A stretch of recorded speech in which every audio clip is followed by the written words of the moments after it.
Hello, hello, hello, hello, hello, lovelies. It's me, Director 𝕃𝕚𝕟𝕜. What's up, what's up?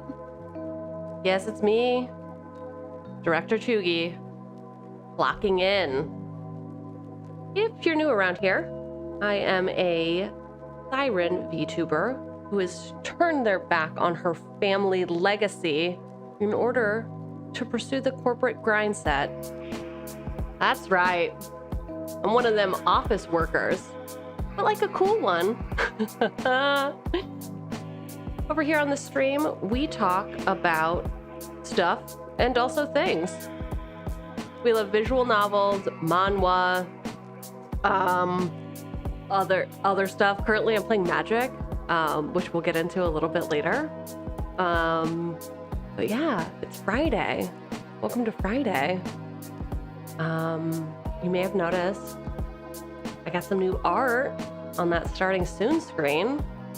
And I'm really, really thrilled with it. If you are curious who did this model that I am using with all of these fabulous expressions, then I suggest that you visit 𝕃𝕚𝕟𝕜𝕤.notion.site.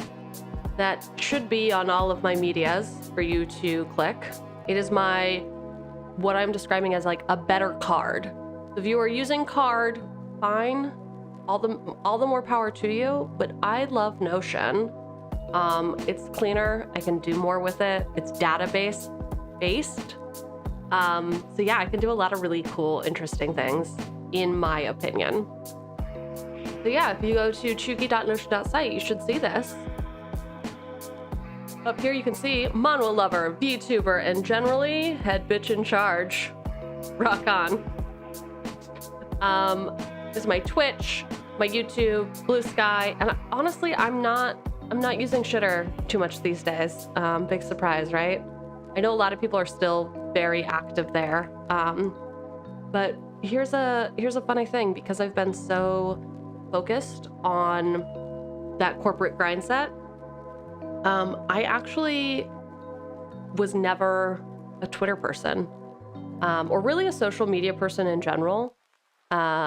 Even with friends, I don't really I only really have socials to keep up with friends at this point, or to run a small business, because I also do that. I have corporate life, VTuber life, and then also other small business life. So I am a busy gal. But yeah, it's really easy for me to not pay attention to social media, which I know is difficult for a lot of us. Well, I don't go on X that much. That's all you need to know, right? So here you will find all of my credits, as I mentioned, also my lore, which I tried to button up a little bit, as you may have noticed at the top of this. But if you want the whole shebang, it's there. And then also some collab information along with my stream schedule. And then also I have some helpers that I will continue to fill out. Basically, a helper is just a way for me to add some information about commands or specific streams that I do, and some more information about that. Anytime I reference a helper, I will put it in the chat, pinned comment, so that you can see that more easily. And then also I've got some freebies. So if you like what you see and you want to make it your own, you can do that. And let me just show off a little bit of that. Credits. So, like I said, database. So what I do is I upload all of my credits here. I have these ones sorted by price, so you can kind of see that. But then I also have, if they're a stream asset, they're a PNG tuber, reference sheet, profile picture, as well as illustrations. So we can click into here. We can see this is a your character here illustration. You can go commission this artist. I highly, highly recommend giving your money to the art community if you can. But again, take care of yourself first. And then help your community next is my suggestion. But remember, if you don't have the funds, you can always like, comment, subscribe, and follow these artists. I'm sure they would really appreciate it. Those are credits, so you can go check those out. Lore that I mentioned here, you can see. Oh, wow. Wall of text. Cool. And then also information about collabs. So this is obviously a work in progress, but I put it together. I really loved those collab sheets that I've been seeing floating around various social medias about, hey, these are the games I play, these are the games I'm interested in playing, maybe here are the games I won't play. And then I've also, it's just like so hard to get something into a thumbnail, and then you can't really keep it up to date. So I've digitized that with, hey, the name's 𝕃𝕚𝕟𝕜𝕤. My pronouns are she, her. I'm in the Eastern Standard Time Zone, which is -5 currently, GMT. I'm available nights and weekends. Like I said, I'm on that corporate grind set. So, yeah, nights and weekends for collabs. Also, I'm gonna say 18 plus. This is not a hard and fast rule, but I've been told I swear quite a bit. And it only comes up when there's children around, and I get side eye. And I'm like, what? That's a cuss? I had no idea. Whoops. But fun fact, maybe it's not fun, but it is true. Research shows that swearing makes you more trustworthy and is potentially linked to higher intelligence. So if you want to get ahead in corporate life, you got to put in some swears. That actually might be fun, doing a ranking of all the swears, the cusses that I have, to see which one are best suited for work, how to get ahead in work. Vibes. I would say I'm more wholesome than lewd. I'm more cozy than hyper. I'm a little bit of a shithead. Also, like, friendship. Don't ship me. But it's kind of honestly in the middle. I just like, I don't think I'm a flirty person. I get a little uncomfortable when I'm being clearly flirted at. Like when people call me hun or honey, and I guess that could just be a southern thing. But yeah, even when people say I'm cute, like the avatar, I'm like, awkward. That's weird. Why are you sexualizing a cartoon character? Huh. So I put it more on the friendship side because, you know, it is what it is. Likes. I like coffee. I like croissants. I like reading. I like wine, and I love the rain. I am definitely one of those I'm only happy when it rains type of gal. I dislike teeth. More specifically, the dentist. I think that is my number one fear. Well, my number one fear in life is dying, obviously. My number two fear is going to the dentist, and I will avoid it at all costs. Because it is hard out there. It's rough. Going to the dentist. Does anyone else hate that? It's just like the noises that they make in your mouth. I have never sat in a dentist chair that I have not cried in. And I make everyone uncomfortable because I am not the type to cry. Like, look at this face. Could you imagine water coming out of these eyes? So yeah, I make everyone uncomfortable crying in a dentist chair. So yeah, I'm gonna say teeth. I put a phone, because I hate talking on the phone. I don't know. I know it is for some people. It's just not for me. So, I hate the phone. Text me. Send me voice notes. That's actually a really fun thing. Send voice notes. I'll listen to those. I don't want to talk on the phone. It's just too awkward. And then shopping. Like, truly, I don't enjoy going clothes shopping. It is not cathartic or therapeutic. Carrying all those bags around. I also do not like grocery shopping. Won't do it. Can't do it. So yeah, those are my dislikes so far. I feel like I have a lot, but finding emojis for those, you know, tricky. Tricky, tricky, tricky. I should actually put a little song there. A little music note. I hate music. I hate singing. I dislike it. And yet, do it all the time. All the time. Okay. There's a lot of food options too. Okay. Collab types. So I put an X for anything that I will not do. A check for anything I will certainly do. I'm scared to do horror games, but I would. I'm open to this. Definitely hit me up for any party games.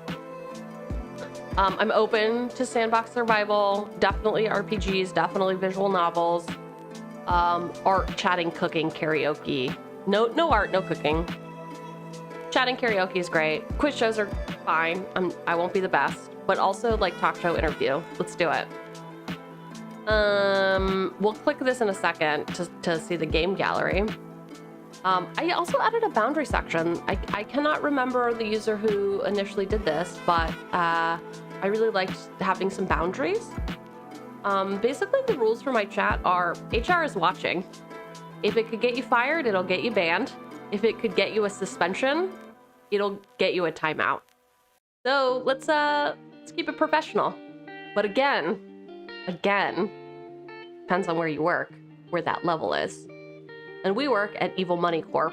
We can get away with quite a lot. For instance, swearing and a little bit of lewdness. But generally, HR is watching. Be careful. Okay is light flirting, jokes at my expense. Not okay. Not gonna tolerate overt sexualization, racism, homophobia, and sexism. Obviously, this is a work in progress. I will put more thought behind this, but I wanted to get something pen to paper there. Rules of engagement. I really liked, there was a conversation that another VTuber was having recently on their stream. And they were talking about like bad collabs. And there was a lot of stories that were collected from other collaborators about some like horror stories, essentially. So based on that, I started kind of mapping out my expectation, aka rules of engagement, for before, during, and after. Well, yeah, before and during the collab, essentially, as well as some considerations. So again, work in progress, but thought it would be good just to say like, yo, let's go ahead and stick to these things. You know that before signing up. And then collab with me, so you can just fill it out and hit submit. All of these are optional. So yeah, this is the credit or the collabs page. Then I have a game gallery, which is not filled out yet. But basically currently playing, will play, and then won't play. I will never play Overcooked. Don't talk to me about it. It is near ended relationships. So don't talk to me about Overcooked or Overcooked 2 or any of those types of games. Clearly I'm still filling this out. I'm finished with a date. I have now finished A Date with Death. I am definitely still adding to this, but it is, the rotation is there. What else do I have here?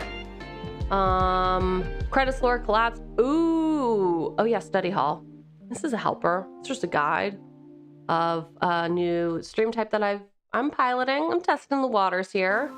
Some hand cam action, some Pomodoro timers, some stuff just to keep me on track, and an FAQ about like what the hell are we doing here? What are all the actions, and like what are we listening to? So that is one of the guides, and then the real thing we should all care about: free templates. So everything I just went through, the streamer profile is available for you, as well as a streamer dashboard, which is in the works. So basically you just go in here, you see you have credits, lore, streamer collabs. Use the duplicate icon up here to duplicate it. It'll, if you don't already have a Notion account, it'll prompt you to add one. And then you just come in here and just fill out the stuff. Credits completely blank as of now. Lore completely blank as of now. And then streamer collabs also blank, but I have added some placeholders for you. No survey, because I think that's on the plus plan.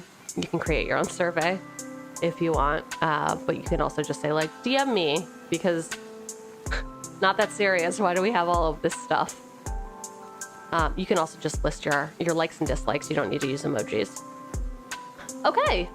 So that's a lot of me showing off what I am calling my better card. And yeah, I've tested it on mobile, which is super important to make sure that things are available for mobile users. Yeah. We want to get into it?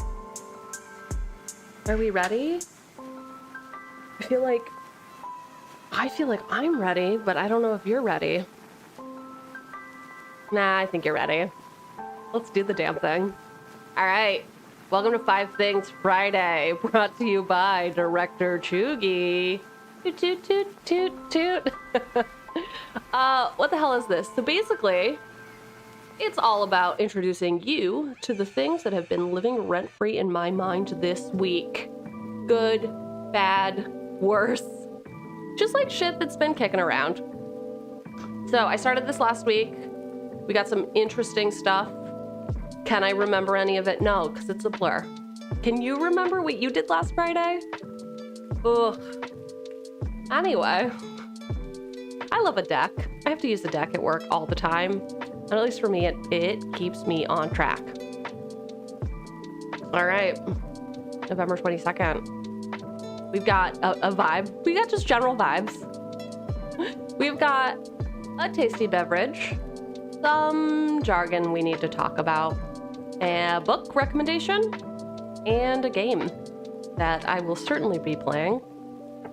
It's already in like the bio of what we're doing today, so you all know it's Magic the Gathering. Well, spoiler, but I'm saving the best for last. So, vibe check. So it is a YouTube video, but I think it I know that it illustrates my general vibe as of late. I have sent this YouTube video from, I think it's like 7 years old, to so many people recently, because I don't know where you're at in your life, but if you work in corporate, you work in tech specifically, it is soul crushing the amount of bullshit that we deal with. And it, especially during this time, so many people I've talked to are just like beaten down, drained. And at least my perspective is that if it's not comedy, it's tragedy. So learn to live with it, learn to laugh about it. So like truly the general vibe for my recent work life has been accurately summarized in this video, which I will share with you now. Which again is old, it's dated, it's very insider baseball. I will probably watch it through. Maybe I'll mute my mic because I will probably be laughing the entire time. And then I'm going to go back through and talk about all the jargon. But if you do have a question about any specific jargon, you can post it in the chat and I will, I don't know, get to it eventually, maybe, possibly. Ooh, okay. Can I go full screen with this? I certainly can. All right, we ready? Called I Have Delivered Value, but at what cost? This is so of the time. I've done it. I've delivered value. I brought key stakeholders into conversations at the appropriate time. I provided regular updates on our timeline to leadership and found ways to deliver in the face of setbacks. I identified actionable success metrics, and by God, I actioned on them. I should be elated. So why do I feel like this? Truly, it's the vibe. This Sure, is what I I'm talking documented all about. the requirements that my leaders needed to give sign-off on. But did I fail to document something more fundamental? The requirement to feel? The requirement to be alive? Have the KPIs of my own life failed to grow quarter over quarter? Yes. In what roadmap did I block the deliverable of my own happiness? I've become the jailer of my own soul. When I look in the mirror, I say, hello, jailer. Same. Will I ever be free of this? Metrics, action items, learnings, takeaways. Is this who I am now? No, I say no more. Today is my day. Today I will stand tall. If you want a status update from me, send it to voicemail. No more quarterly planning. No more meetings. No more. Oof. Like the dead end sign. The vibe. Hey, Ben, I think you're muted. Hey, Ben, you have any updates? Huh? Oh, sorry, missed that. What was the question? Yeah, just wondering what the status of 𝕃𝕚𝕟𝕜's ISO support Yeah, was. no, yeah, we revised our dates there. Yeah, a little bit of a setback, but I think we feel okay That's about. the third time this has happened. Yeah, no, understood. Definitely, that's fair feedback. Yeah, it's not ideal, but a lot of moving pieces here, and I think we've really sort of dug deep and rolled our sleeves up and sort of dug in, sort of understand why kind of we're finding these roadblockers. And obviously, again, thank you so much to the team This for slow sticking with us Zoom is here. priceless. Definitely, this is something that we really see as a key outcome for our business, and I think it's going to be a really key part of what we do going forward. So, a lot of complications, a lot of moving pieces. The team is really working hard. I do think that we feel good about this new timeline, and I think pretty soon should be have something. Okay, honestly, it is masterful. Absolutely masterful. If you understood most of that, you can tune out for a while, but there's a lot to unpack there, and I'm gonna do it because why not? It's just me here doing the damn thing. This is why I say I don't sing. It's not because I won't, it's because I can't. So it's your funeral, really. All right.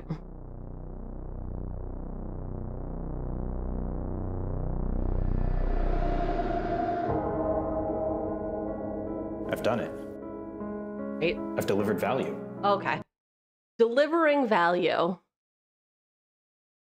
This is something when you work in a high-paying, white-collar job where most of your energy is spent trying to look busy.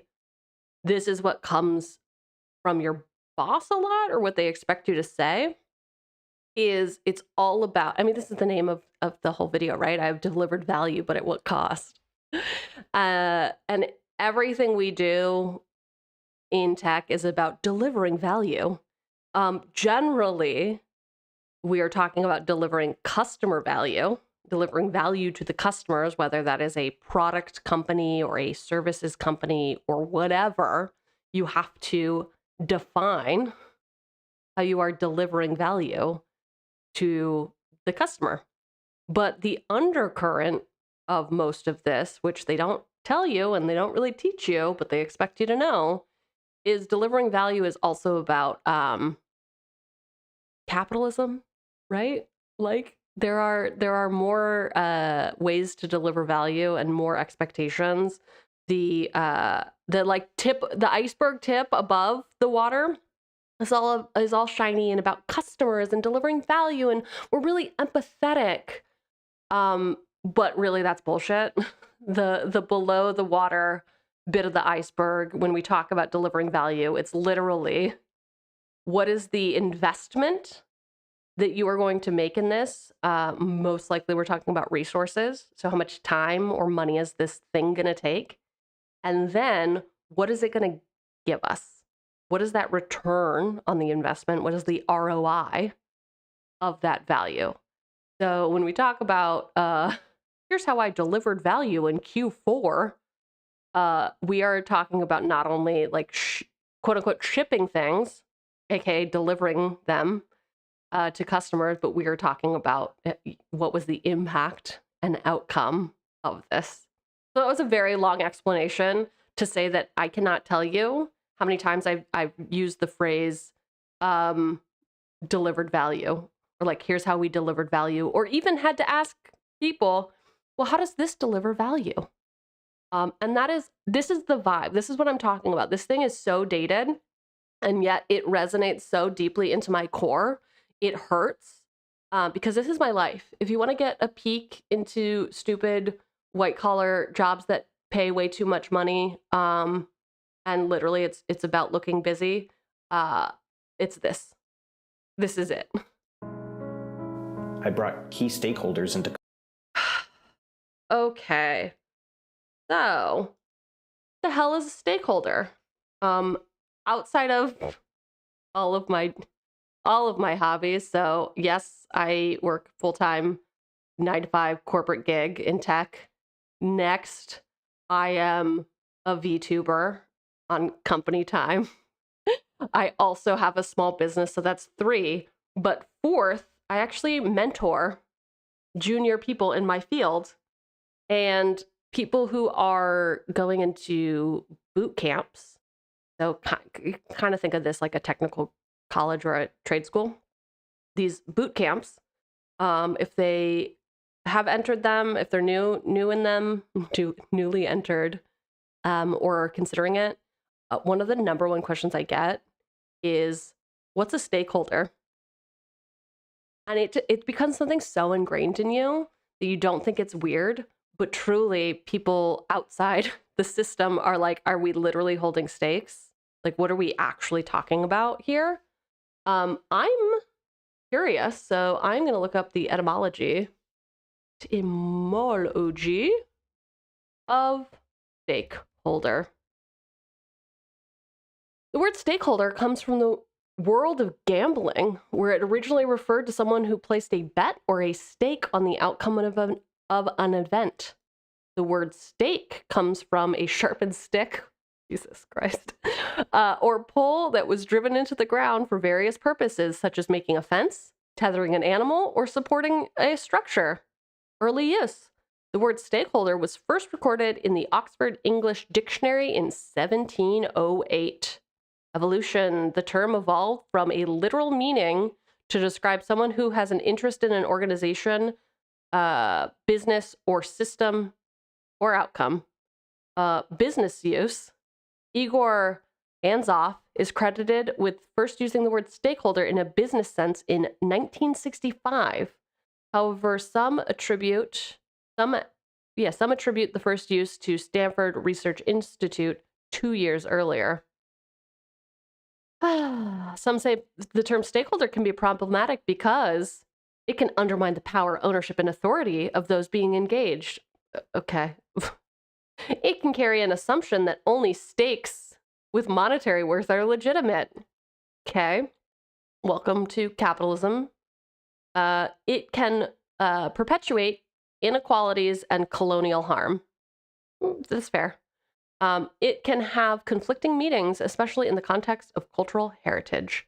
So anyway, TLDR, a stakeholder is a person who has an interest in what you are doing. That's it. Like, literally, when we talk about stakeholders, it is synonymous with like person involved in the thing. So when we talk about, I brought key stakeholders in, the word key here indicates like meaningful. I brought meaningful people into the conversation early. Another big thing with tech is we're always talking about like, I just really need to move our tasks upstream. I just really need to get in front of the conversation. I need a seat at the table. So what this person is saying is like, look at all of the stuff that I have done by the book, like gold stars, etc. Like, I've done everything right. And yet, I am so sad. Key stakeholders into conversations at the appropriate time. I provided regular updates on our timeline to leadership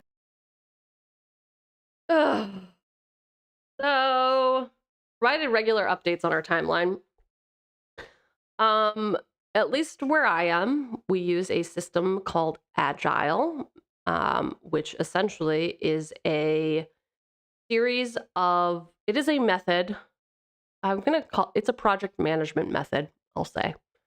And really the point of it is to provide a context and a blueprint for how to move work forward in a very specific way that is segmented and itemized. And basically the whole deal is it's a lot of meetings to make sure that we are on track. So when we talk about providing regular updates on our timeline, there is, yes, a literal timeline that's usually broken up into 1 week, 2 week, or sorry, getting a Slack ping. Don't worry, it's just my lunch break. Whatevs. So provided regular updates on the timeline to leadership really just means that part of my job is bullshit that I have to go and do a presentation about our project progress. And usually these touch points are at the end of something called a sprint. That in essence is just a track of work in a specified amount of time.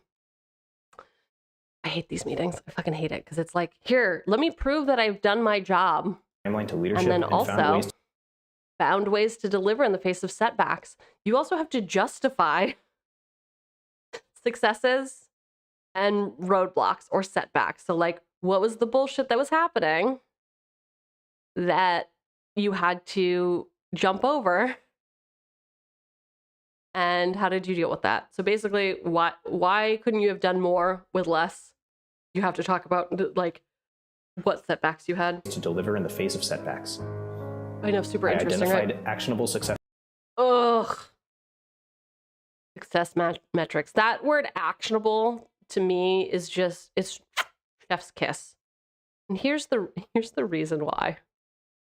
I mean, there's many a reason why, but success metrics. So generally, a lot of businesses will use a couple different methodologies in addition to what I just described, which was project management. But this is a different, you have to do some goal setting, which isn't really part of what I just talked about, project management. This is like overall bigger goals.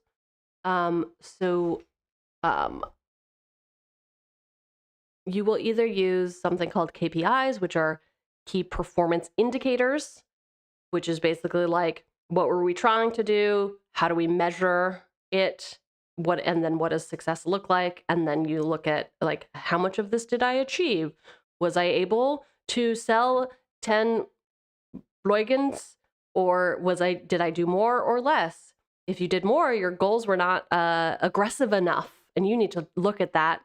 And then if they were too low, then you're not doing your job, and then you're put on a performance improvement plan or a PIP. There's also different types of success metrics measurement called OKRs, which is what Google started. OKR is objectives and key results, which is just like a fancier version of what I just talked about, KPIs, except you have to define so much more. And there's like, ugh. Anyway, actionable is one of the things that a lot of people point to when they look at your success metrics, and were you actually able to do them? I think like most companies, if you've worked at any company, you might have seen something called SMART goals. SMART goals. So SMART goals is a framework for setting objectives that are specific, measurable, achievable, relevant, and time-bound. So you might use SMART goals at a different type of company. But yeah, identify. I figured out which of these success metrics were actionable. Ugh. All of this makes me cringe so hard, and yet I'm dissecting it one piece of jargon at a time. Success metrics.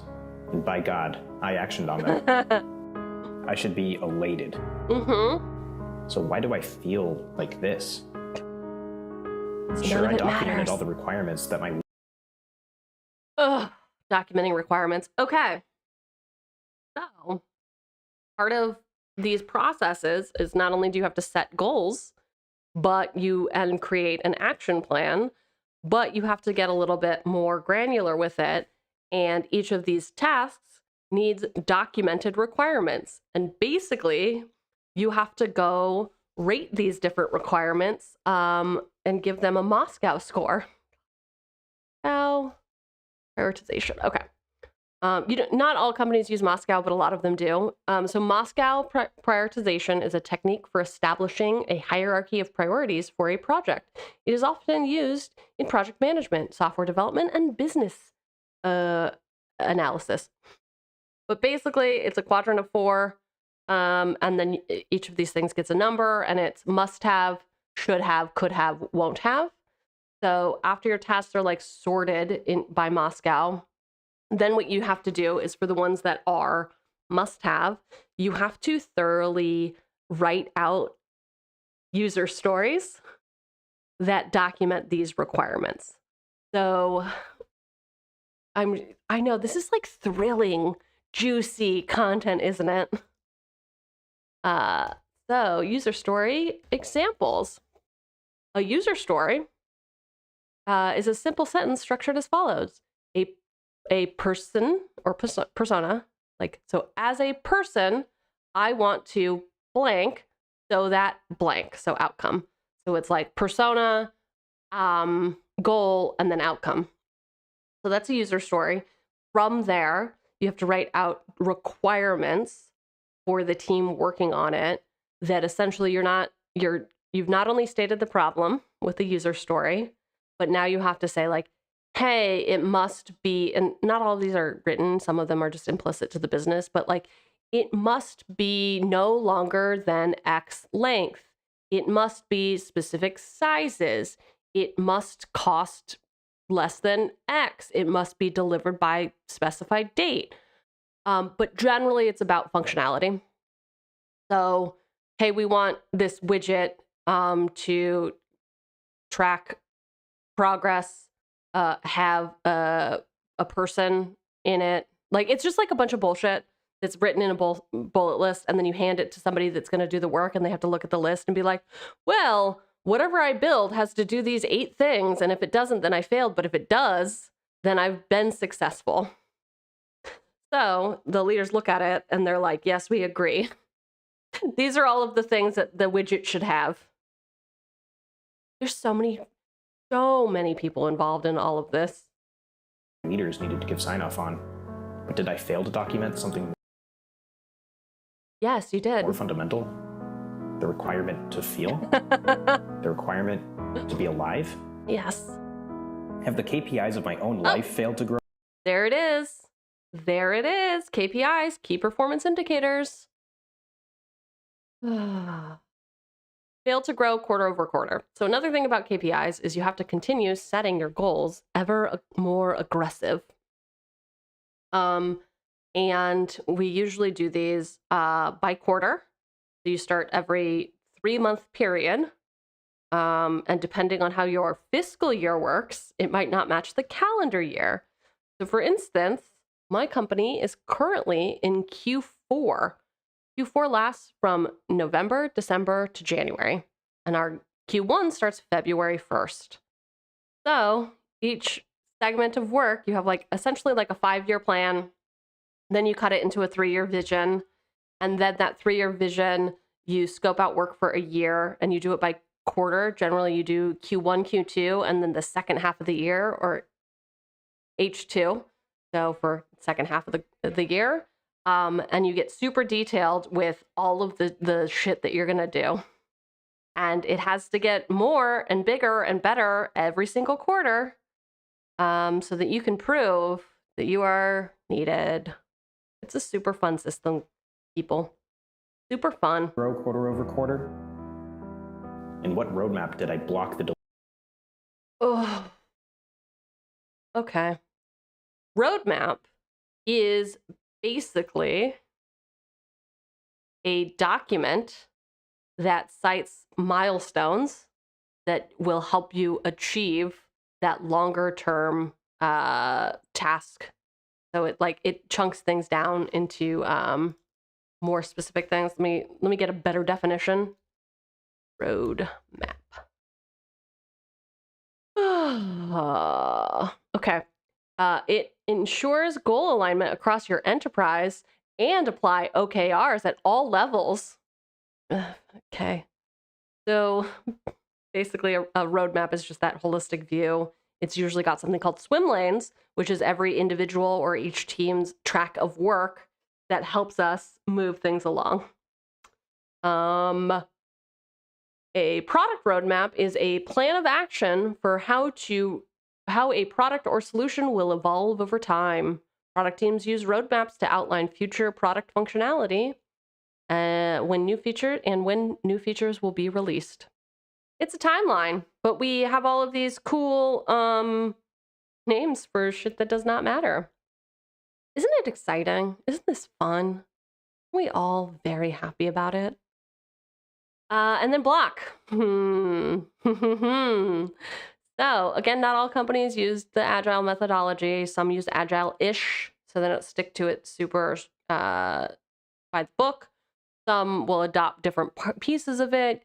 But when we talk about blocking in this project management methodology called agile, there are lots of meetings. These meetings are called ceremonies, and there are different agile ceremonies that happen at different points in time through a sprint.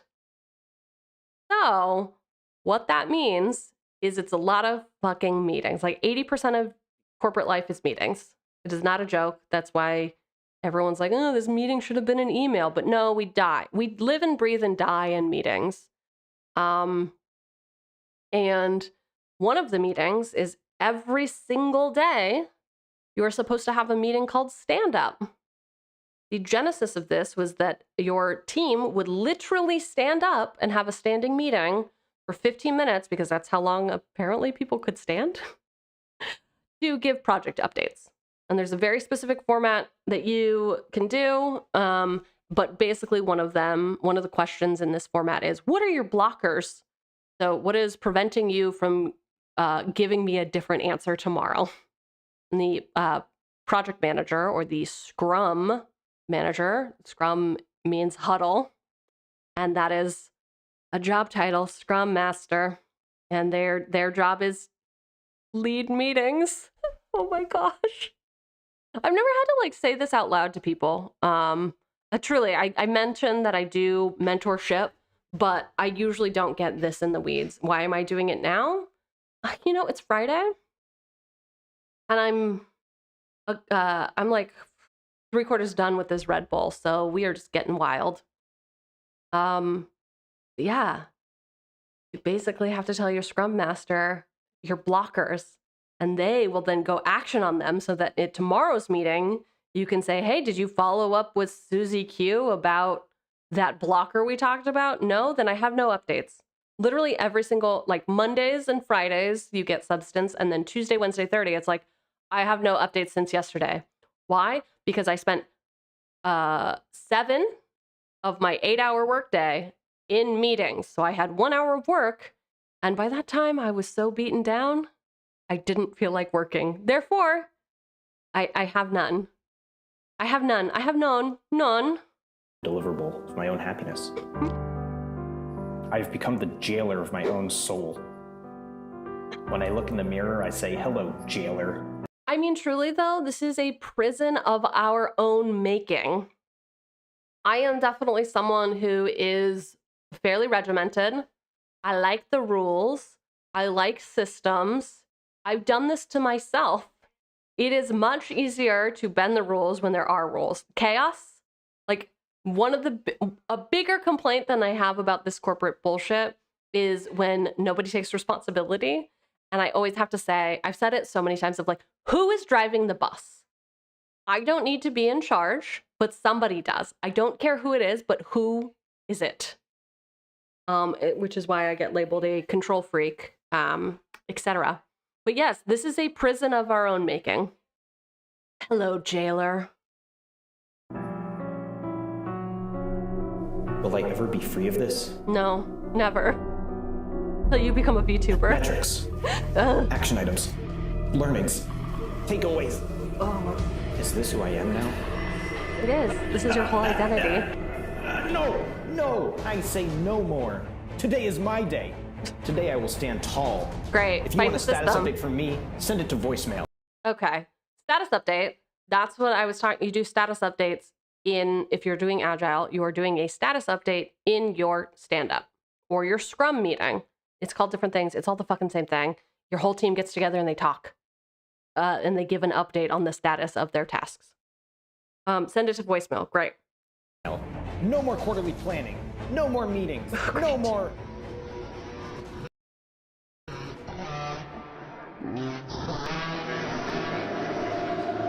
Hey, Ben. Okay, here's another thing. Depending on the organization that you work for, generally, half of your team, at least, I can only speak to my personal experience, but working at a US multinational company, many actually, because I've done consulting, so I've worked at a number of Fortune 500s.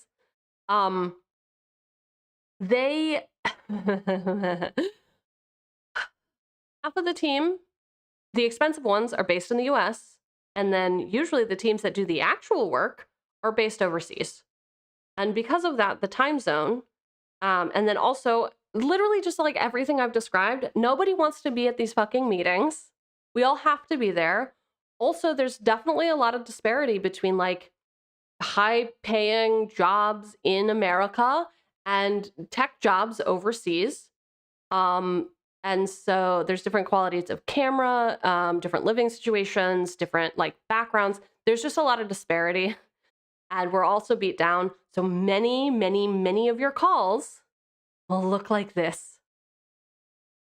And it's soul crushing, absolutely soul crushing to be in these meetings because you don't know when you're going to get called on. So you really cannot listen to anything else. So at least I can't. You can do other shit as long as it doesn't require your listening or brain. So that's why I picked up an art practice and I do art stuff with my hands during these fucking meetings. But yeah, this to me is just, all of it is chef's kiss. This in particular, the only thing that can make it better is instead of Zoom, if it was Teams. Oh, Teams. Ben, hey Ben, I think you're muted. Hey Ben, you have any updates? Huh? Oh, sorry, missed that. What was the question? Yeah, just wondering what the status of Omega. All right, Omega Stars ISO support. What the fuck? So that's another cool thing about Agile or like project management. Your teams have stupid names and your projects have stupid names. Why? I think that they were trying to make it fun. I don't know. I've never really dug into this part of it, but I've worked at companies that all of their teams were named after Pokemon. That was legit.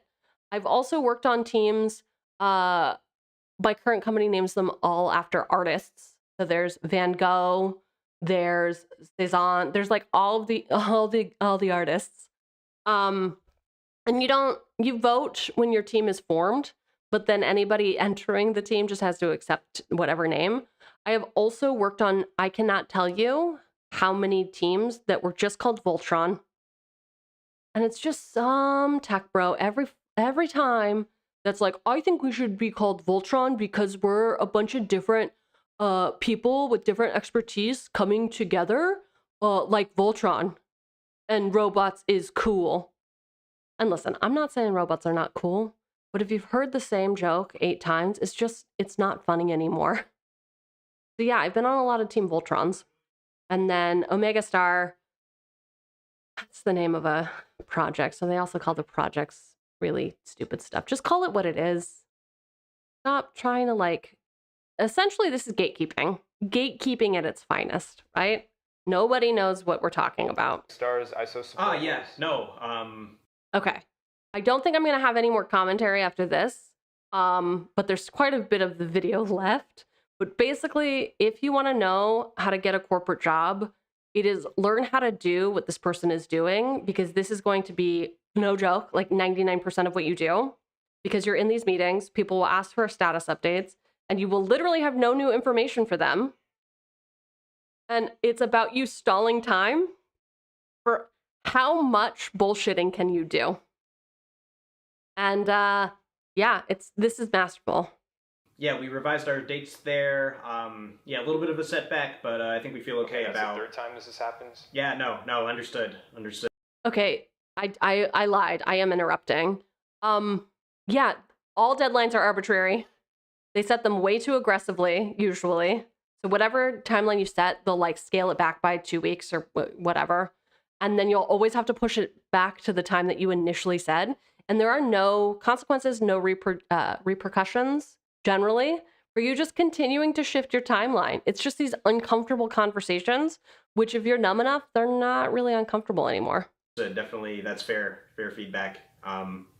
Yeah, it's not ideal, but a lot of moving pieces here, and I think we've really sort of dug deep and rolled our sleeves up and sort of dug in, sort of understand why we're finding these roadblockers. And obviously, again, thank you so much to the team for sticking with us here. That is another piece of this. Never blame the team. Always thank your team for your understanding, your support, rolling up your sleeves, getting the job done, and then throw any other team under the bus. So yeah, we would have really loved to deliver that, but Team Cezanne wasn't able to deliver XYZ. Team Cezanne pushed out their deadlines by a week, which impacts our roadmap, etc., etc. Here, grandstanding. Definitely is something that we really see as a key outcome for our business, and I think it's going to be a really key part of what we do going forward. So a lot of complications, a lot of moving pieces. The team is really working hard. Are they? I do think that we feel good about this new timeline, and do we? I think pretty soon should be have something out there. So I really feel good about it, and thanks. Oh my gosh, it's truly it is. When I say it's a vibe, that is the vibe. That is my current life now and for the foreseeable future. I highly doubt that I will dedicate myself to anything else, because guess what? It pays a lot of money. And I've reached a level at which I am on the clock VTubing, which is why I will never do a face reveal, because they can't know. They cannot know. Oh, all right. So that's thing one. We got through it. I've delivered value, but at what cost? Oh, it's only from 3 years ago. I truly thought this was a 7-year-old video. 3 years ago. Oh, that makes sense. Zoom, COVID. We were all meeting on the internet. But again, before COVID, I was used to talking on calls a lot to folks overseas. Oh, here's the deal. Also, the one note I have, I was very upset that we did not drop XFN, or cross-functional partners. The X is cross, and then the FN is functional. Cross-functional partners. And basically, that just means a team made up of people with different jobs. Cross-functional. Ugh. Let's get some music back, because I need a palate cleanser after that. I know I made you sit through that video twice, but I watched that video maybe 12 times this week, because again, people will reach out to me and they will ask me something, and I'm like, yo, it me for real. And it brings a certain levity to the conversation that is sorely missing often. What's my beverage? That's right. You could totally tell what this is, right? That is an iced red eye. I needed it. It's caffeine for the win, in my opinion, at least this week. It's been on my mind, and I think it's been on my mind because I've reached that status at my local coffee shop. So I commute into a studio or an office. I'll call it a co-working space, but it's my own room. from home, and it's about a 15-minute walk. And there are many paths to get there. Each of these paths has a different coffee shop, each with a unique vibe, a different pastry assortment. So when I leave my house, I decide which path I am going to take that day. School's back in session, so one of the routes, I just get very annoyed because I have to walk past a school. And there's just so many parents, so many children, it's just too early for that. So one of my paths have been cut off. The other path, the baristas are just really snotty, and I've never really minded, because I used to, in post-college, worked at like a hipster coffee shop. So was a snotty barista, and I was like, yeah, just try to have fun, whatever. But somebody brought it up to me recently, and they were like, they mentioned something specific, and now I can't unhear it, about like a certain level of baristas. So now the second path is cut off. Third path is actually, there's a coffee shop in my building, but they raised their prices, and they also still use straws. And I gotta say, like, I'm sort of into these plastic sippy cup tops. I don't know if you all have used them, but they are my jam. So not only have prices increased, but also they have like weird straws. And I also don't like the sleeves that they have, the sleeves that go on the outside of coffee. I'm very picky. A lot of opinions over here about the 5 coffee shops within the radius of my house that I just waste money on, even though I make pour over coffee every morning. Okay. Then the coffee shop that I've been most recently frequenting is nice. It's become my little spot. But recently, because I've been going in there fairly consistently, instead of rotating between the 4, they've learned me in a way that I don't care for, really. So it's been on my mind. Again, 5 Things Friday is not about all of the best things, if it's about things that I'm thinking about. Something that did not make it on here is Mark Zuckerberg's cover of Get Low with T-Pain for his wife's anniversary or birthday or something, and that lives rent-free in my mind, but I did not want to revisit it. So it is something that did not make the cut this week, but if you are uninitiated, you might want to stay that way. Jesus. Okay, so local cafe, become a regular. About 3 weeks ago, I went in, and it was the first like cold day of the season. And one of the baristas was like, so is this gonna be your order through the whole season? It was an iced red eye. And I was like, yeah, looks that way. And I swear, I think they talk to each other, because now when they see me walking down the block, they have it ready for me when I walk in, which I don't like. This is, again, prison of my own making. What happens the one day that I'm like, ooh, you know what I could really go for? Hot beverage. And ooh, you know what? I want to do like an oat milk mocha. Ooh, with like extra chocolate. Ooh. But no, I can't, because now I'm just the iced red eye chick. That is who I have become. So now I have to avoid it if I want a different drink, or just live with me having a regular order. This morning when I walked in, there is a couple who moved to our city about my city. I don't know, our city. Our city. Everyone who lives here. There is a couple who moved to the city, let's see, maybe 2 years ago. And I met them while I was doing art things, and we became acquainted. And the dude in the couple, he and I have very similar tastes and patterns and habits. So I see him everywhere across town, like at the same time. And both of them were in the coffee shop this morning, and I walked in and I just said, oh, gross. And then went and stood behind them. And they're also very chatty people. and they were just like shooting the shit with the barista. And then I started joining in, and to the guy, I can give a name, whatever, Leo. I was like, Leo, I talked to my therapist about you yesterday. He was like, oh, wait, why? And I was like, oh, it's because what you said about how we should all treat school, we should all treat work like school and not wrap up our identity so much in it. Like at school, they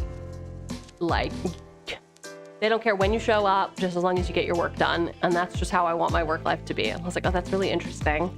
Can't relate to that. I think we all know why. We just watched that video. But it was on my mind.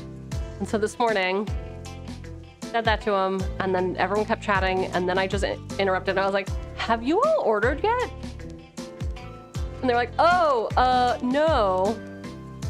And then I went and they ordered, and then by the time I got up, well, I was already at the counter. By the time I went to put in my order, it was already in front of me. And the screen read iced coffee, and I was like, oh, interesting. Maybe this handsome barista with the piercing blue eyes doesn't actually know me. And I was like, oh, can I get an ad shot in that? And he was like, it's already taken care of. Wink. And he just charged me like $2.50 for like a $7 beverage. So yeah, that's the level I'm at. And I think it sounds like a brag, but that's just what's going on in my life at this point. Welcome. Welcome to the life of a city dweller. I know. It's tacky. We don't like it. So that's my iced red eye story. I don't know when I started drinking iced red eyes. It is unnecessary. Especially because I used to, like, I got really into third wave coffee, which is just like fancy single origin, knowing where your beans are grown and the farmers, blah, blah, blah, blah, blah, having the correct pH of your water. Yeah, I did all of that. That was my pandemic hobby. I think everyone got different hobbies. Some people were doing like sourdough bread. A lot of people got into food. No, I got really into coffee. And yeah, so I've had good coffee. This is not good coffee. I am muddying my coffee with competing flavors, and yet it's become habit. I don't even need the caffeine. Quite honestly, I don't really react to caffeine, and yet this is what it is. All right, moving on to more jargon. I have probably thoroughly schooled y'all in jargon, but now we have more, and it is the Fifth Amendment. I was gonna call this something else. I was gonna call it like Constitution, but really it's jargon. I mentioned that I've been having just like a very upsetting, soul-crushing time at work recently. And yesterday, there was a all-company presentation, at which point several people Slacked me, they DM'd me, and they were like, what are your thoughts on this? And I just said, I plead the fifth. Because I wasn't listening.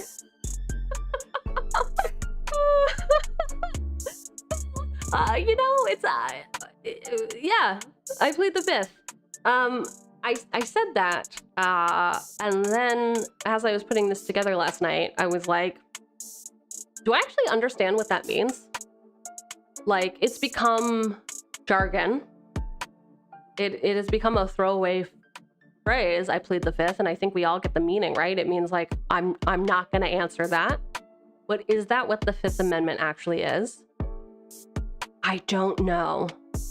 We are gonna watch yet another YouTube video so that I can learn what the, like, am I right? I'm sure I'm right, but do I have a thorough enough understanding of this?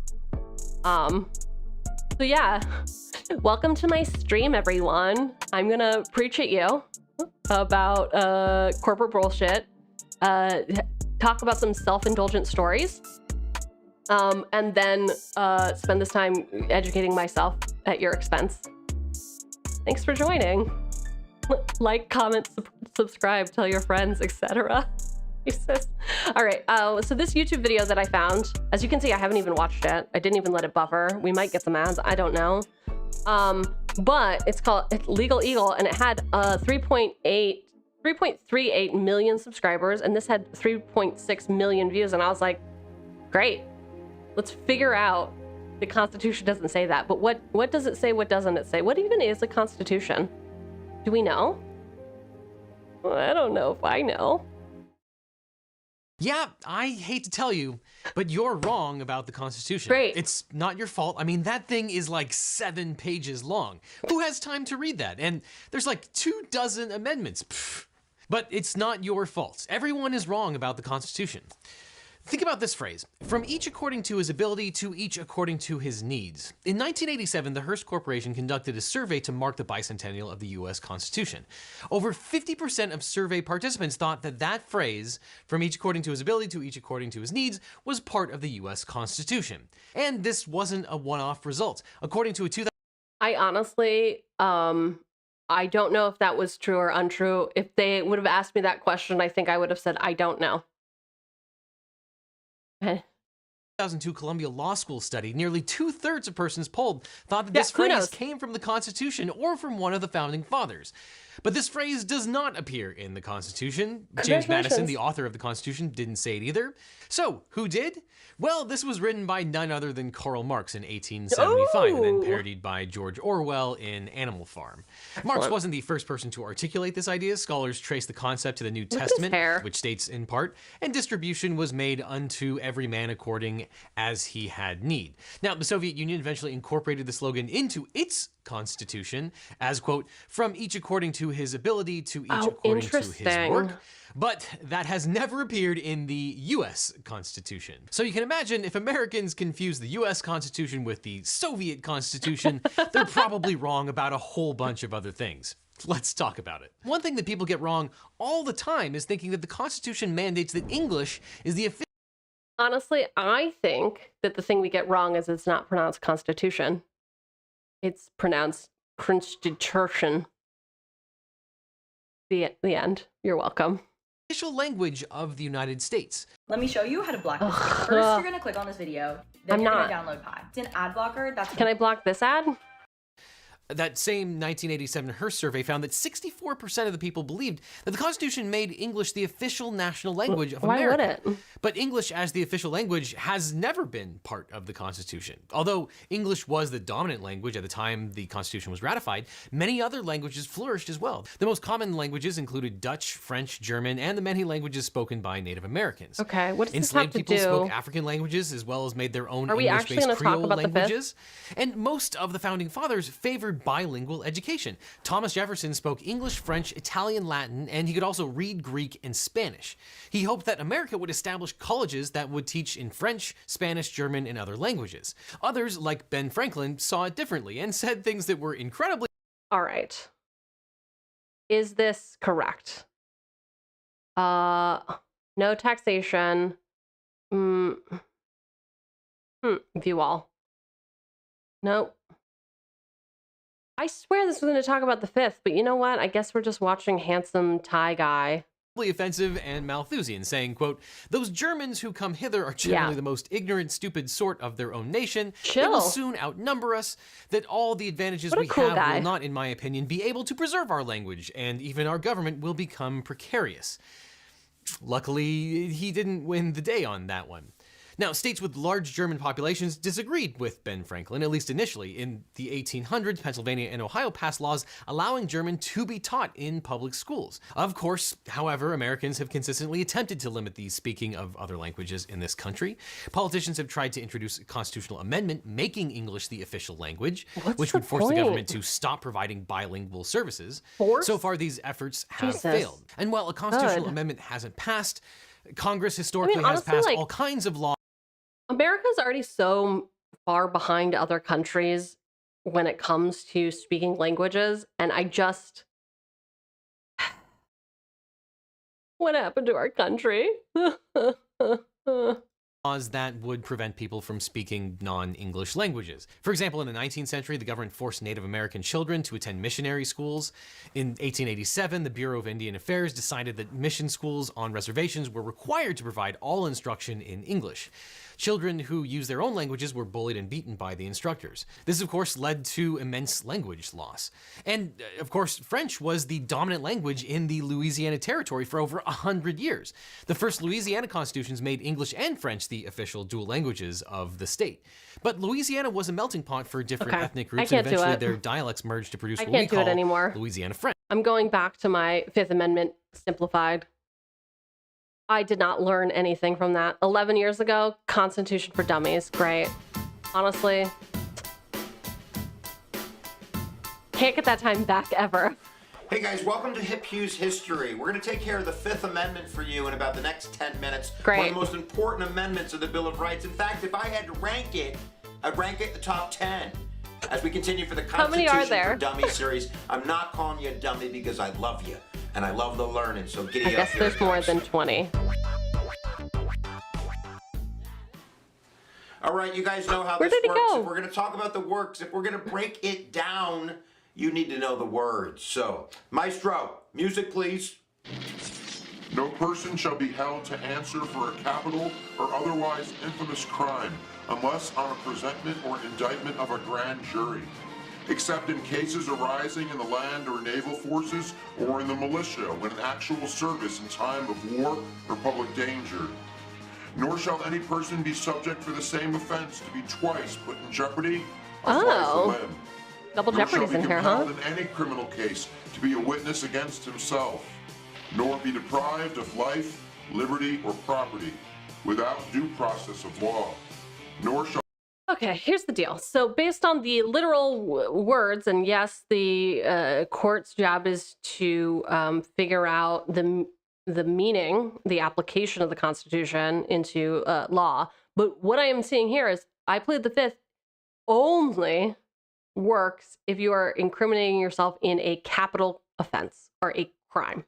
So my understanding of plead the Fifth of I don't want to answer that doesn't count. It only counts if it is about a crime, right? Shall private property be taken for public use without just compensation? So we can basically break this up, guys, into 5 parts. We're going to take a look at what a grand jury is and what that means. Then we'll take a look at the idea of double jeopardy, really important in there. One of the biggest idea, of course, is your right to remain silent. We'll discuss that. And then we're going to take a look at the due process clause, which muy importante. And then we're going to take your land for just compensation. So let's break it up. Let's do it. 5 pieces. You know you can handle it. Can I? Let me show you how we do stuff here. Actually, my department trapped me. They trapped me with an ad. So I'm good. Work management. It knew I was talking about project management. Oh no. The ironic part about that is grand jury. What is the computer that I am on? I have only ever logged in with my VTuber credentials on it. Like no other thing, no personal account, no work account has touched this computer, and they still know. They still know how to advertise to me. Is a grand jury? It's really simple. And first you need to know it's only for federal government. There are state grand juries, but it's up to the state. The Supreme Court has never selectively incorporated this part of the Fifth Amendment, meaning they haven't used the 14th Amendment's no state shall deny its due process clause to apply grand juries to the states. So only to the federal government, and not in times of military trials and things like that. You heard that in the amendment. This only applies to federal crimes for infamous crimes, meaning felonies. That's how the Supreme Court has defined this. So if you commit a felony and it's a federal crime, you get a grand jury. So what the hey is a grand jury? A grand jury comes before you're indicted, before you're arrested. In a sense, it's supposed to protect you against overzealous prosecutors. If you're my neighbor, and let's say you're, 18, 19, you party all the time, you're playing your kid music, and you're doing the tweaking or the twerking or whatever that is, and I'm a cranky old man, I could really mess with you if I didn't have to go to a grand jury. I could just arrest you for murder. Yeah, that would What a screw sound you, cue. right? You'd have to get a lawyer, your family and friends would be looking at you cross-eyed, your girlfriend would leave you, or your boyfriend would leave you, no one would love you. You'd be living in a van down by the side of the river. It's a Chris Farley joke. But needless to say, you do need to go to a grand jury to avoid that. And the grand jury is basically like a regular jury. They listen to the prosecutor and the evidence. Now, you don't get to bring your defense lawyer in there, and certain rules apply that are much more broad. There's no exclusionary rule in a grand jury. So if you found evidence illegally, it's all good, baby. But basically, it's just to make sure that if I'm going to go forward, that there's some type of reasonable suspicion, there's some type of evidence, there's enough evidence for a trial. I'm not just getting you because I don't like the twerking. Okay, grand jury, no rules. So that's what a grand jury is. Now, most states don't do grand juries. Most states have what's called preliminary hearings. You've probably seen this on Law and Order, where you present it to a judge. So a little bit different for the state. Giddy up, here we go. I think I'm going to do Jeopardy! Double Jeopardy! Double Jeopardy. Has anyone seen that film?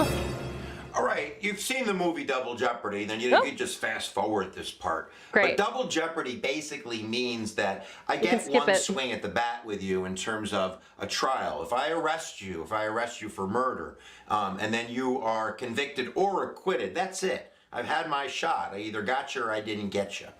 So in its most basic form, it's just to protect you against multiple prosecutions.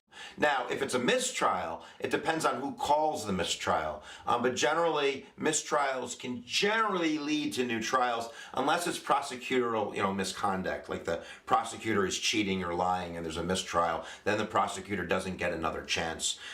There's also some pretty strict rules in terms of that I can't charge you. Let's say you murder 3 people in a crime, right? Why don't I just charge you for murder once? If you get off, I'll just charge you for murder again for the second person. Then if you get off again, then I'll charge you for the third murder. 3 different murders, 3 different trials. No. I think it's called the 𝕃𝕚𝕟𝕜𝕤 rule after a famous Supreme Court case that says if the crimes are tied, you have to try them at once. You can't have multiple opportunities to try those crimes. Now, if I don't know, if I rob a bank, and then a few days later I decide that I'm going to, steal a meth van, then those are 2 different crimes. They can have 2 different trials. I feel like this guy, we should have a Where Are They Now? Rob meth vans, I'm just saying. All right, let's take a look at the next part, which is one of my most favorites.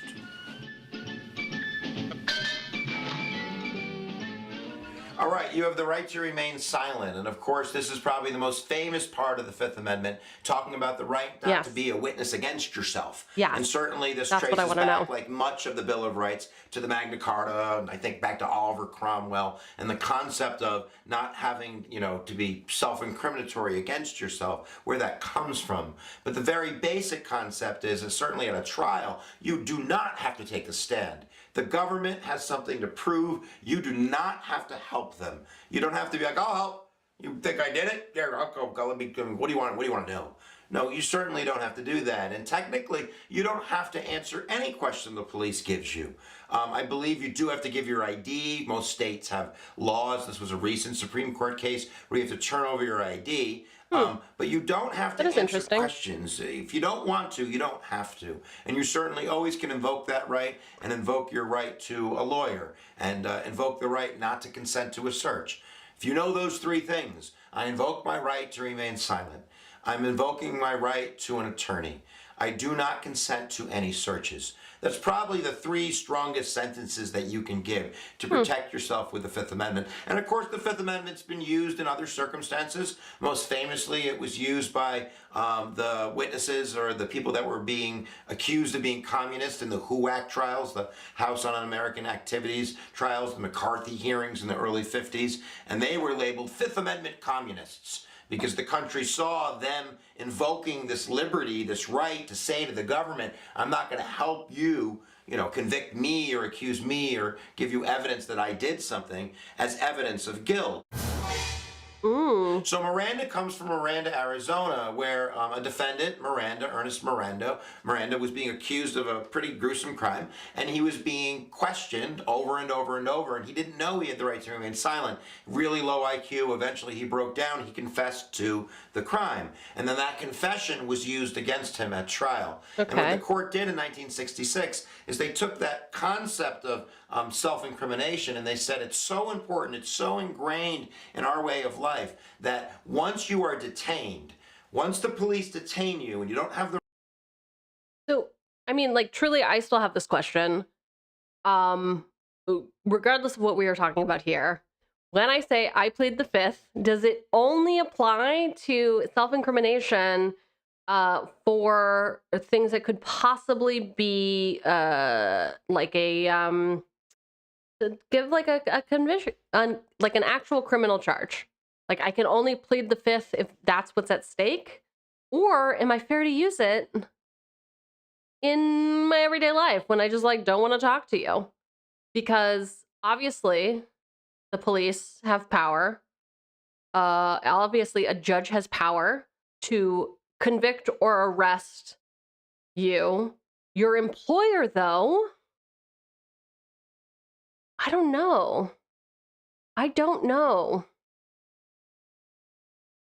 the right to leave. They have to inform you of these rights. And of course, you've heard the Miranda warnings before. You have the right to remain silent. Anything you can say can be used against you in a court of law. You have the right to an attorney. If you can't afford one will be given to blah, blah, blah, blah, right? So the Fifth Amendment, really important, knowing your Fifth Amendment rights. I still don't know it.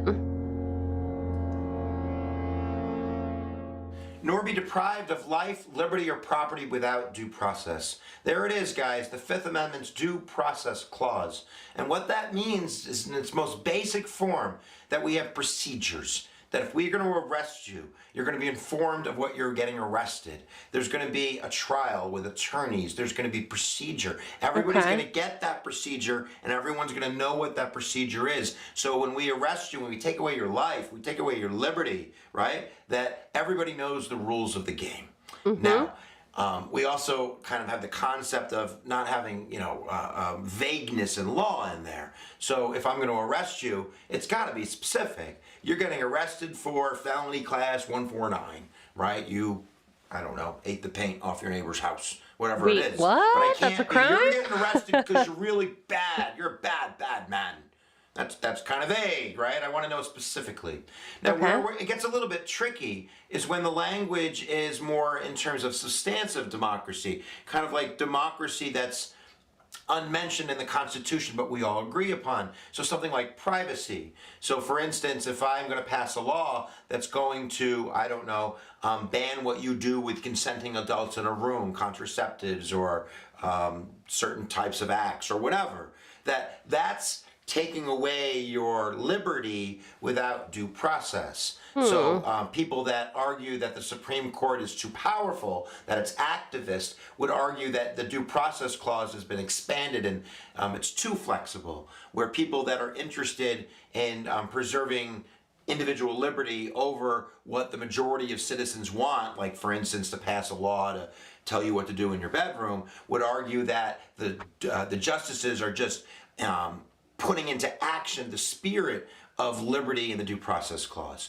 So the Due Process Clause is repeated in the 14th Amendment. We're going to make sure after the Civil War that states also are guaranteeing its citizens due process of law and equal protection. We'll get into that a little bit later. All right, I want your land! I want your land! I'm going to take it.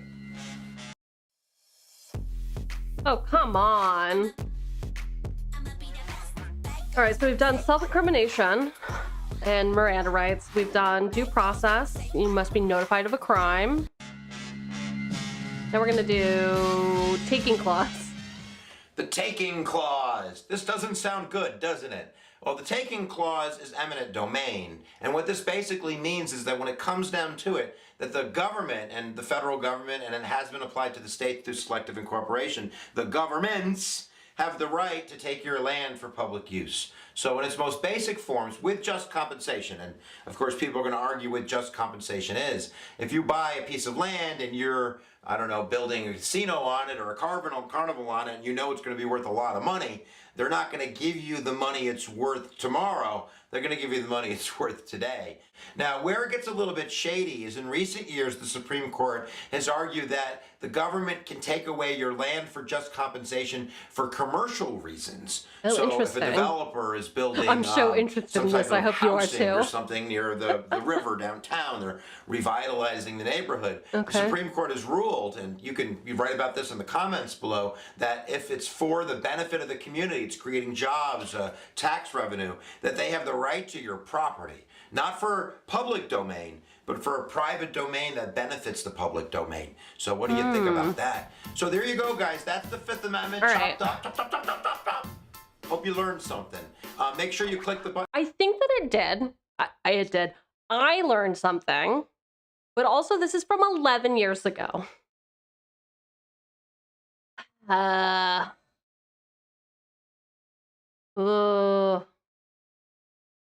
gotta, what it is and what it isn't. We gotta do one more. So how many times have I gotta you make heard sure I about understand somebody it. taking the fifth or pleading the fifth and thought to yourself, I say it. well, that means that they must be guilty? No. Well, you're not alone. It's a pretty common misconception. So Maybe. today I want to talk I to only you use it about when I what am the guilty. Fifth is and what it is not and why some people take it. So stick around and find out. Stick to it. I love lawyers with channels. Truly. Oh, cool. Licensed to practice law. Great. Happy Friday, everybody. Hope you had a great week. And like I said, today I want to talk to you about the Fifth Amendment. And it comes up a lot, and I see a lot of people, especially online, who post things sort of like this. And it is a pretty common misconception and one that I wanted to address in a video. So first things first, if somebody takes the fifth or pleads the fifth, is that the same as an admission of guilt? No. And I can't say that clear enough. No, it is not. It is not an admission of guilt. In fact, if it was an admission of guilt, then the Fifth Amendment and all of the protections it provides would be relatively useless, because that's the whole point of the Fifth Amendment. So there's a lot of reasons why somebody, when being compelled to give a statement, might exercise their constitutional right to plead the Fifth Amendment and to remain silent and to not answer those questions. So I wanted to go over some of those with you here. What are some reasons why somebody might exercise the point of the Fifth Amendment and all of the protections it provides would be relatively useless, because that's the whole point of the Fifth Amendment. So there's a lot of reasons why somebody, when being compelled to give a statement, might exercise their constitutional right to plead the Fifth Amendment and to remain silent and to not answer those questions. So I wanted to go over some of those with you here. What are some reasons why somebody who is not guilty might plead the Fifth Amendment? So first, this one's easy, because they can. All right. It is a right guaranteed to them by the Constitution of the United States. They are allowed to do that. There aren't any other constitutional rights that I can think of that when we exercise them, somebody says, well, that's because you're doing something wrong. First Amendment says we get the right to say what we want to say. When we do that, nobody says, well, that's because you're doing something wrong. Second Amendment, right to bear firearms. If we exercise that right, it's not because somebody says we're doing something wrong. The Constitution allows us to say, I'm not answering that question. Go through all the amendments. Think of it this way. Come on. How many times growing up, or even once you're grown, has somebody that you don't really like come up to you and ask you some type of personal question? And your response is, it's none of your damn business, right? The Fifth Amendment kind of acts the same way. You're allowed to tell the government, it is none of your business. I don't have to answer that question. So my understanding is this is just about the government. You can't compel me to answer that. So my usage of plead the fifth in the context of discussing this with a coworker is invalid.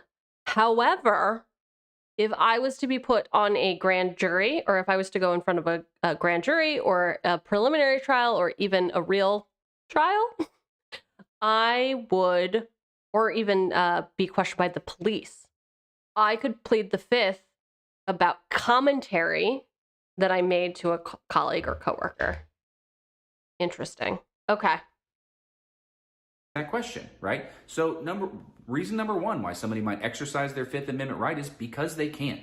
Reason number two, how many times have you been speaking to a person, or you've seen me do this in these videos, where you've had what's called a slip of the tongue? You mean to say one word and another word comes out. You mean to say one name and another name comes out. It happens to me all the time with my kids. I forget who I'm yelling at and I start naming them other things.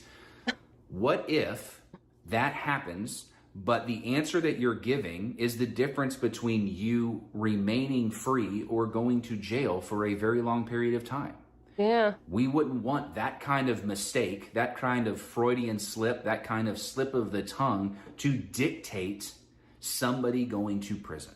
So we don't force them to get up on the stand and answer questions that they do not wish to answer. Okay? That's a big one. Reason number three, how many of you out there have an absolute fear of public speaking? Okay, Not I know me. That's like Had to get over one it of real the quick. top 5 fears in America. Nope, is people it's have death. fears of public speaking. Now, Death isn't the again, number one. imagine that not only are you publicly speaking, but you're publicly speaking in front of 6 or 12 individuals who are deciding your future, deciding the fate of you for the rest of your life. Okay, pretty stressful, and something that some people just physically aren't able to do. So again, that's that makes a a lot reason of why sense. they say, I'm not going to testify, I'm not going to give a statement. Another reason, I went to school to become a lawyer. Congratulations. I'm trained in cross-examination. I take classes every year and I practice almost on a daily, weekly, monthly basis. You know, this is really interesting. Lawyers, as well as police, are trained to get the answer that they want. They are trained in human psychology to confuse you, etc. So you want somebody like that on your side versus on the opposing side. Oh, interesting. On cross-examining witnesses into saying things that I want them to say that they don't want to say, okay? I know how to do that.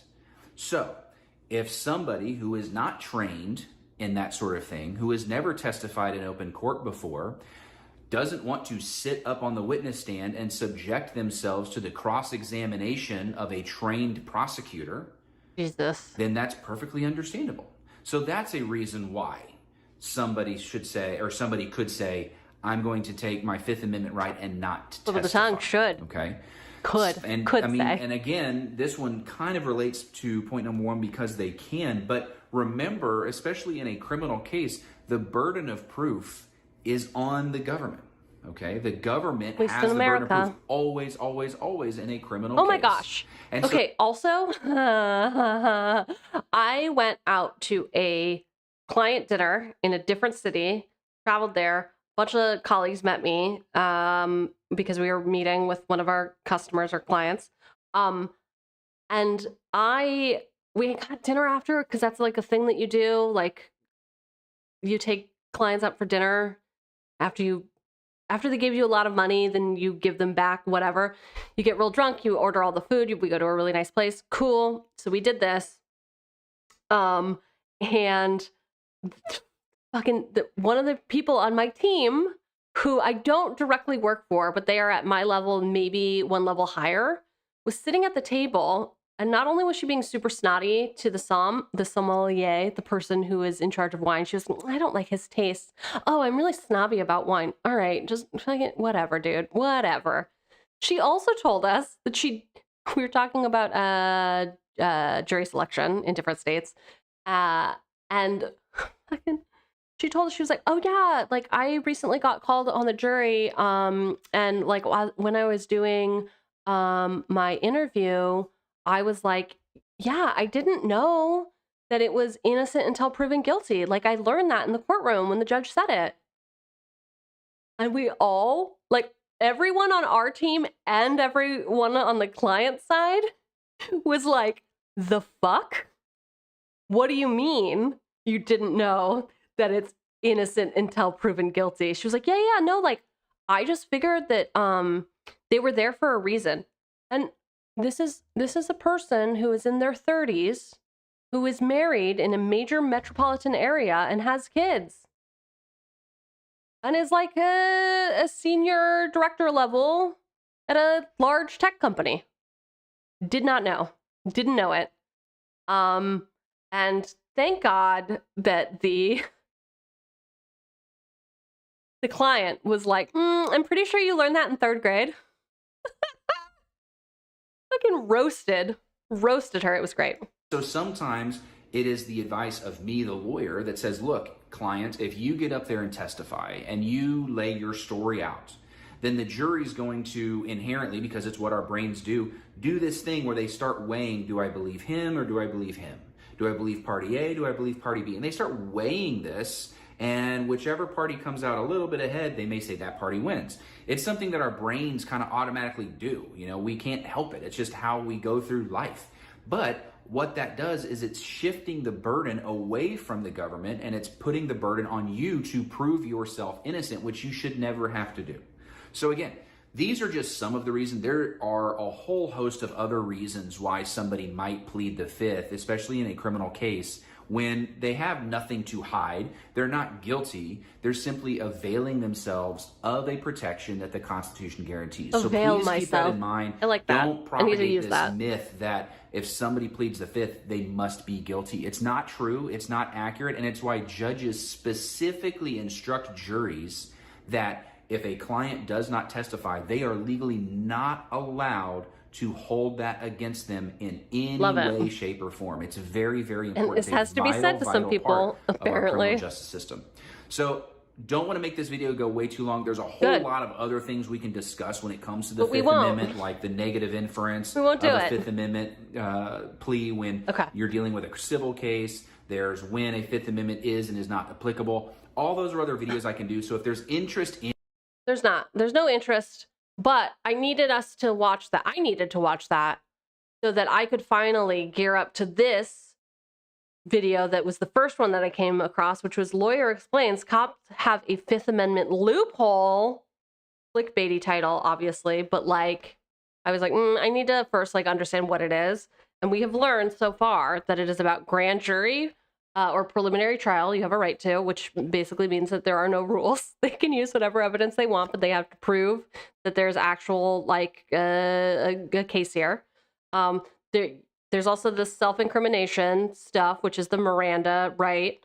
And there's also the due process, which you have to be notified of what crime you have. And then there's the taking clause, which is about not being able to, it's actually called just compensation. They can't take private property for public use. If the government takes private property for public use, they must be compensated fairly. That one I had to look up because I was like, what? What were we talking about? Okay, Lawyer Explains. Cops have a Fifth Amendment loophole. Let's fucking get into it. Remain silent with the police, right? I mean, it's the Fifth Amendment, right? No. The Supreme Court has ruled that the Fifth Amendment and the right to remain silent are not the same thing. You can't just shut up and be okay.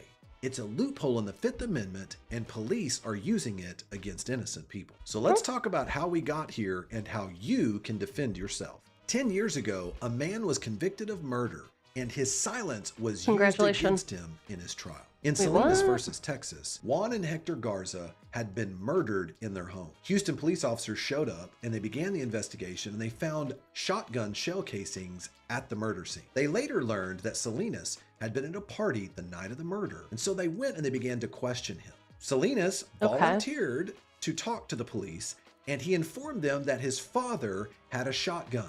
Of course, they went to the father and they gathered that shotgun. And as a result of that, they asked Salinas if he would be willing to come in and sit down at the police station and interview. This is a key part. This was a voluntary interview.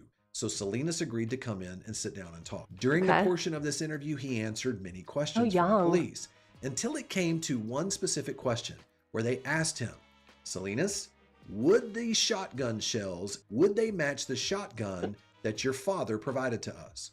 It was at this moment he went completely silent. For several minutes, he didn't say anything.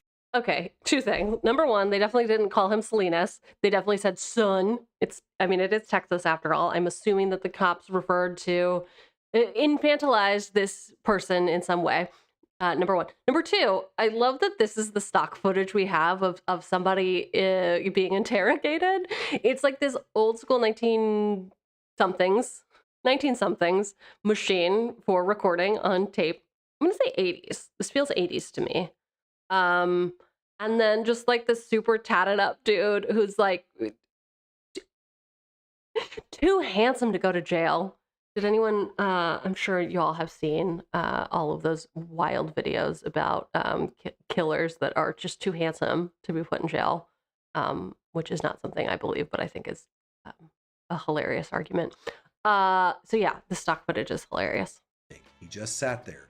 Now, according to the police, he looked down, he kind of looked nervous, he seemed to be kind of staring down at his feet, and he did some fidgety type stuff is what they tried to claim that he did, but at no time did he answer or say anything related to that specific question. After several minutes, the police continued to question him about different things, completely unrelated, and Salinas agreed to answer those questions. Okay, here's the deal, and we learned about this, but 5 minutes ago, police lawyers are trained to trip you up or to get the answers that they want, right?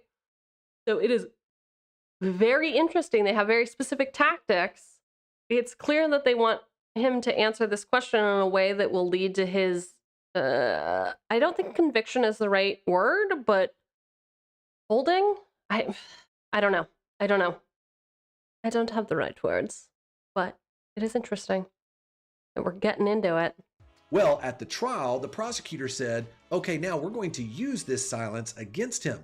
And this is what they argued. They argued that an innocent person would have appropriately responded and said they didn't do it if they were innocent. Rude. So because he chose to remain silent, they should infer his guilt from his silence. What? And as a result of that, he was convicted of murder. The appeals court ruled that his decision to remain silent was not a violation of his Fifth Amendment rights. And as a result of that, his silence could be used against him. Wait, what? And his murder conviction could stand. Instead of the Fifth Amendment preserving his innocence, his silence was actually used as evidence of guilt. That's an example of the police using the Fifth Amendment loophole. But why did the Supreme Court allow this to stand? Yeah, there I'm are confused. two key trials that got us here. Burgess versus Tompkins from 2010 established your rights when you're in custody and when you're not in custody. And Chavez versus Martinez in 2003 established when your silence can be used against you in a trial. In Burgess versus Tompkins, a new precedent was set that if you were in the face of actual interrogation from a police officer, even though they may read you your Miranda warnings, in order to actually obtain the benefit of being able to remain silent, you must clearly articulate your desire to be silent in the face of police questioning. Interesting. Otherwise, the police may be able to use your actual you have to silence invoke the Fifth against you. So how do you know you've been arrested? You can't just you can't just avoid questions. That's the line. In Chavez versus Martinez, the Supreme Court rules that That's the bullshit. Fifth That's some Amendment legality. only protects from unwanted and coercive interrogations if the government is seeking to introduce that at a criminal trial. You do not have a Fifth Amendment right to be able to remain silent in the face of police interrogations. Yes, it's not. Otherwise, not selective. Involuntary interactions with the police, they can use your silence against you in court. In fact, the only way not to have your silence used against you in voluntary interactions with the police is to expressly stand on your Fifth Amendment right and tell them you refuse to answer the questions based upon your constitutional rights. Interesting. It is only by invoking the right that you actually obtain the benefit of the right. But then why did the Supreme Court decide to create this loophole in the Fifth Amendment? The best way I know how to describe this is to read to you some of Justice Alito's comments during oral arguments. He said basically that the Fifth Amendment does not establish an unqualified right to remain silent. In fact, a person's right to refuse to answer questions, here's what he said, depends on his reasons for doing so, and the courts need to know those reasons to evaluate the merits of a Fifth Amendment claim. In the end, the Supreme Court agreed to uphold the Salinas decision by 5-4. Who does this disproportionately hurt? The innocent. It's the people who know they've done nothing wrong that will step up and want to volunteer to have a conversation with the police. But once they realize the fix is in and they feel like they're being framed for something they didn't do, and they decide they want to step back and remain silent, they'll realize they're in trouble and they have nowhere to go. Imagine for a moment a person, no formal legal training, works for a business. All of a sudden, the Securities and Exchange Commission shows up. I know smart people already know this. Agency, and they barge into their office and they start talking to them about, we need to ask you some questions. This is critical. You've done nothing wrong. The person under investigation knows they've done nothing wrong, so they voluntarily agree to answer any of the questions the SEC might have. Suddenly, the officer asks a question that makes this poor guy feel very uncomfortable. Internally, what is he thinking? I probably shouldn't answer this question, and I probably need to have an attorney present before I start continuing on. So now the officer continues to press him about these questions, and he chooses to remain silent, and he pauses because he doesn't know what to say. Here's what's key. Now the officer tells him, sir, you do realize if you continue to remain silent, I can use your silence against you in your trial. What is this poor business person going to do? What is anyone going to do? First reaction, confusion and fear. If you don't say something, it's used against you. If I do say something, it's used against me. Maybe I should walk out. Maybe I should stand up. What exactly should I do in this situation? You have to invoke your rights. I thought the Fifth Amendment it's opt-in, not opt-out. The same thing. If I don't have a right to remain silent, it's going to be used against me. Then don't I lose both ways? Wouldn't the next likely move be an exit strategy? In this situation, panic would likely ensue. And let's say the man doesn't know what to say, so he stands up and he starts to walk towards the door. If he does that, he's still remaining silent. So as he's remained silent, won't that be used against him? Confused and likely intimidated, the person is vulnerable to the illusion that he must now cooperate with the police, because if he doesn't, he's worse off than if he just remained silent. Either way, the police win. So how do you defend yourself against this Fifth Amendment loophole? It is no longer sufficient to keep your mouth shut or ignore police officers in voluntary interactions with the police. You must now understand the importance of expressly invoking your constitutional right to the Fifth Amendment and to remain silent when the police reach out to you or you have any voluntary interaction with the police. Even when the police tell you your silence can be used against you, the correct response, sir, I am exercising my Fifth Amendment right to remain silent, and as a result of that, I will not answer any more of your questions. Even when the police tell you that your silence can be used against you, you should invoke your right to remain silent and say no more. This Fifth Amendment loophole is a terrible trick used by the police on innocent people, but it's not the only one. To learn about 10 more of their favorite tricks, check out this video. All police's favorite tricks. Okay. I need what is called in our industry a quick bio break. I am going to hit up the restroom, and then when I get back, we are going to do something exciting. Okay.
She's back.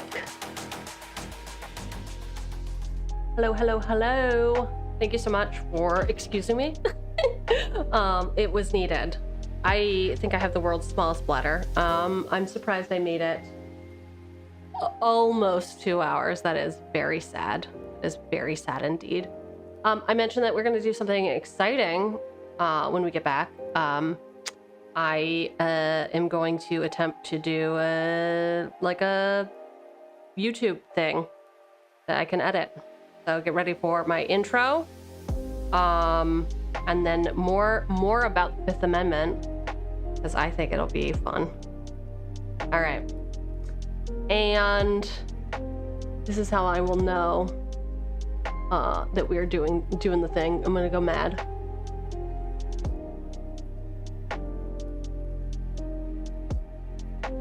What's up, YouTube? This is Director Chugi clocking in.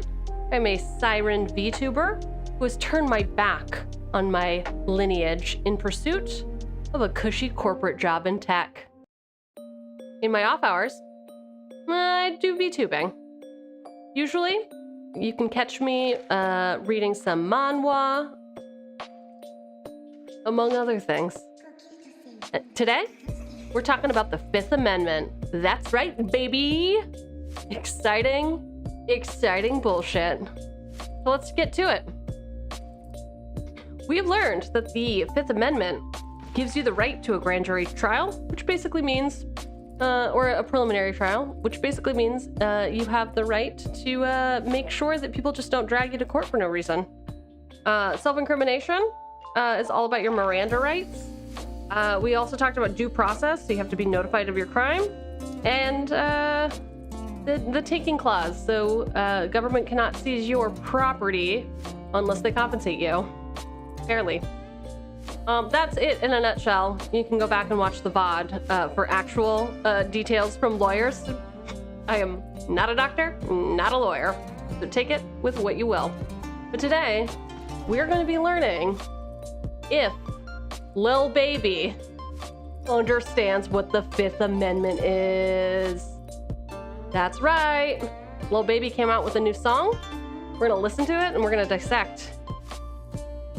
Do they know what the Fifth Amendment was? Because I sure didn't before we started our journey today. All right, let's get into it.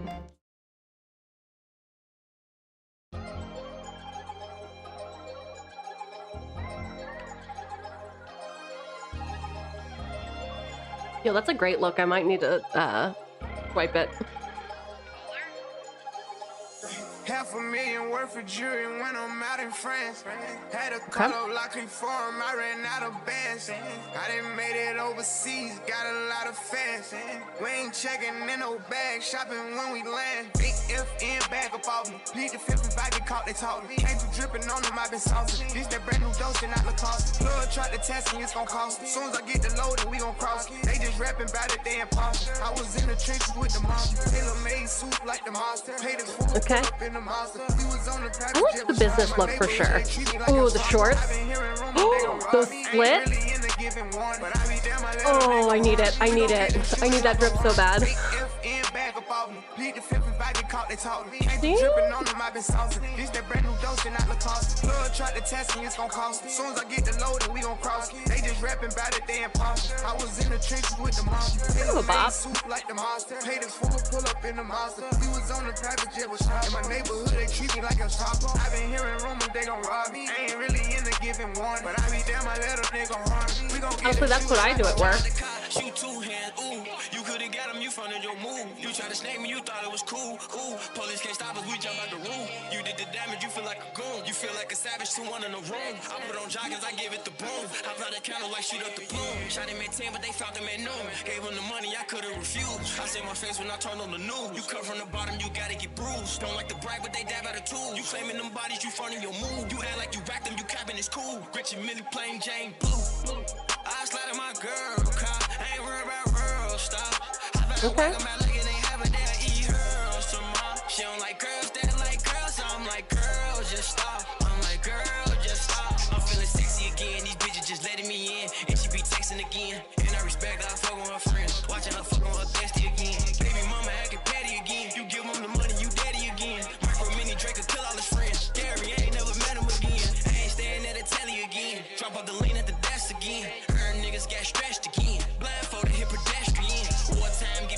tense. How you get mad, he paying the rent. Feeling my style ain't comparing the feet. Bitch, I'm the shit I inherit the week.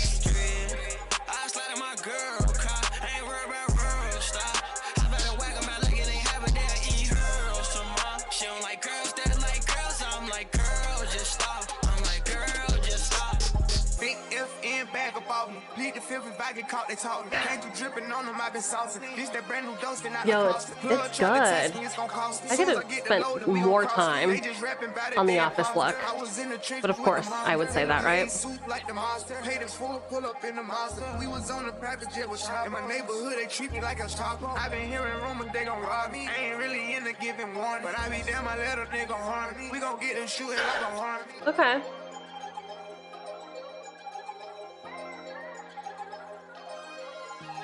We got some drip, we got some looks. A little bit of a bop. Not like a hype track. Ugh, I hate ads. But we really need to understand, does Lil Baby and Lil Durk actually understand the Fifth Amendment? I don't know. Only the lyrics can tell me. Lyrics. Who I want? Where are the lyrics? Are these not out? Is it too new? Is it too new? It's a month ago. All right. Well, I thought that we were going to be able to do this, but now we're just going to have to do it again with closed captions. Right? Let me try one more time with my Google skills. I'm a professional. Plead the Fifth. Lyrics. Who I want? It's not the same song, right?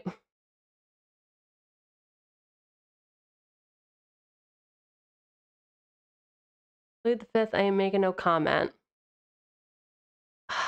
I think this is a different song. All right. Here we go. We're gonna do it again. Some crazy sounds in here. Yep. Ugh. Made me watch an ad for no reason. All right. Closed caption.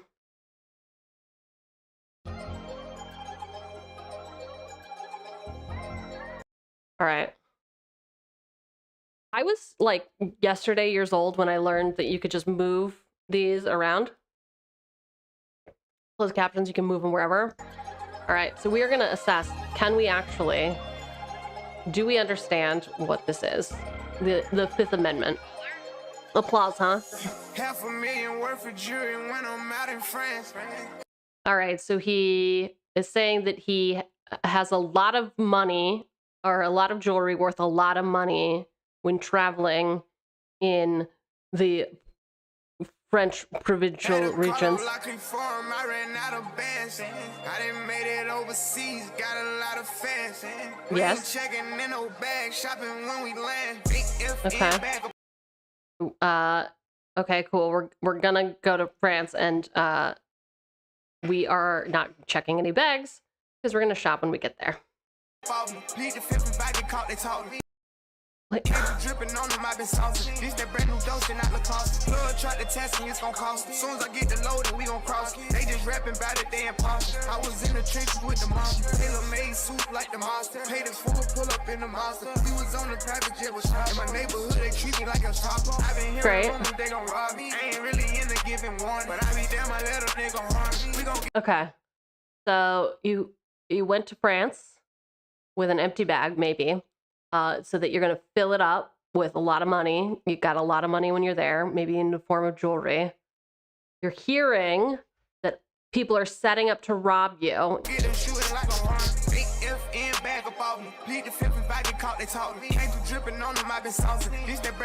So yeah, okay. So you're saying you will plead the Fifth if they catch you. tried to test me, it's gon' cost me. As soon as I get the load, we gon' cross it. They just rapping about it, they impossible. I was in the trenches with the monster. Tailor-made suit like the monster. Paid this fool to pull up in the monster. We was on the private jet with shop. In my neighborhood, they treat me like a shopper. I been hearing rumors they gon' rob me. I ain't really in the giving one, but I be damn, I let a nigga harm me. We gon' get them shooting like a John the car, shoot two hands, ooh. You could've got him, you fronted your move. You tried to snake me, you thought it was cool. Ooh, police can't stop us, we jump out the room. You did the damage, you feel like a goon. You feel like a savage, one in the room. I put on joggers, I give it the boom. I brought the candle like shoot up the plume. Shot him at 10, but they found him at noon. Gave him the money, I could've refused. I see my face when I turned on the news. You cut from the bottom, you gotta get bruised. Don't like the brag, but they dab out a tool. You claiming them bodies, you fronting your move. You act like you racked them, you capping it's cool. Rich and Millie plain Jane blue. I slide in my girl car. I ain't worried about real stuff. I better whack them out like it ain't have a day. Eat her tomorrow. She don't like girls that like girls. So I'm like, girl, just stop. I'm like, girl, just stop. I'm feeling sexy again. These bitches just letting me in. And she be texting again. And I respect her, I fuck with her friends. Watching her fuck on her bestie again. Baby mama acting petty again. You give them the money, you daddy again. Micro mini Drake to kill all his friends. Gary, I ain't never met him again. I ain't staying at a telly again.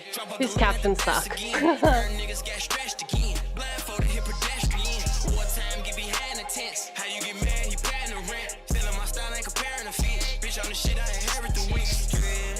I slide in my girl car. I ain't worried about real stuff. I do like the applause. Okay, the jury is still out. If we understand what the fifth is, can we? I did see a SoundCloud. Didn't I? Sound click. Goes to be no, not what I needed. Transcript. Show transcript. Nope, can't do it. Can't be bothered. Huh. All right, so my limited understanding of this, I'm gonna turn back on lo-fi,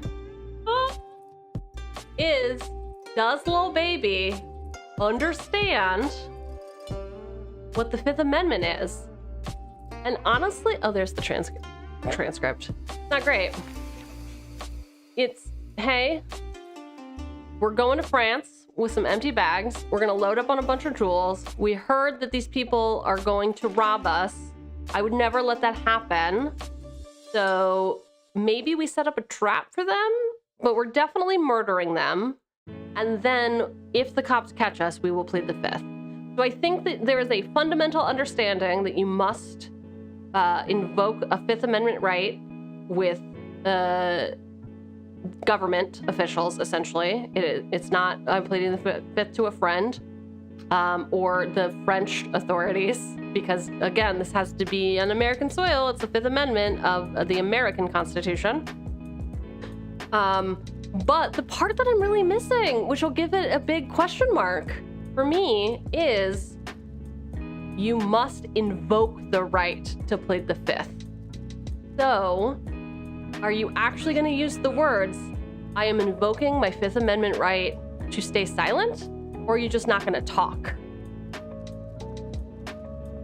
I wish you could be more clear with your rap lyrics, Lil Baby.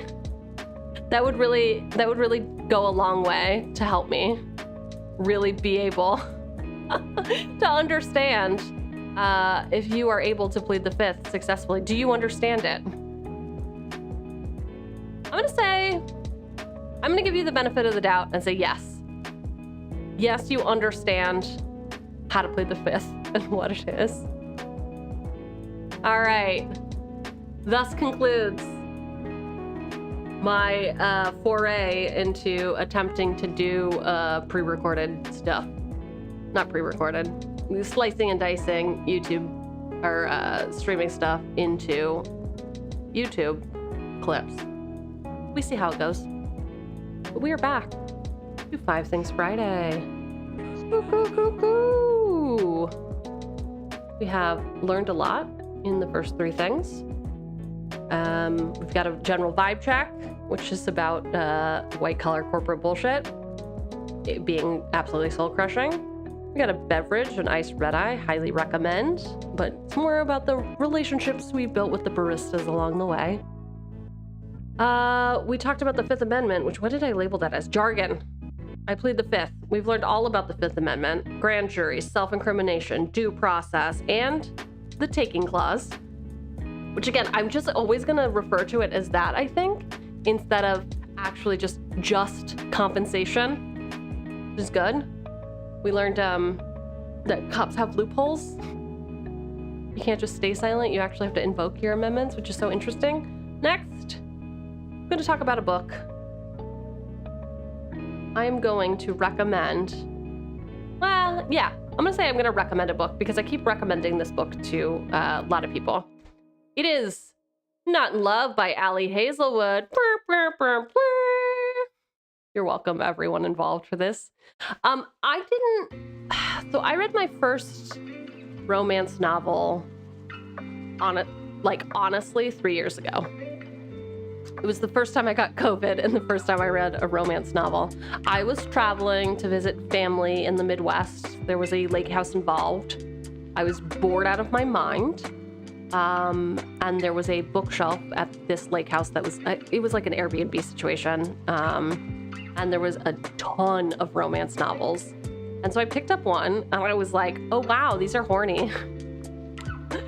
And like, it scratched a very specific itch in my brain where it was fun and flirty. And I was kind of engrossed and it was like a quick read. Like it was easy on the brain, which I really liked. So I'm not like an avid romance novel reader, but recently, like I'd rather read manhwas or comic books, digital comics over like novels. But I've recently gotten an Audible subscription through work because yes, there are downsides to working in tech, but there are also a bunch of perks. So they give me an Audible subscription. And so when I am doing dishes or cooking, I like to put on an audiobook. And I used to grind business books like it was nobody's business, because that's honestly why they get you the Audible subscription, is so that you can read thrilling titles such as, let me see, what do I have on here?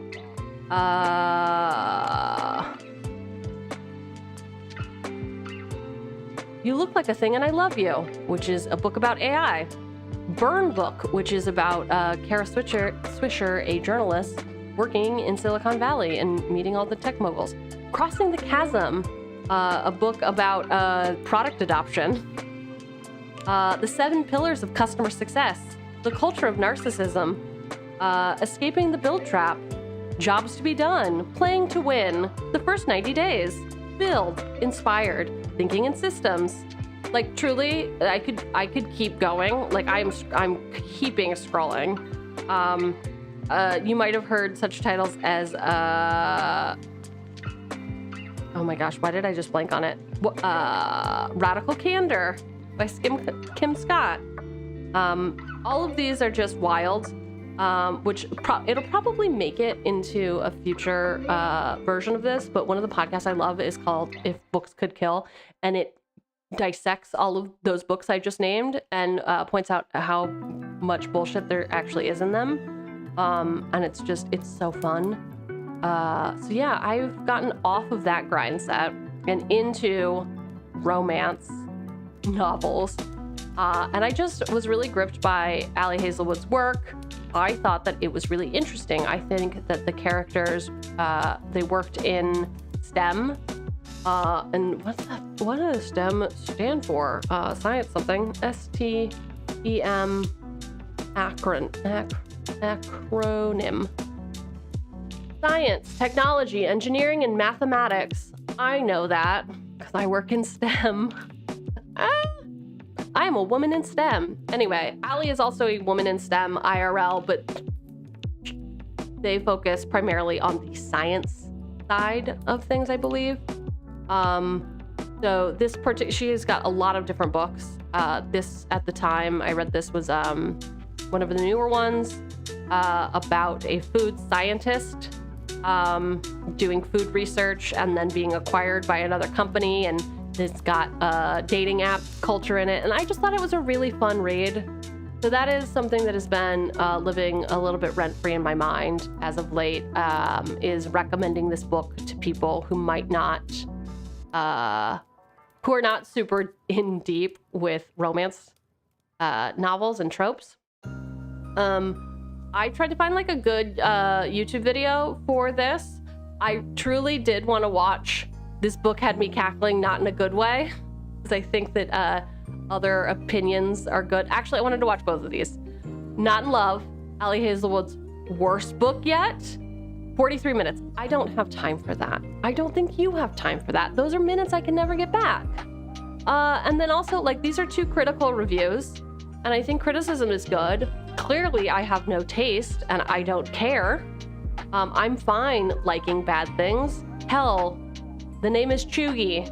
I'm very comfortable with being cringe, in liking very mid-level things, and this is one of those things. So we're gonna do a, I think, neutral or positive review, from this vlogger. Hey guys, welcome back to my channel. If you're new here, my name is Angelisa, and on this channel we read, discuss, and obsess over books together. And today, I'm obsessing because I just got this in the mail and I'm so excited. We haven't read it yet. Not in Love by Ali Hazelwood just got released. Not a good sign. Ali Hazelwood is like an instant pre-order, instant buy author for me. I loved like almost every one of her books. I think only one of them I really like. The FMC was annoying to me, but I'm so excited for this book. First of all, the cover, so cute. Second of all, let's read the synopsis. So it's a forbidden secret affair, which is amazing. So it says, a forbidden secret affair proves that all is fair in love and science.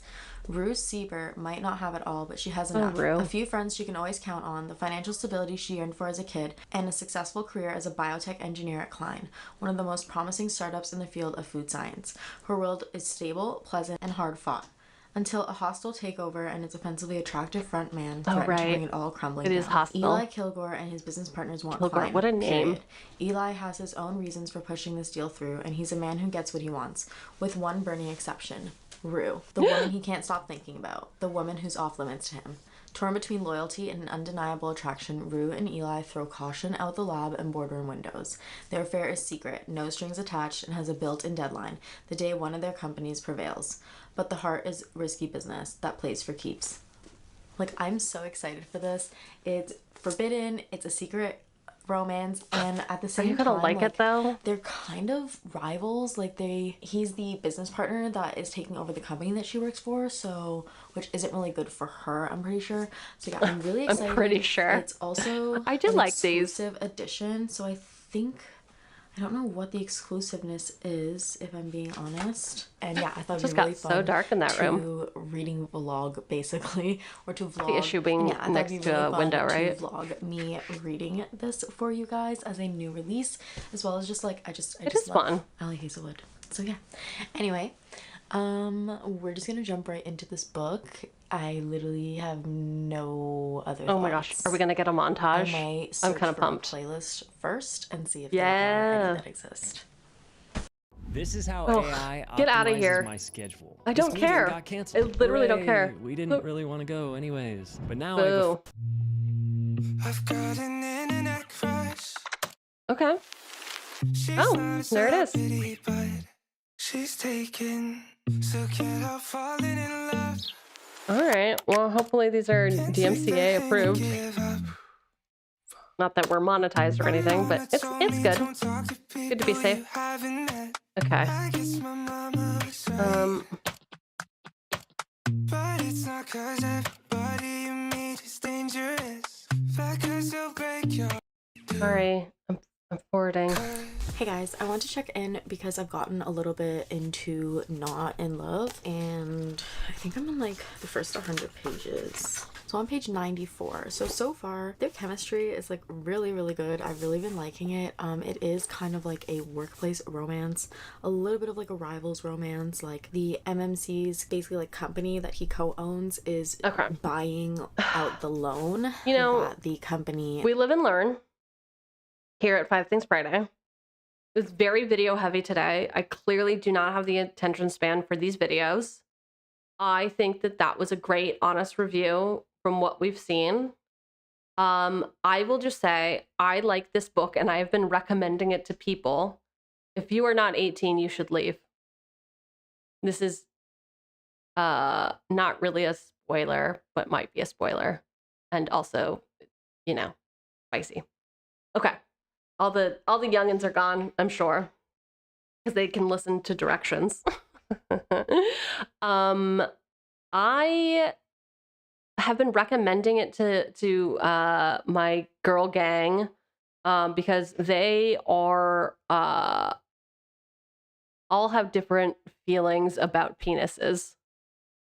And what I will say about this book is specifically there's not any penis in vagina intercourse. And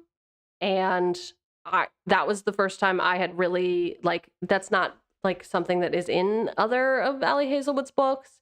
It was something that was like very specific and clear, and like they still like had super hot fooling around times, but there was not penis in vagina sex. And that also didn't at the end be like, and then he put it in me and his dick was so amazing, which was chill and cool. And I really liked that about this book. Again, I think it's a really fun read. There's a playlist to go along with it. So yeah, buyer beware. Go at your own risk. All right, let's see. Game. Ugh. Victory. All right, I got back into Magic the Gathering. Have y'all ever played that? Yeah. Nerd stuff, right? Confusing, expensive cardboard. In middle school, there were a group of kids who would play Magic sitting on the concrete in front of one of the classrooms. And I think I walked by one time and very much they were like, what are you looking at? And I think that they thought that I was going to make fun of them. And honestly, I might have. I don't know what my intention was there. I think it is, personally, I think it's true that hurt people hurt people. And I was going through some shit in my early life. So I was kind of a mean girl, but it was not intentional. It was just thoughtless. It was not malicious. It was thoughtless. And yeah, I think I like perused and they definitely thought I was going to like come down hard on them, which again, I'm not malicious. I never was malicious, but thoughtless. So that was my first exposure to Magic. Never played it. Had like never really had any friends that played it. And then in 2019, a friend of mine got really into it. And then we started playing together and buying boxes and playing like truly like all the time. Like would have dinner and then just play. Or like on the weekends do like an all day gaming sesh. And the cool thing about Magic and working in tech is there's a lot of nerds.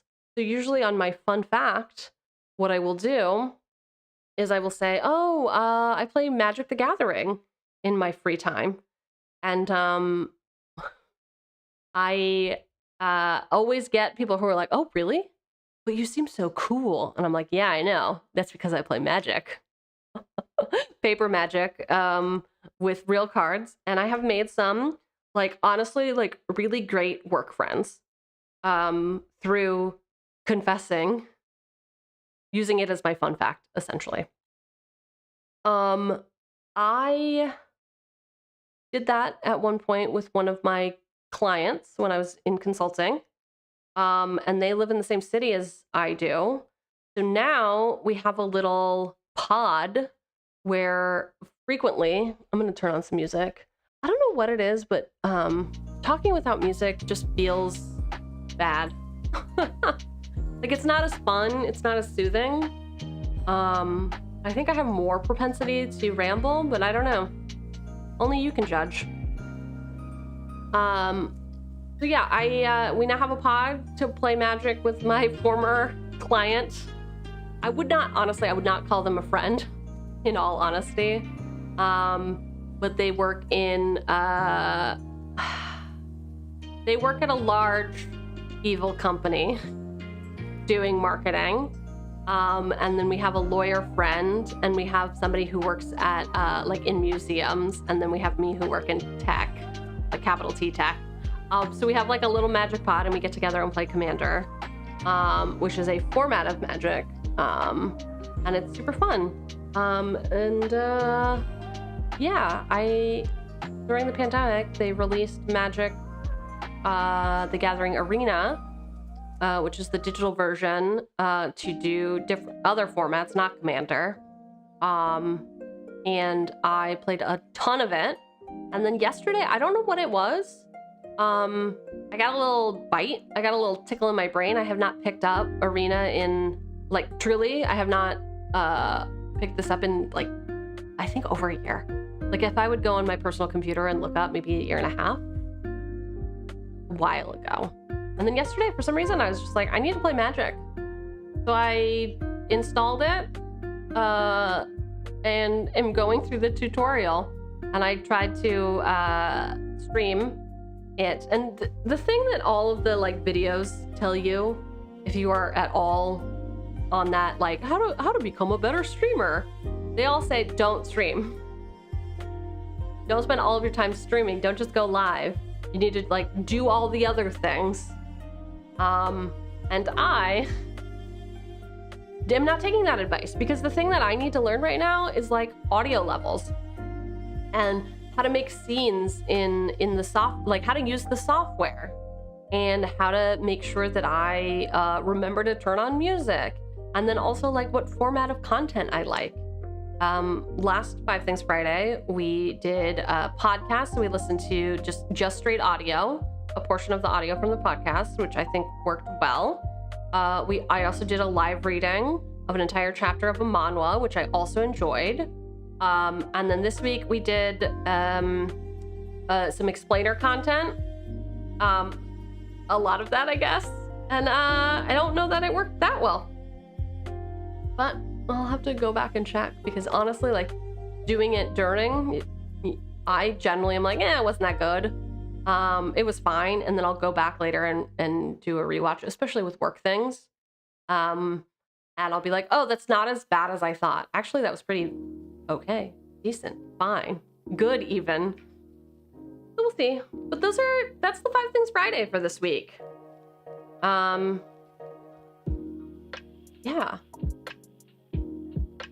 The Director Chugi signing off. JK, I'm actually gonna play some Magic. But I need to do the things that we do, which is boot up the game, and then change my what's it called?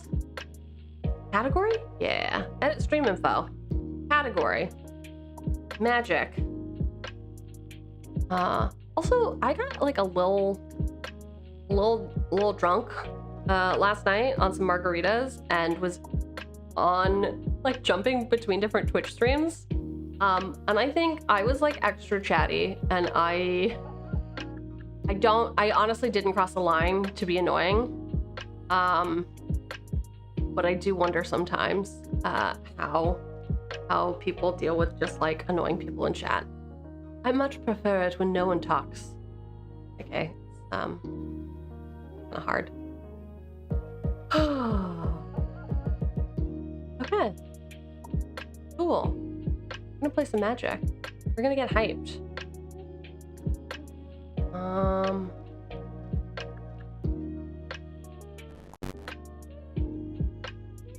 Ooh, Magic online.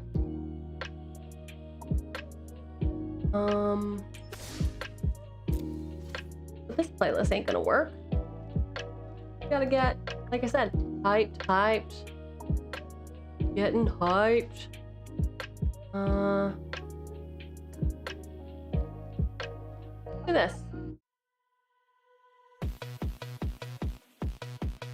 Feels like good magic music, right? Very fantasy-like. Okay, I need to actually exit out of this real quick. Exit. Very preemptive because I need to move all these stupid screens over. I'm not gonna unlock my iPhone. Stop listening to me.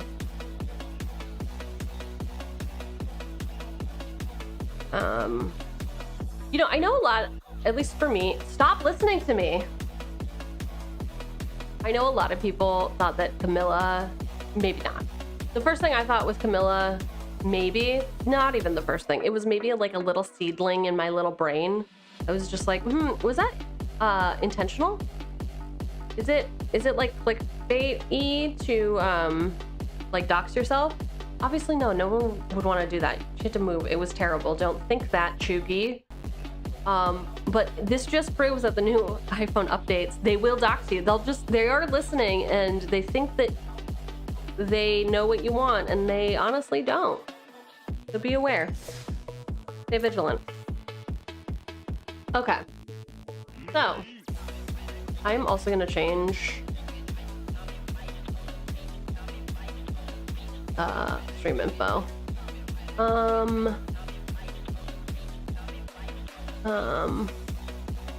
Yes. New. Okay.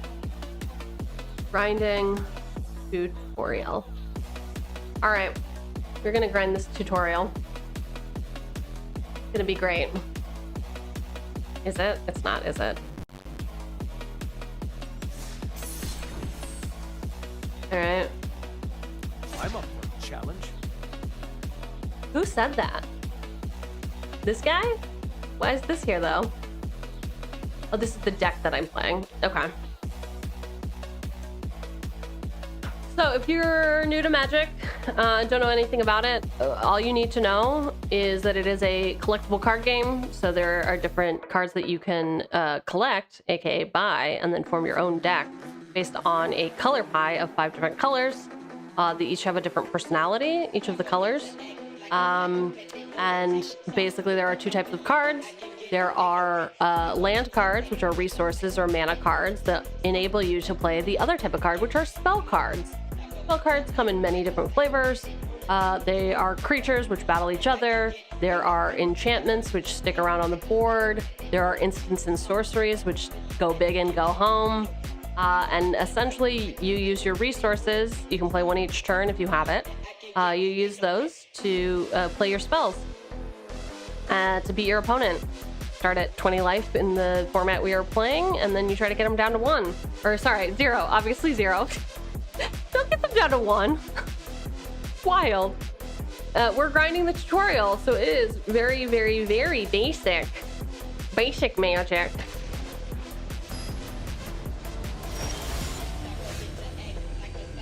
All right. Here we go. All right, what do I have? What do I have? I have this card, the Cloudkin Seer, which when they enter, I draw a card. I have this Warden of Evos Isle, which has flying, and creature spells with flying, I cast cost 1 less to cast. These have flying, so I should play this one before this one, probably. And then this one, other creatures you control with flying get +1/+0. Cool. The flyers. Blue flyers. Again, this is the tutorial, so it should be pretty straightforward. All right, what do you got? You got a goblin? When shambling goblin dies, target creature an opponent controls gets -1/-1 until end of turn. Well, that sucks. That means it'll kill these little ones, and he's not going to help me with that. I suppose we just won't kill the goblin. Another goblin. Quelle surprise. Big surprise. This one, because then I can play both of these next turn. Who's just one? Oh, okay, so it is a 2/1 vanilla creature, which means it's got nothing special. But it does have flavor text, which I love. The few surviving humans of Krav would have welcomed the return of winter and its sterilized cold. They often peered northward, hoping that the snow's edge had reached their infested city tomb. Alright, well, got a flyer. Play this, then this, then this. Team dish. Oh, I could have made it even cheaper. You know, you live and learn. You gotta look at the cards to know if you should play the cards. You know? I don't care. See, you can still win with 1 life. Not worth losing any of my creatures for. Okay. Okay. Ooh, look at how cheap they are. I can play both of these or this one. I play this one, then I can attack for... This will become 3. This will become 3 and 3, so I could attack in for 9 this turn. Or next turn I could attack in for much more and maybe win in 1 turn. So I'll do that. Oh, right, and I draw. Other creatures you control is flying. Cool. Which I could probably play both of those next turn. All attacks. I can go over their heads. Let's do it. I'm gonna mute for a moment to munch on these sick almonds. Sick being cool.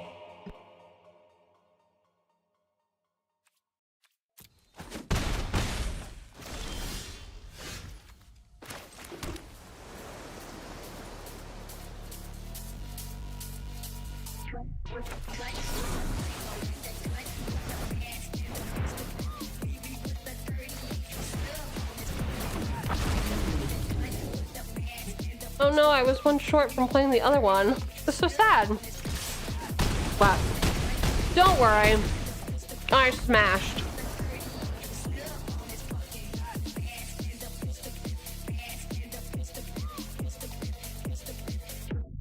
Are you enjoying Magic? Isn't it so fun? I'm sure you know exactly what's going on. Alright, played Lily, now I'm gonna play Bib. Play against Bib.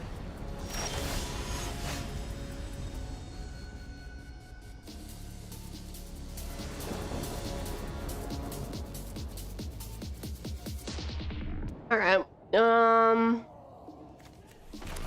this one. Try 1, that means I can look at the top part of my library and decide if I want it to stay there or not. I don't, I have too many islands. Can't win with just lands.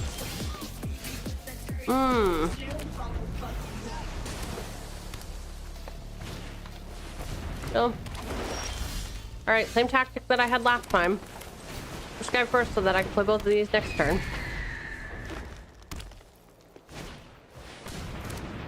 Oh. Add 1 mana of any color you control with, if you control a creature with 4 or greater, you can add 2 mana. So these are considered mana dorks, and they allow you to get a lot of mana pretty quickly so that you can play big behemoths.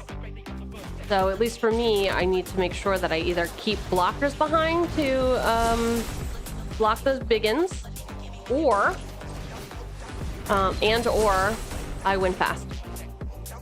Ooh, and I'm gonna save this for one of those big guys. Big boys.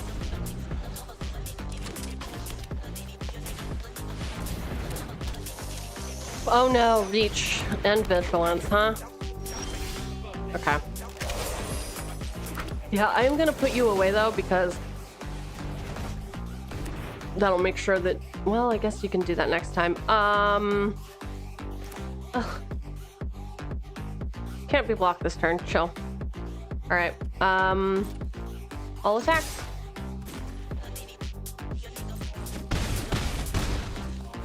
All right, end turn.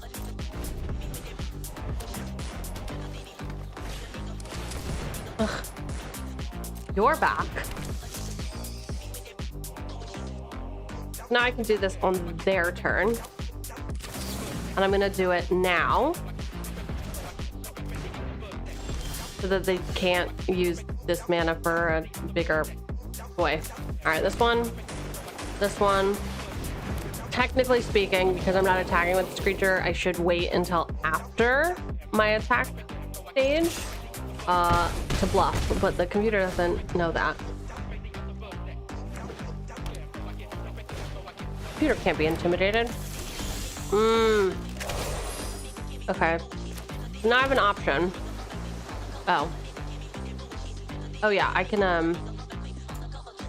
activate ability, cannot be blocked, and then full send to send everyone over, and the 4 plus this is gonna be enough.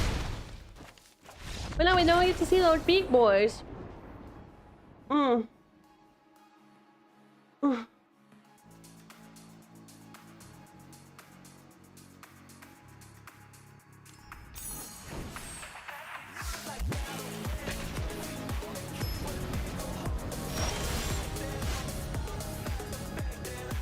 Hey, it's some Johnny.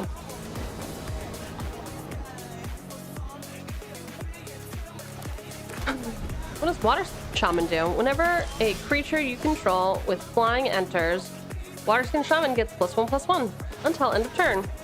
Chill.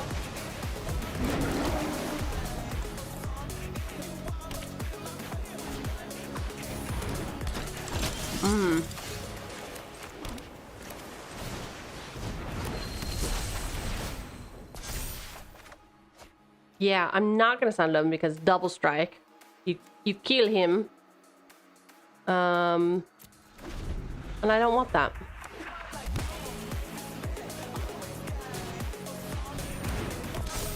Wait, what? Why would you do that? What happened? Why are you helping me? What is your cruel plan?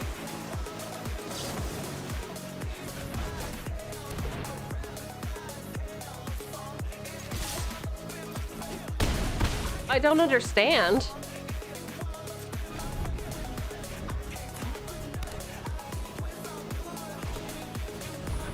What is happening?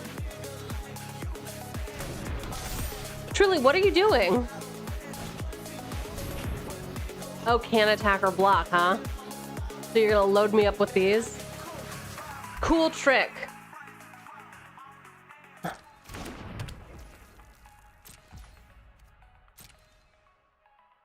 Okay. So you buttered me up just to be an asshole.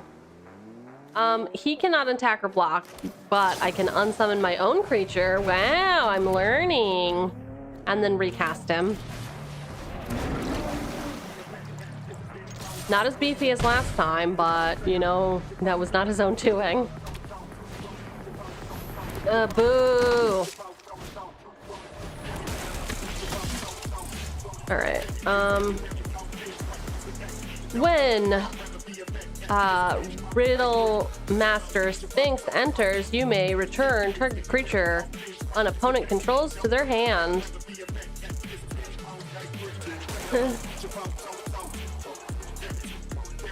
I guess I could, like, do that, but to what end? Whatever, fine. Oh, no, I can't fucking play him. Oops! That's on me. Math. Should have done the math. That was a waste of a turn. Boo!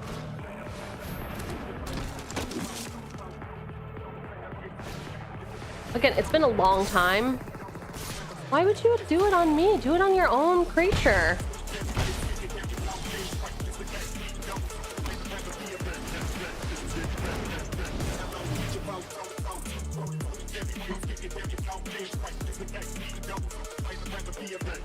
No, I can't do my own. Fine.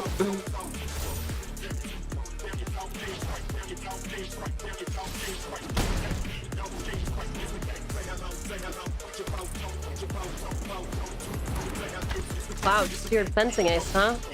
That's all you got, huh?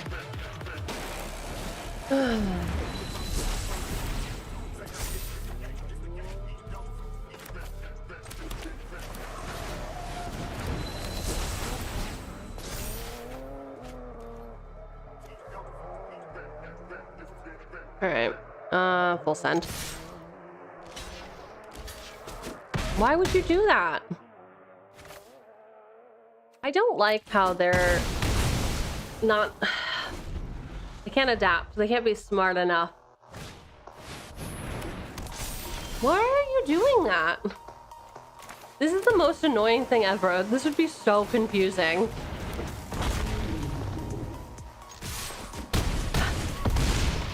I should watch somebody else play the tutorial, like a new player, and then maybe I would understand. The hell? Alright, thanks some Johnny.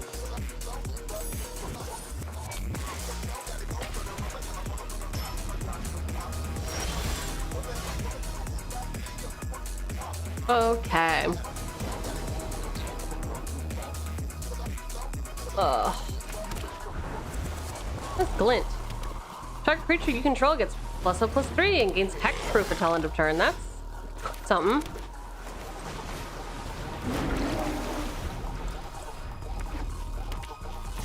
No, thank you.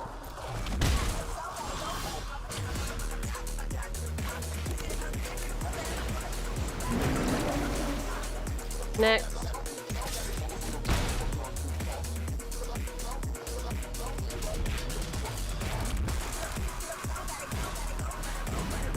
Whenever you cast a non-creature spell, put a +1/+1 counter on Spellgorger. Weird.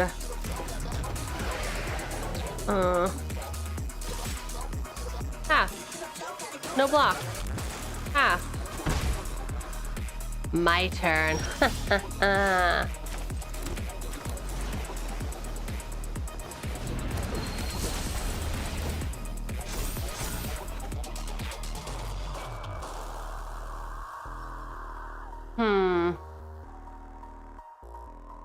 Do I want to trade? Potentially, or get 6 in? I'll get 6 in.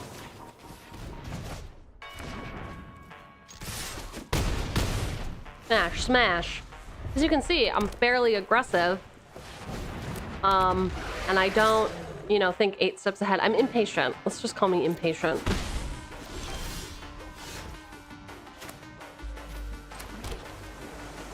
Other creatures you control with flying. Chill.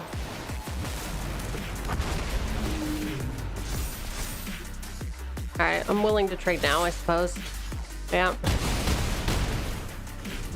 Because then I can come in here. Oh no! Way to shock me. You should have gotten rid of one of my creatures. Sure.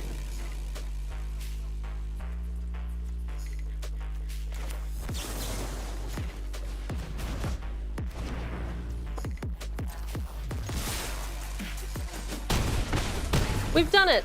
Success! Did you have fun with this match? No. Why would you ask me if I had fun with the computer?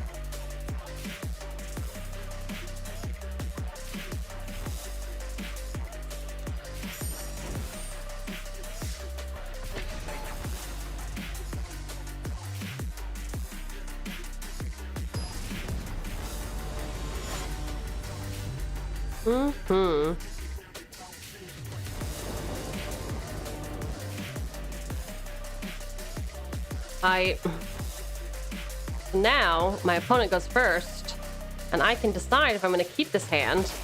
Do I have playable cards? Do I have enough lands? These are very expensive, and I only have 2, so I'll be holding on to these 3 for no reason. This looks better. And I'm going to get rid of that. Done. All right.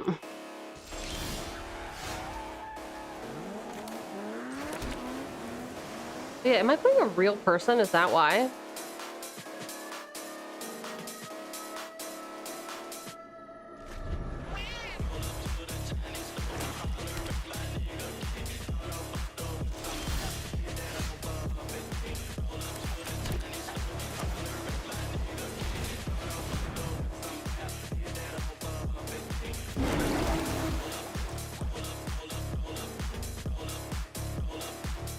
Uh-oh, what do you have, dress?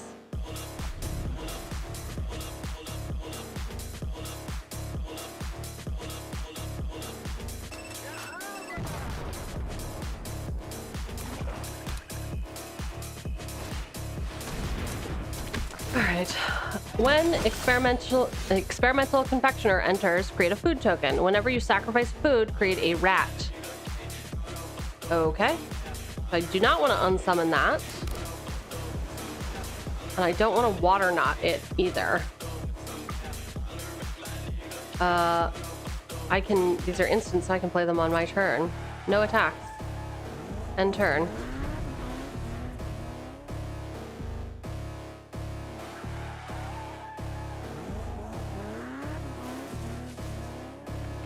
Get the scorpion! Get him! Get him! Get him! That was just for me, that wasn't for you. Chill. Resolve. Resolve. Enjoy your 3 life. Pass. 2 attackers.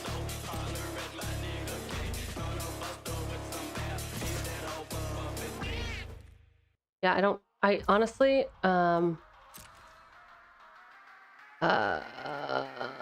no blocks.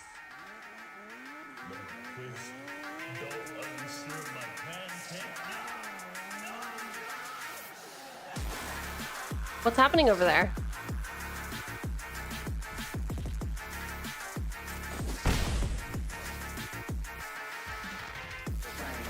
Goodbye, rat. I know you couldn't block anyway, but I don't want you to attack next turn.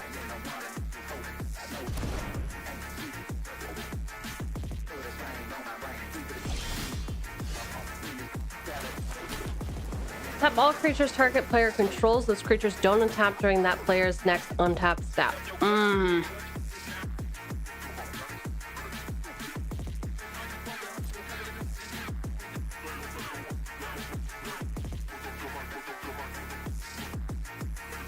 Low magic. Enjoy.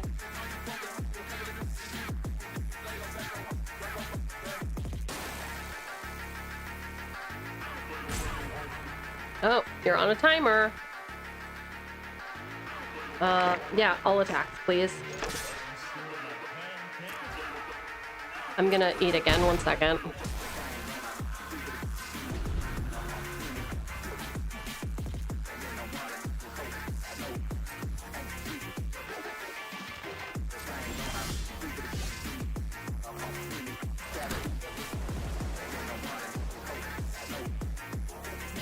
I mean, it's an expensive spell for, like, no payoff. Just to, like, try to even out, but... I guess we'll just do that, right? That makes sense to me.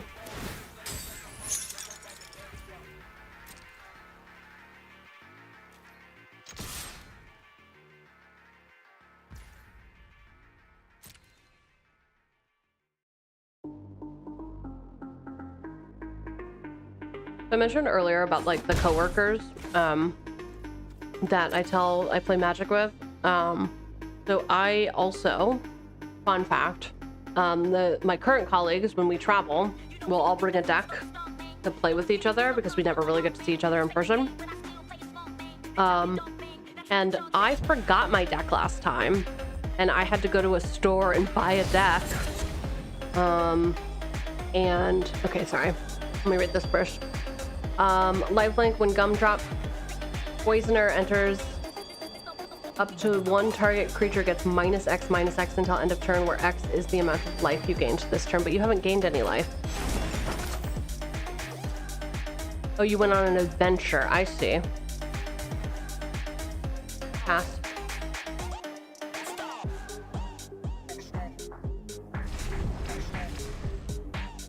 You have to have 3 plus 2 mana. When Sweet Tooth Witch enters, create a food token. Resolve. Resolve.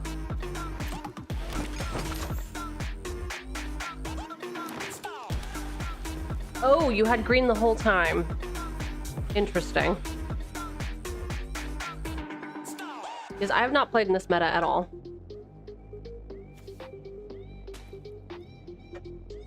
Anyway, fun fact about playing with other people. I had to go to a store and buy like a pre-built deck. And the deck that I gained, like totally swept the floor with people. I kind of love that. Are you kidding me? Ugh, what is this? This is gonna be 3-2. I'm just gonna give you more and more foods. Jeez, I'm saving that. Okay, I can do that, and I'll just slow them down a bit. I'll give them more life gain, but I'm wondering if I can, like, this is ultimately good for you.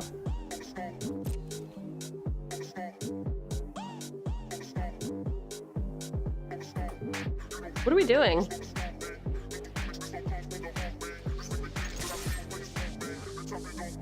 I shouldn't be so angry about this. Here. This is how I feel about this game. Ooh, mad about it. What am I gonna do? Dex to damage, great.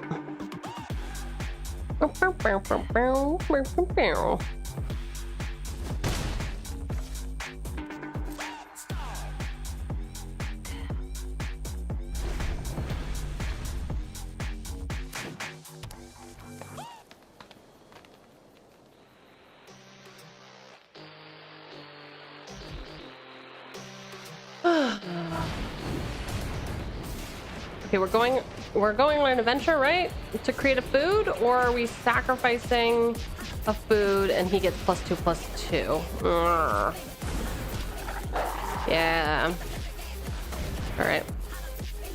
That's fine. Literally don't care. Who do I want to unsummon?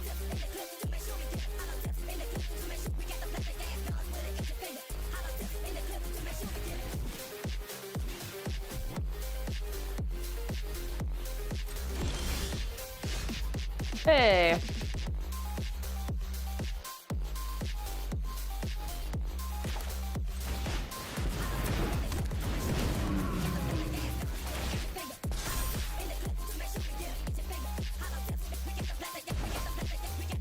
All right, do you want to trade? Trade. Ooh, all right. You got all this food.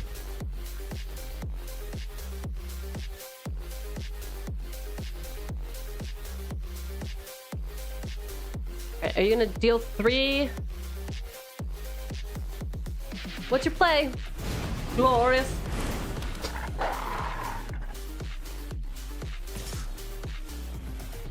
It's fine.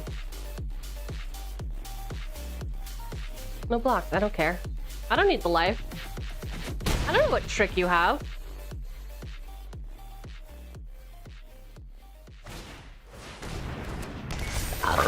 Excuse me. 3/3 beast. You may sacrifice a creature. If you do, search your library for a creature or basic land, reveal it, and put it into your hand. Up to 2 target creatures each get +2/+2 and gain trample. Okay, so I'm gonna save my sleep until Act 3.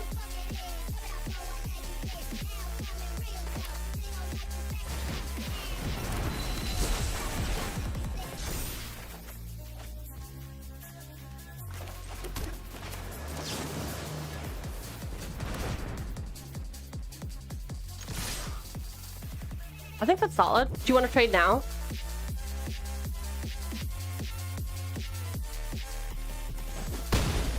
Yeah, you think you're gonna get that Act 3 trample. You don't even know what I have. Stack, stack, Sack. Oh yeah, no, that's a great choice. Literally doing nothing for you.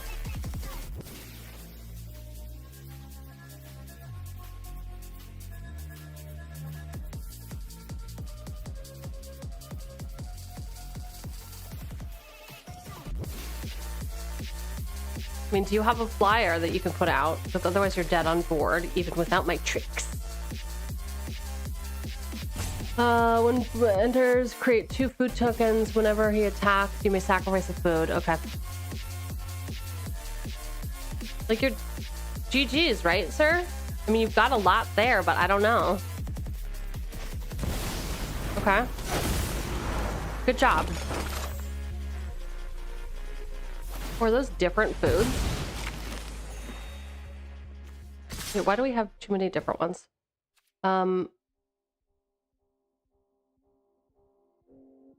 Okay, what is this? So I can pay, oh, he can't pay one.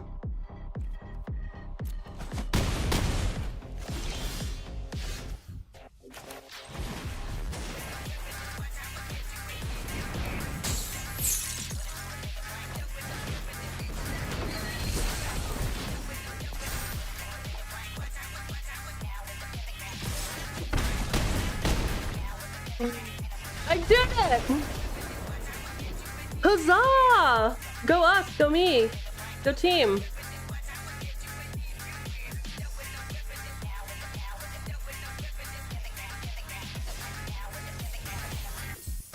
Great, claim. Play. Do I have to do this again? Oh, that was my recently played. Color challenge. Flame. A different color. Let's have some fun. Okay, Lily, let's have some fun.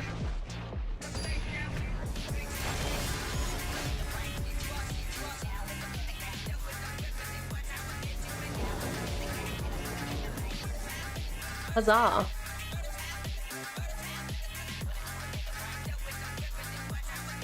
Oh right, I can't mull. Alright, so I've got a rat with that touch and an instant that gives me -1/-1.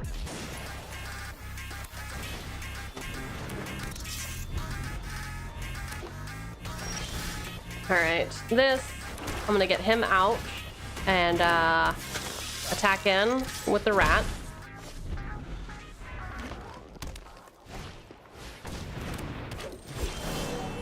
Okay.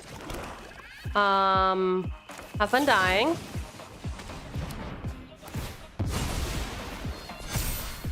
Aw, dang it. I'm an idiot. I should have done him as well. Then he would have gotten a +1/+1 counter. This is what, here's the deal. This is why I'm practicing. Getting used to it. Because I am impatient as fuck and I have no, plan. I have no plan of action. Bruh.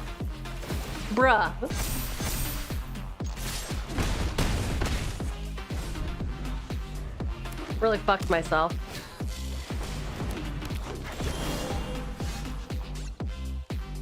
I forgot that my angry face doesn't have blinking. Alright. I cannot play that guy.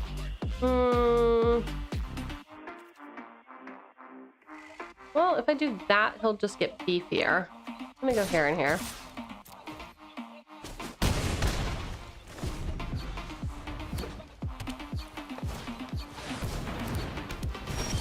Ugh. All right.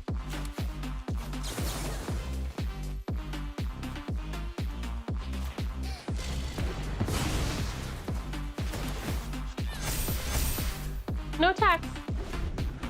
Trying to teach me. Ugh, too many. Aha! Joke's on you, sucker. No attacks. I'm sorry, how many fucking worms do you have back there?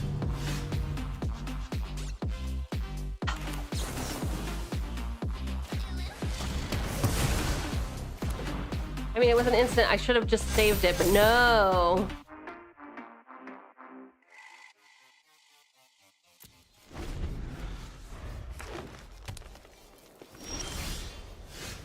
Demon of Loathing? Still no. Need one more, huh? No attacks. At least Vivian isn't dumb. Oh, sorry, what is this? When he enters, put 2+1/+1 counters on each other creature you control. Name. Okay, so he makes his friends bigger. Okay. Whenever he deals combat damage to a player, that player sacrifices a creature of their choice.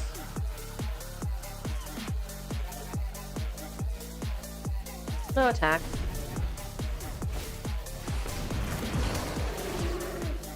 Good job. I don't care about your trample. All right. What is... I thought that it told me... Why won't it tell me? Oh, no.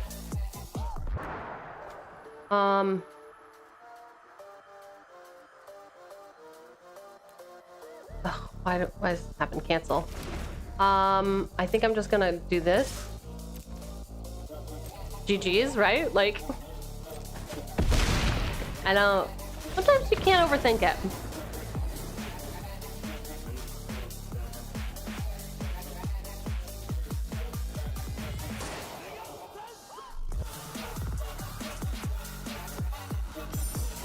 Get piped.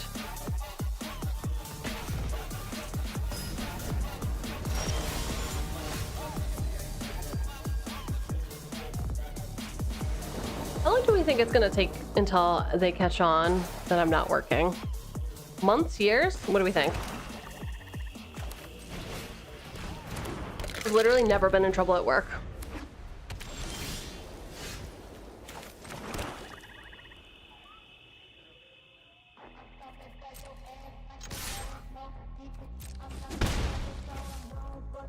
What's this guy's deal? I can get him from the graveyard into my hand. End.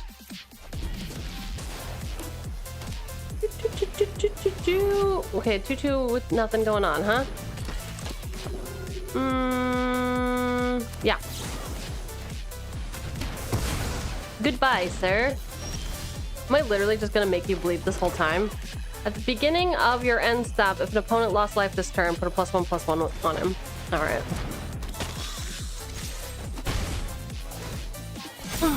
Good job.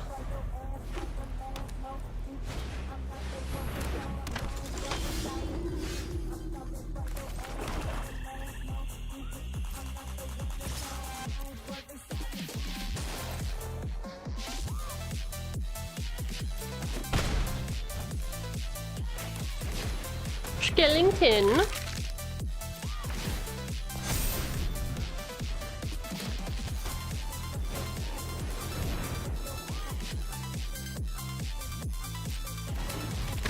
Enjoy your life gain.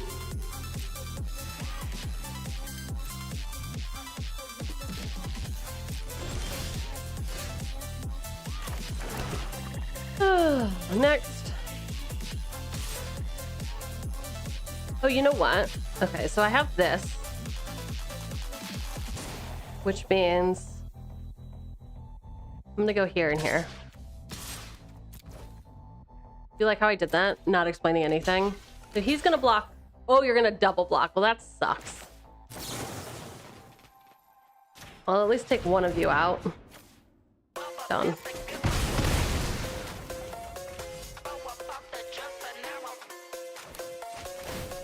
Bring him back to my hand.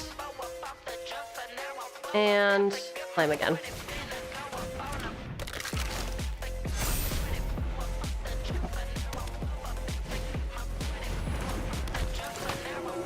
I gotta say, I really do like this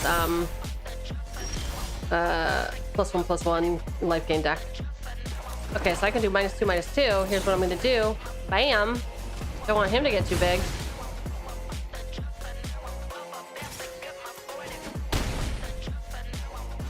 Savage Borger, MVP.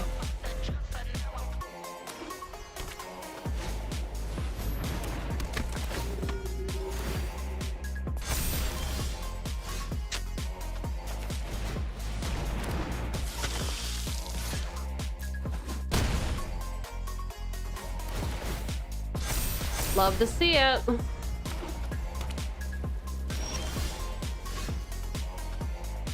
GG's?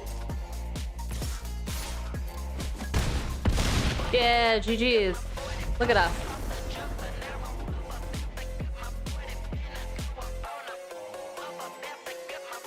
Bum bum bum bum bum bum bum.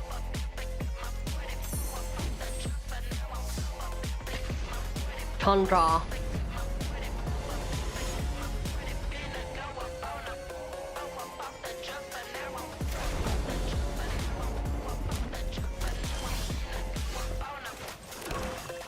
Killington. I don't know that I can win with this deck.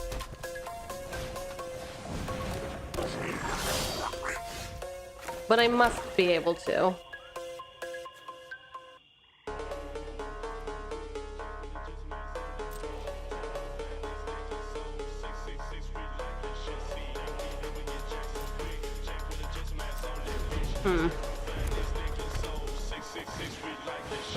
Ugh.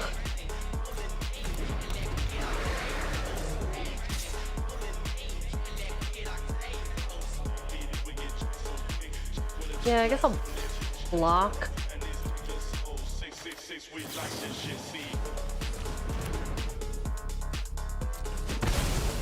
I guess I'll block. Oh,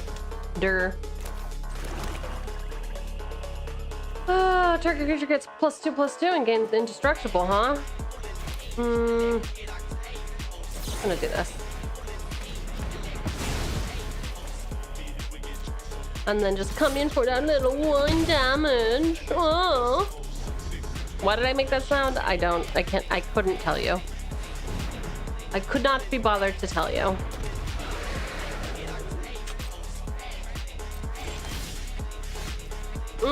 Vampire opportunist, you say? Each opponent loses 2 life, and I gain 2 life. For 7 mana, boy howdy. That's excellent. I mean, I don't want him to get bigger. What are you gonna... No attack. End turn.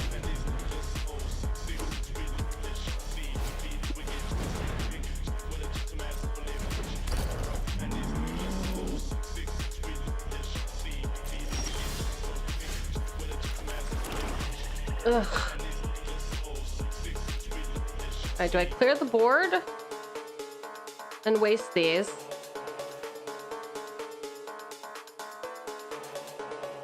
I guess so. Why not? Why not? Because you're supposed to be patient. Patience is a virtue.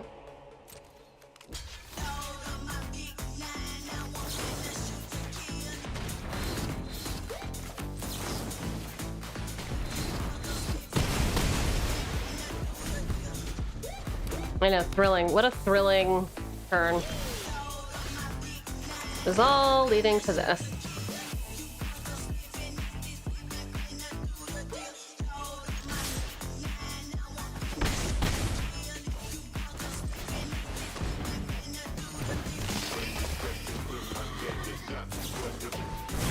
Yeah, good job. You still took the 2 damage.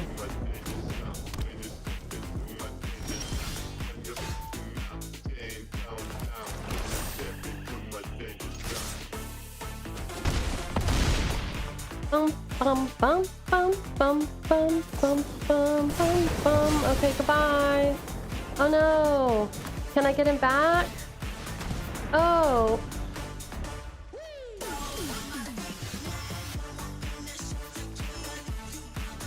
Discard a card.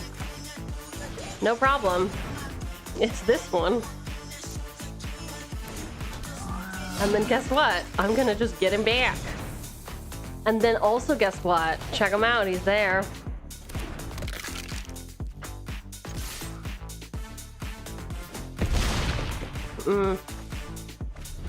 One. Flying haste.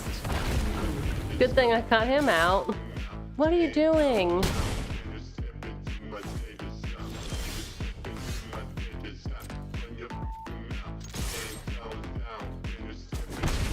GG, Chandra.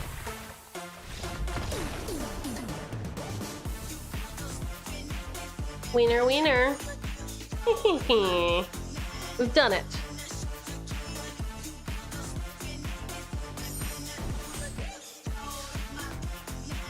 All right, Jay, show me what you got.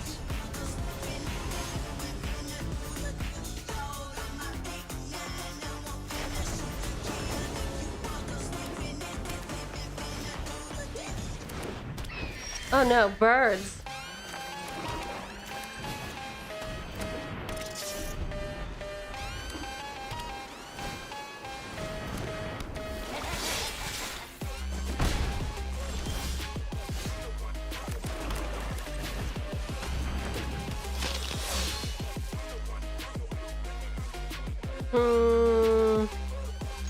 I think that's fine.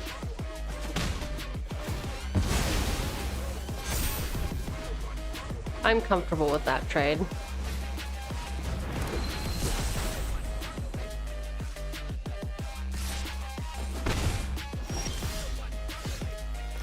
Fine, I'm going to discard a swamp because I am dirty with swamps. No, thank you.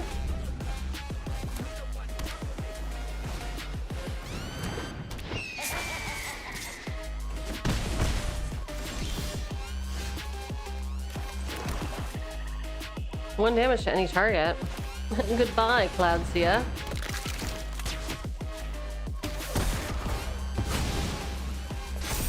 Ooh, love to see it.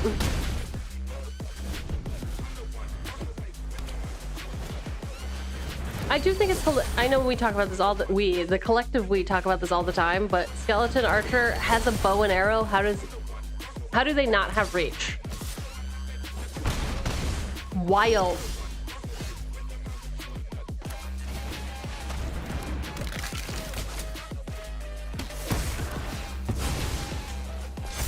Good luck for you.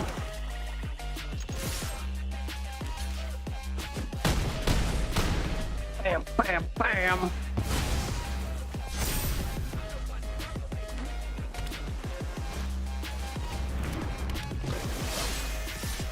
I said I couldn't win with this deck. I can win with the deck, just not what they were showing me initially. Enchanted creature has lifelink, and whenever a creature an opponent controls dies, put a +1/+1 counter on this creature.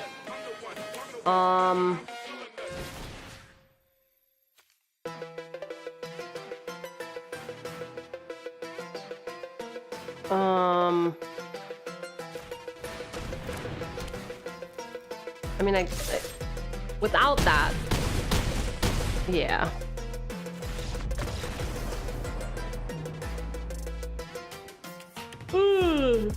Your magic's so fun.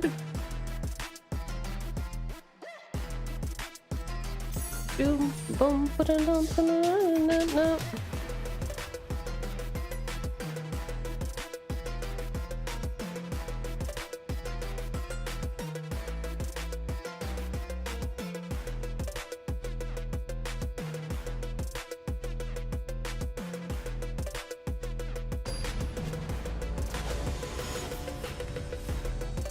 Moon plays MTG. Okay. Hi, Moon. Can't play. Can play soon. Unlikely aid. Keep. Hello.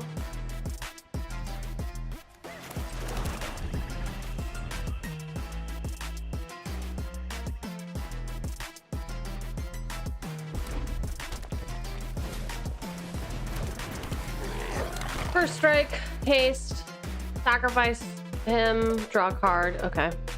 Cash. Cash.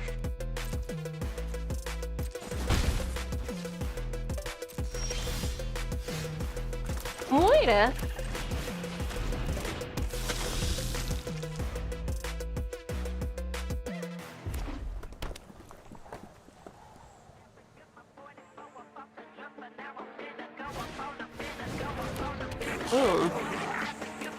Target creature with power 2 or less can't be blocked this turn. No block. Oh, perfect.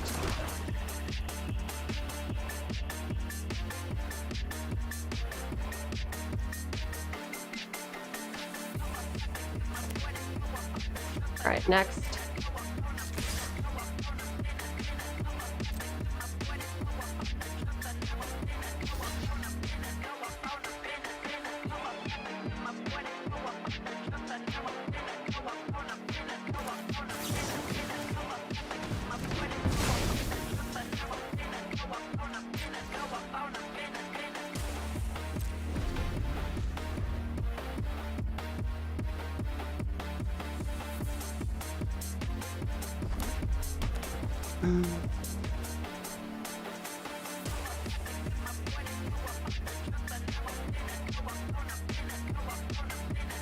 I think I forgot to be talking.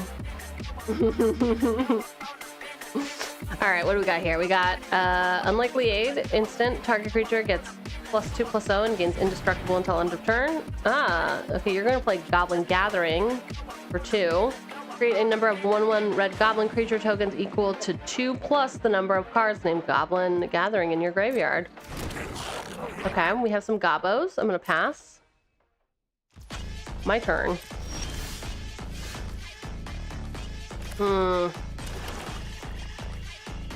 I can murder some goblins, or I could just play. I'm gonna do this. And I'm not gonna do that.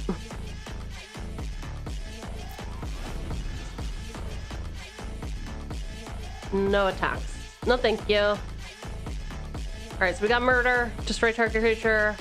We got Singular Vampire. Whenever a creature dealt damage by him dies this turn, put a +1/+1 on him. And then +2/+0 gains indestructible until end of turn.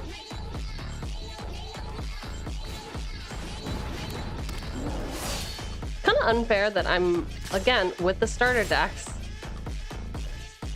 No blocks.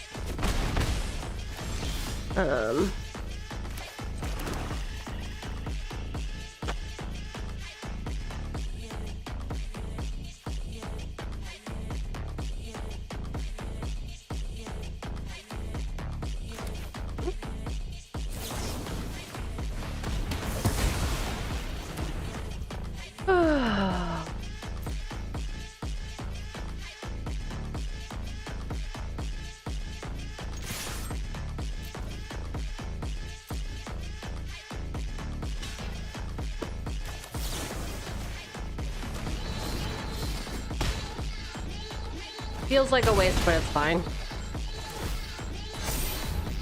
It's worth it.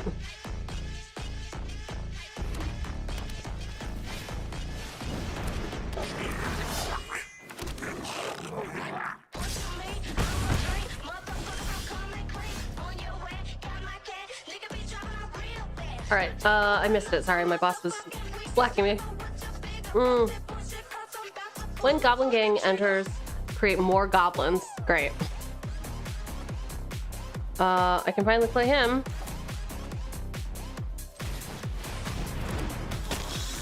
And just this one. Attack me with as many goblins as you want. I don't care.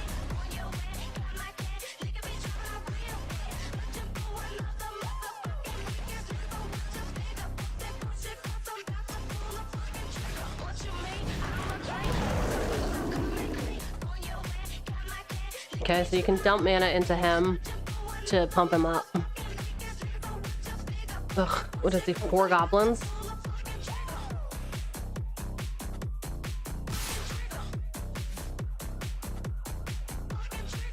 Listen.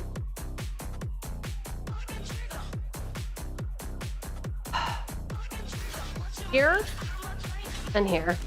I don't care. What are you gonna do? Interesting.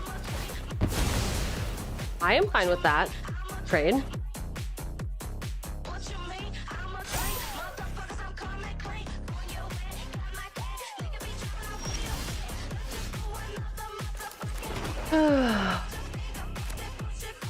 Okay, not yet.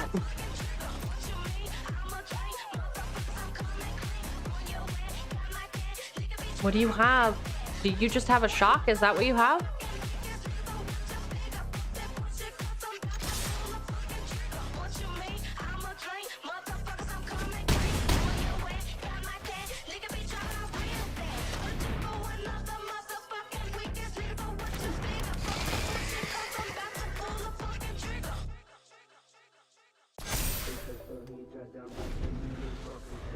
Sometimes they'll good game you, and they mean it because they're about to win. That did not have haste. But if it did, I'd be fucked. Not really though, that's 3 plus 8. No blocks. 4.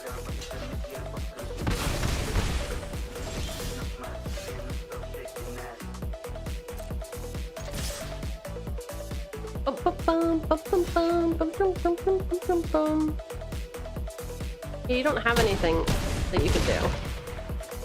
Alright. Good playing with you, Moon. Bye!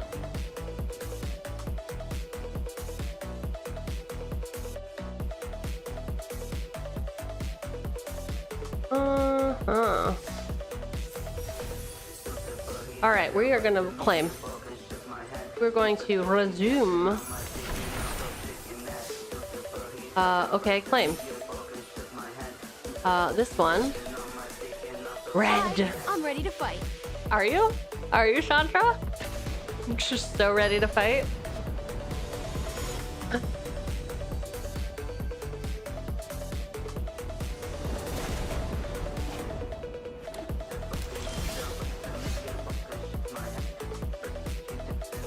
Alright.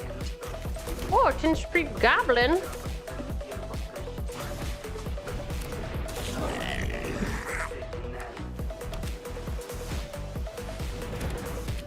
Okay.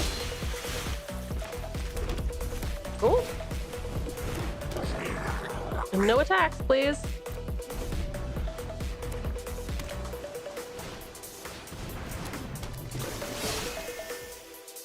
No block. Okay, Mountain. Get a number of red goblin creature tokens equal to 2 plus the number of cards named goblin gathering in your graveyard. And I'll get another goblin there. So that just gets 1 damage in and then preps me for next time. Alright.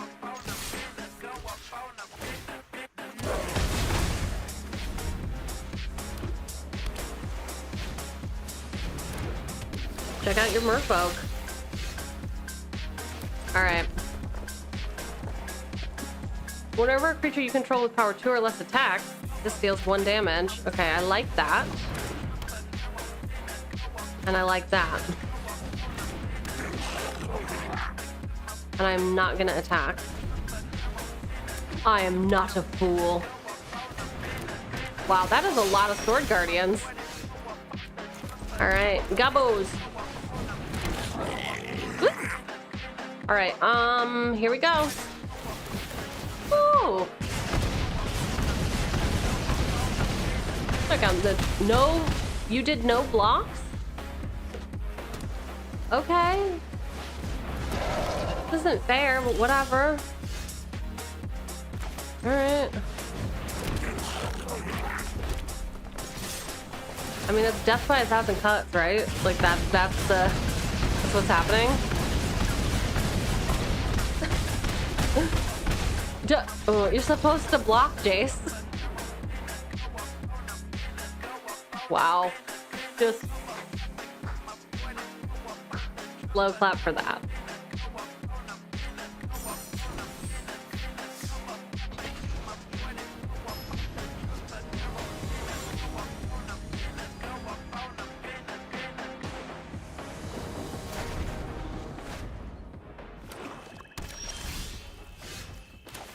Alrighty, 10th Street Goblin coming up.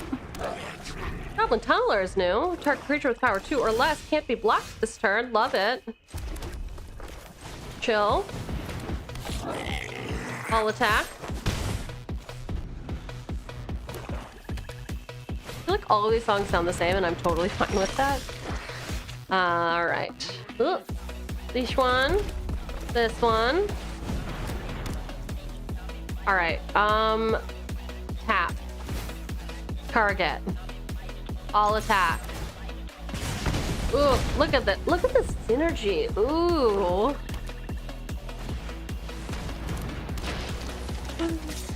Oh. Check me out.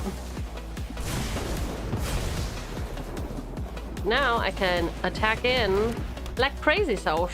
Next, I'll attack. Oh! Look at that. Cruising for a bruising? Because you're gonna get one.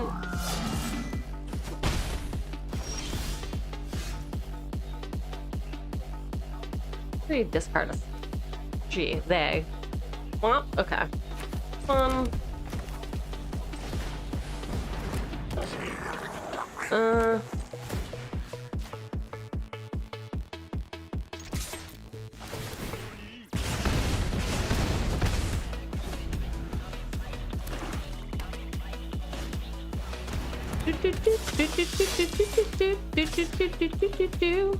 No blocks. Come at me. That doesn't hurt. Ugh. Haste. Love to see it. I'm not doing the math because math, famously, is for blockers. Oh! There she goes.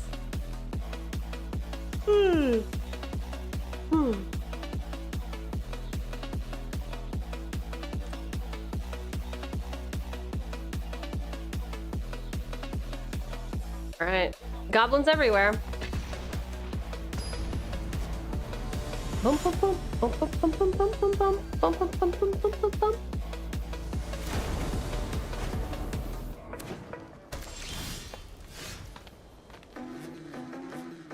Oh, this is a computer match, so I don't have to charge my laptop. It's wild. Okay. Bam. I've done it.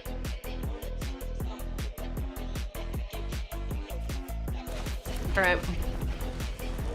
Oh.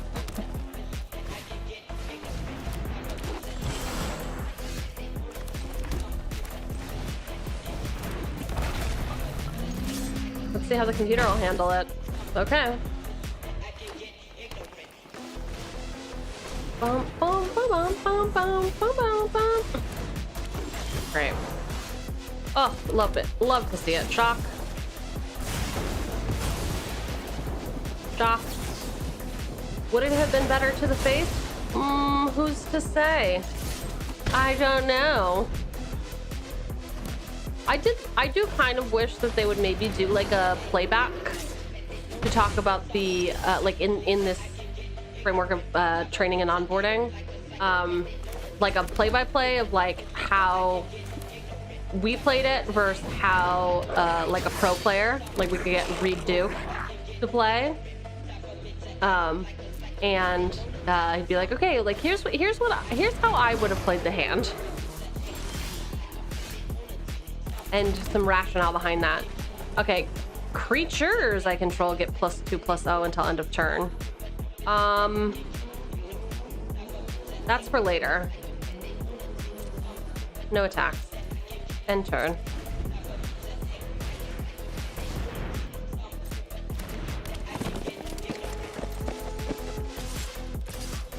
I want to take the 8 on the face.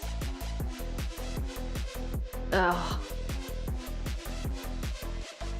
All right, so next I'm gonna do dragon. They've got haste, so I'll smash in for 4 there, and then they'll come back at me for a minimum of 2. Yeah, because I can't play this next turn. Yeah, I'll let them pass now, and then I'll save it for next turn. No blocks. Pass.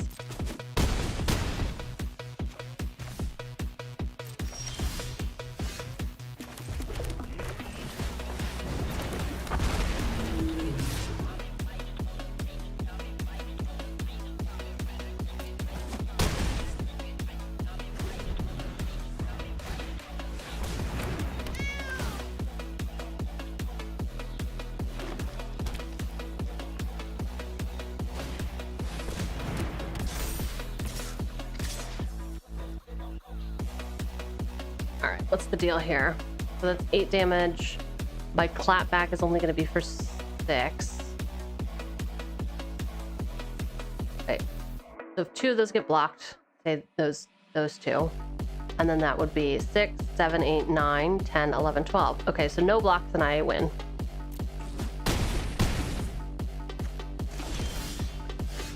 What is this though? Spell can't be countered. Deal 6 damage to any target. Nope. Do this.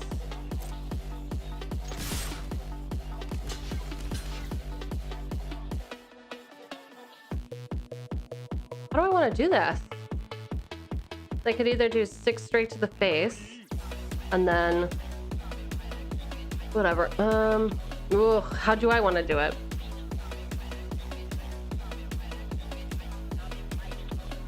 Six, 7, 8, 9, 10. I'll do it this way. I'll do it that way. It's just so hard when there's so many decisions that all lead to the same answer, which is I win. All right.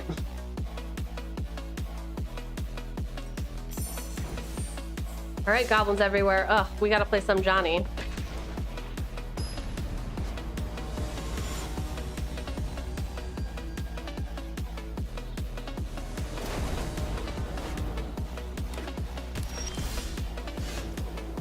All right.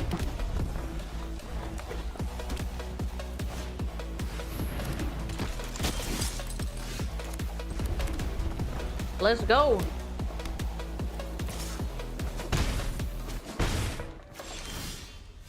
Good job, double strike. Don't worry. I've got a 0-4.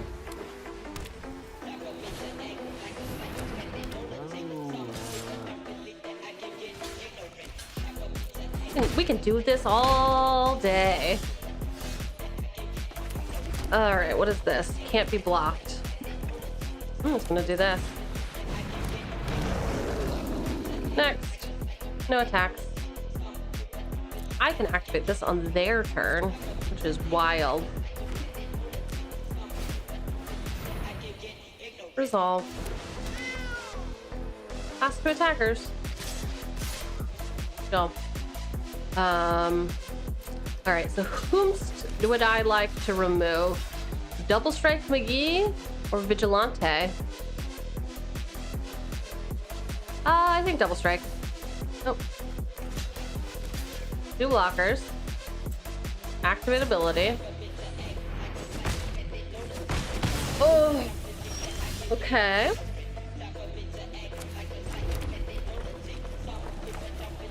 And then I'll do the same thing. I'll let him smash into me next time. Ooh, or...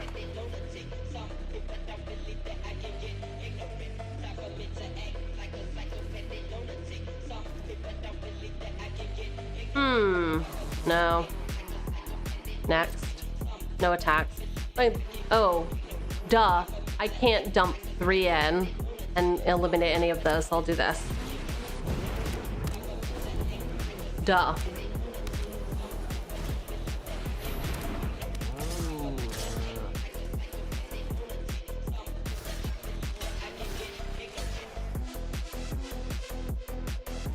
Blockers.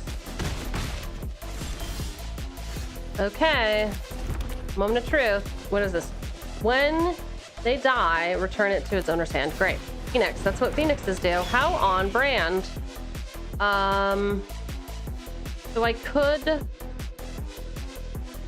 No thanks. No attacks. End turn. Pass. My turn. Alright. Destroy all walls your opponents control. Whenever they attack, if defending player controls no walls, it deals 2 damage to each creature without flying. Cool. Nothing. Nothing doing. No attacks. End. I mean, I suppose I could attack in because they can't. Official Garden enters, gain 4 life. Congratulations. Congratulations! I gotta have better posture.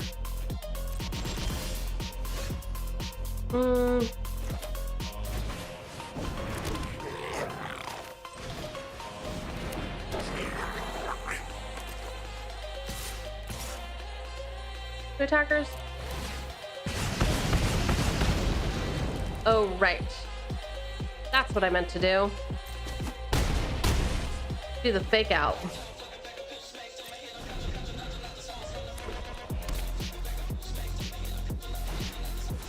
Okay, weird choice. Why wouldn't you do that to one of my...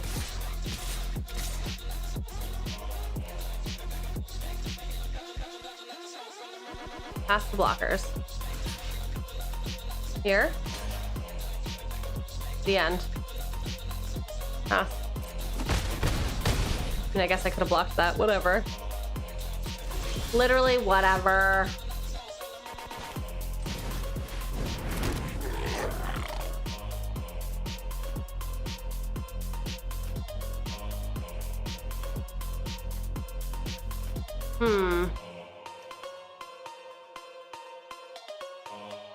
Do I sacrifice these homies? I think so. I don't really need the unblockable, but I do want to get that 1 damage in.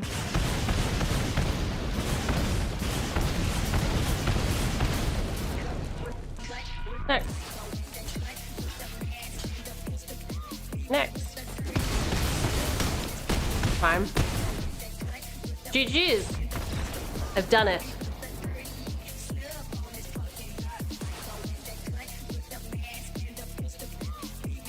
All right, real match against real person. Let's go.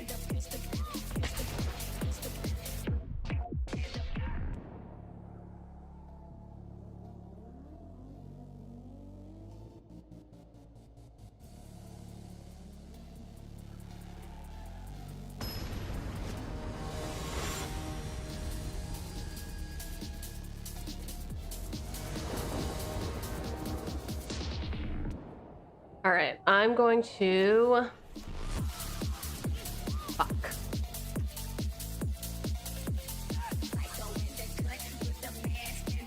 Ugh, fine, I'll keep 7.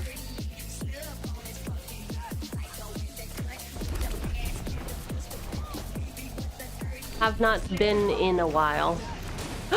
Oh my gosh, they have walls. I really did not anticipate that to be a thing that would happen. Oh, all right. Next, no attack. End. It's gonna be a while, but who? Oh baby, for the payoff.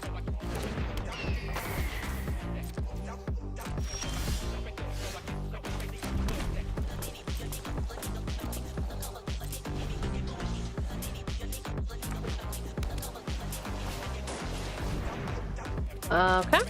Smash me for 3. Do it. I'm gonna think it's hilarious.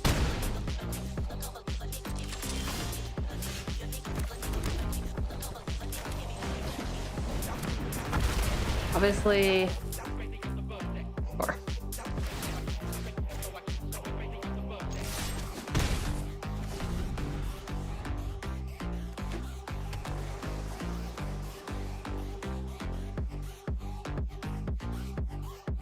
Boom, boom, boom, boom, boom, boom, boom.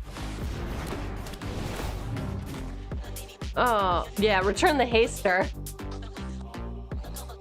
No, no.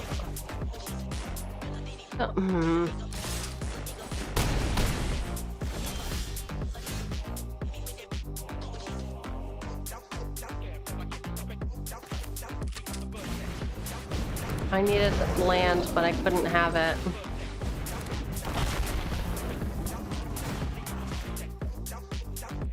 I don't think I'm gonna win. They're at 12. I'm dead on board. This is the first loss. Oh no. Oh no. Good game.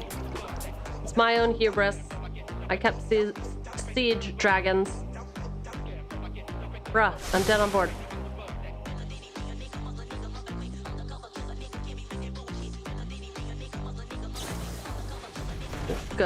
Good job. You win anyway. Just attack with everyone.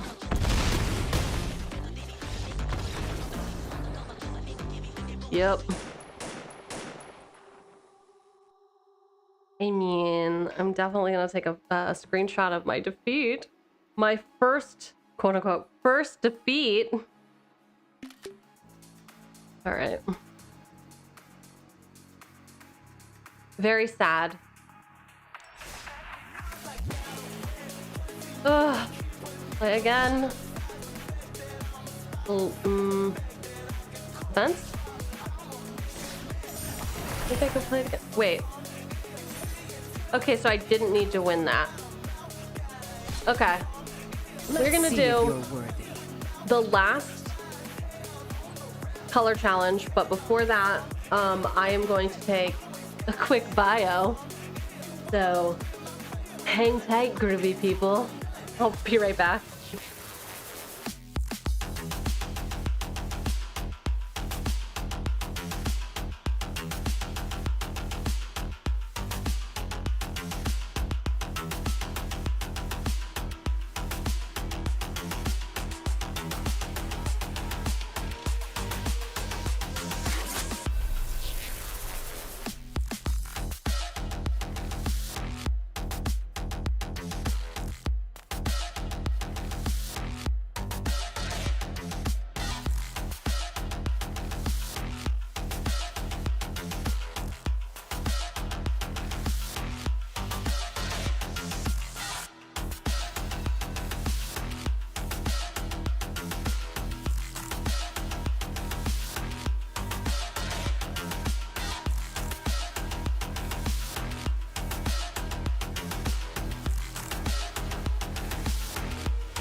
Okay, she's back.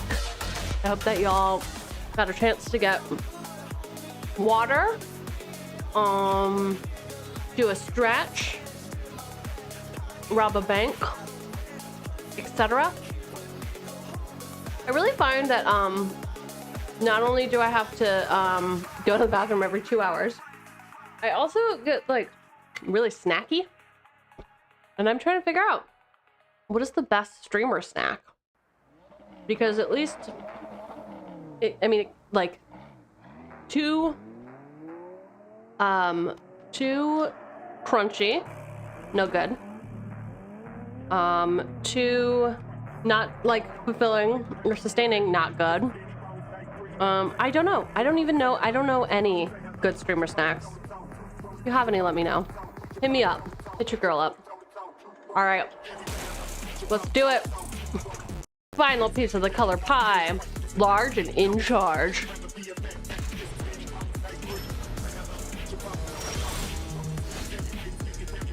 Fucking go.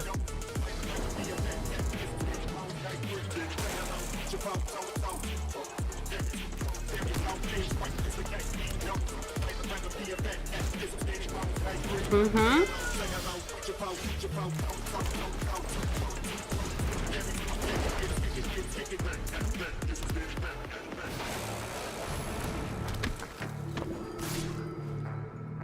Blocks.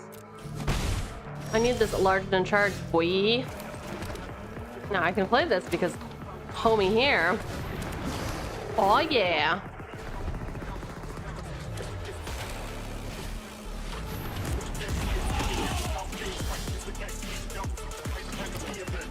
I'm gonna go here first. And then no attack for obvious reasons.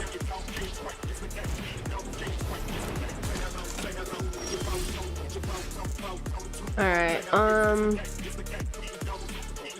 fish. There he is. He's entered the battlefield.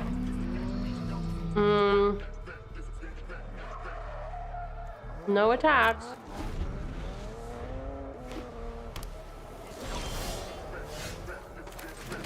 Here.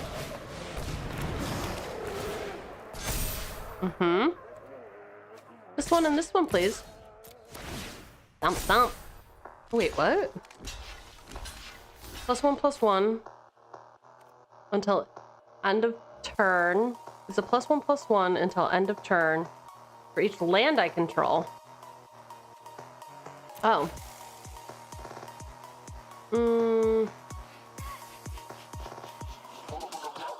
Sure.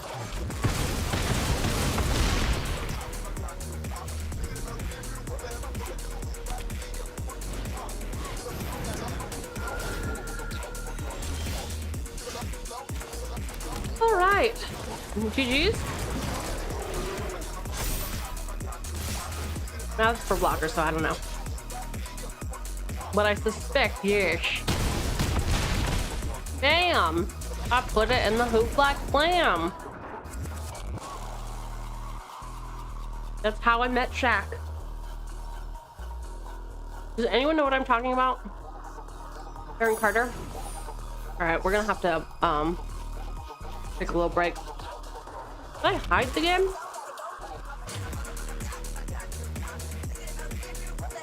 I don't know. Can I?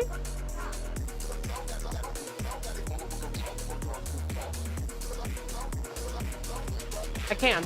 Okay, chill.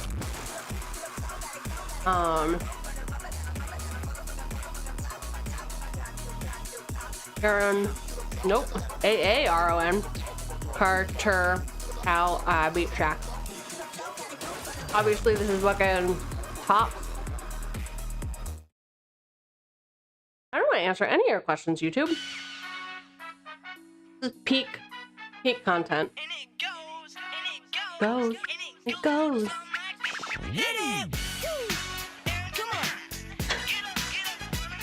Here we go. Oh. So good. Guess what happened to me?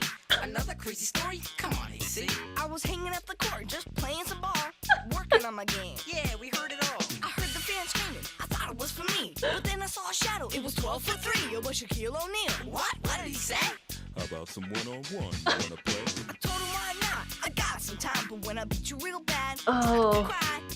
Please, Aaron, are you for real? One-on-one with Shaquille O'Neal? Yeah, 34 center from the LA Lakers. You must have been nervous. I knew I could take him. Stared at Shaq, psych him Feels out. like he wrote this song himself. You're in my house now. Start the game, the whistle blows. Pay attention close as the story goes. It's like yes. boom. I put it in the hoop like slam. Screaming out jam. Swear that I'm telling you the facts. Cause that's how I beat Shaq. Put it in the hoop and slam. I heard the crowd screaming out jam. Swear that I'm telling you the facts. Cause that's how I beat Shaq.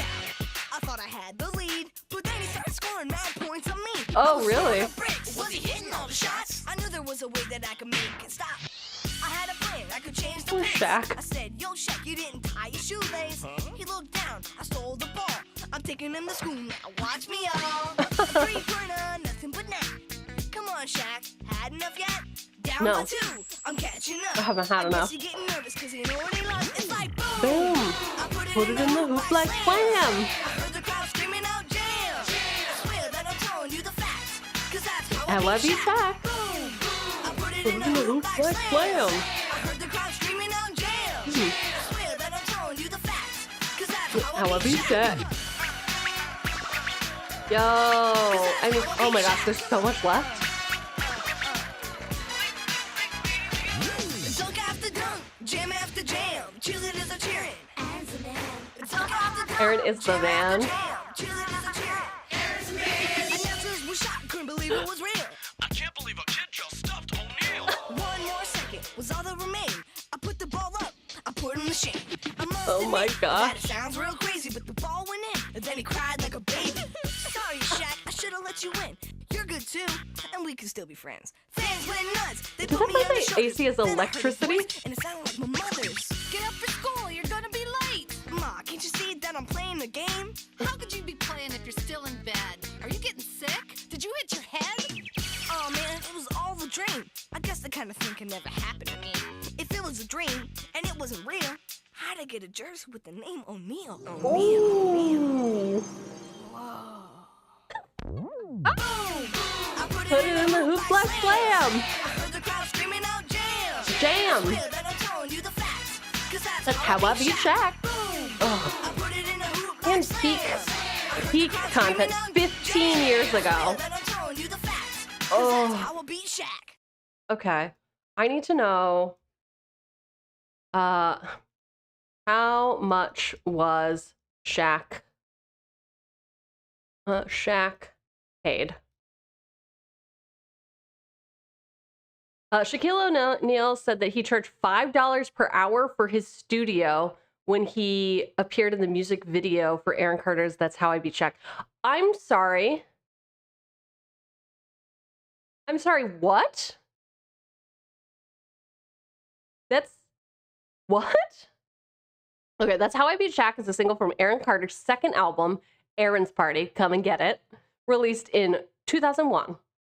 The single was released with the permission of Shaquille O'Neal. Great.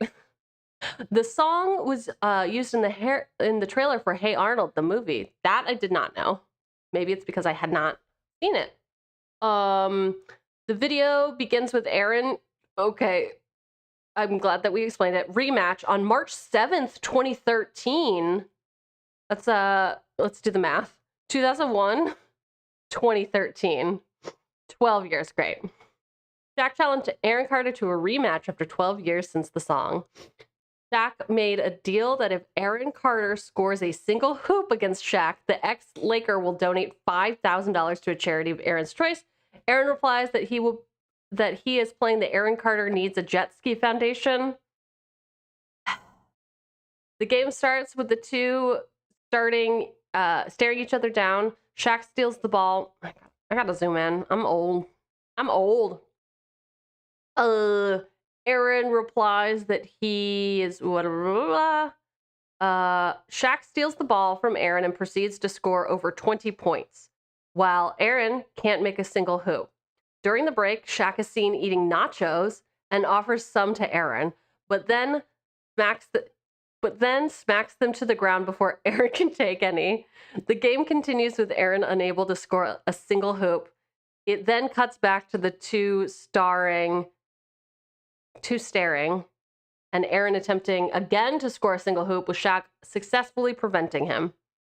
Aaron then reveals that the music video was only a joke, which Shaq eventually understands in a somewhat sarcastic manner.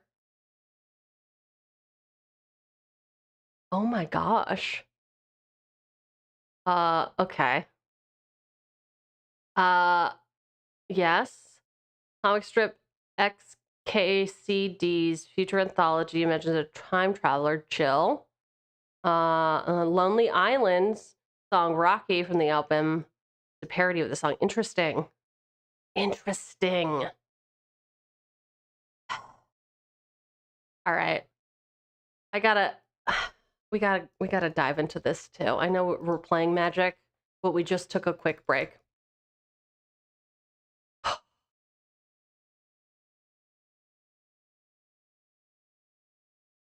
Oh, it was a show.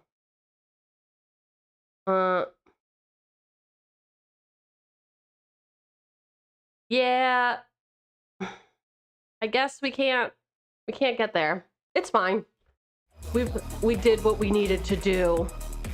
And now it's back to important matters. Grinding the tutorial for MTG Arena. Let's go.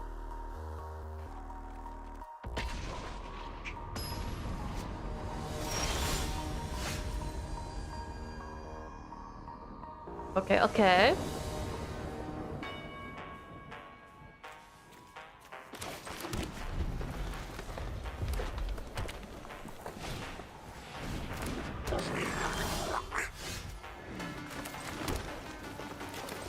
Big boys, let's go.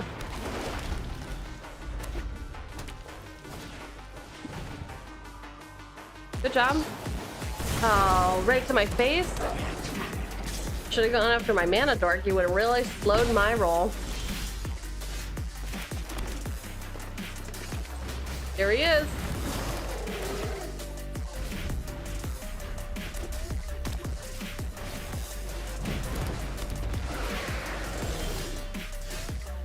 Alright, what is this? Put a +1/+1 counter on target creature you control, untap that creature. So that's an instant. Which would then... Alright, I'm gonna do that. Let's see how this plays out next. Are you going to block? Oh, interesting.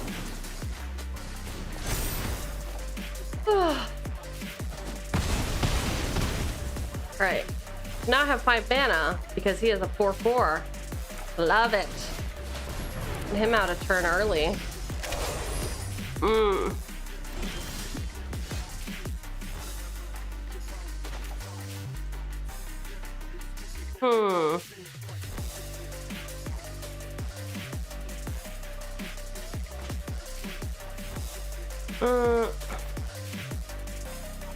Yeah, I think that's fine.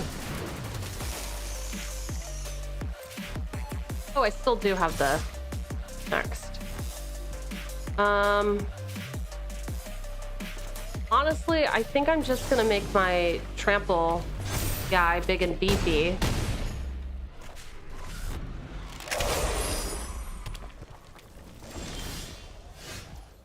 Alright. At the beginning of your upkeep, if you control a creature with power 4 or greater, draw a card. Great.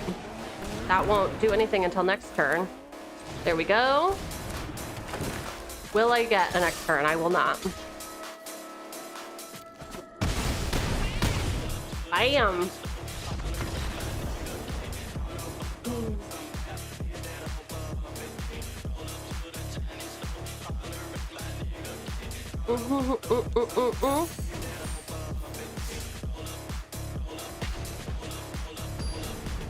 Got it. Got it.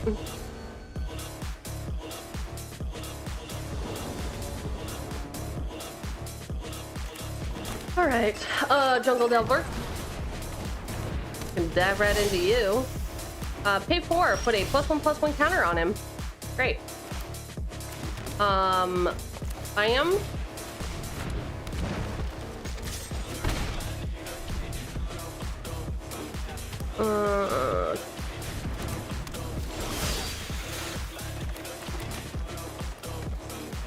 Ugh, I can't beef him up to a 4. No attacks. End turn. Pass. Pass. No blocks. Pass.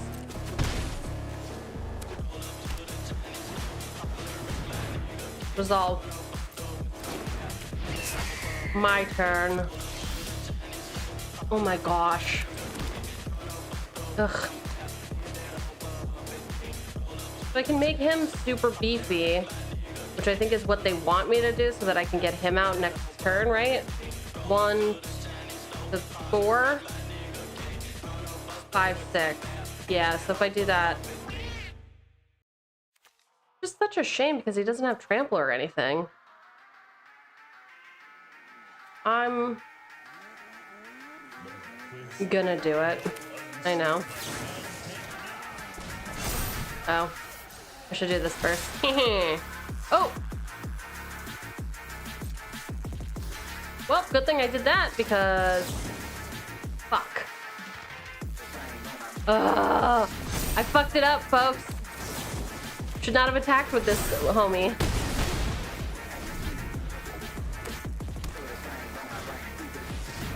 It could have been him the whole time. Motherfucker. No. My body hurts.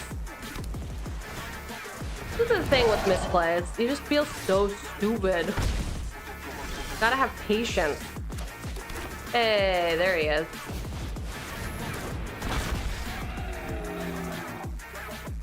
No attack.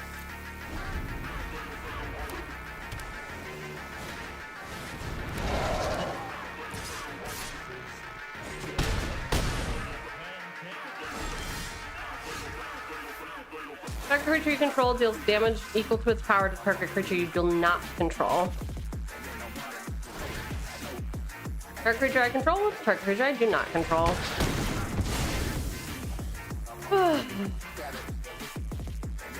Alright, I'm not gonna make the same mistake again. Next. Activate. Done. If it wouldn't have been stupid, I could have got in those last 2 damage.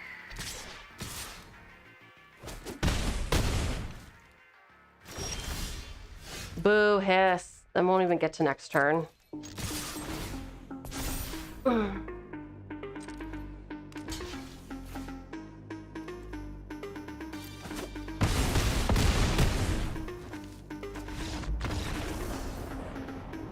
-16, chill.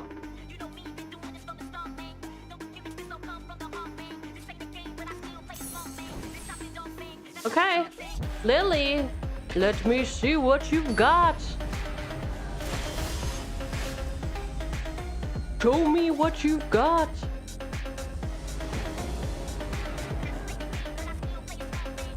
Okay, so the snack that I decided on, which was sitting in my desk, was a fun size Sour Patch Kids from, I swear, 4 years ago. And it was totally fine.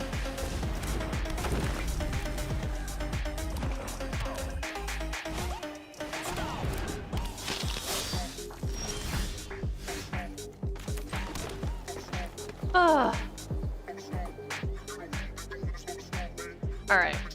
This is how you effectively get rid of a Death Toucher.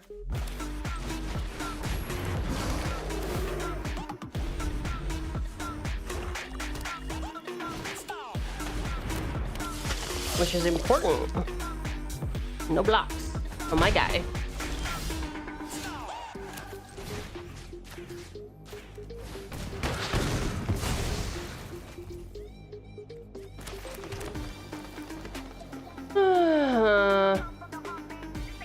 gonna say that for the next Death Toucher, which will inevitably come. And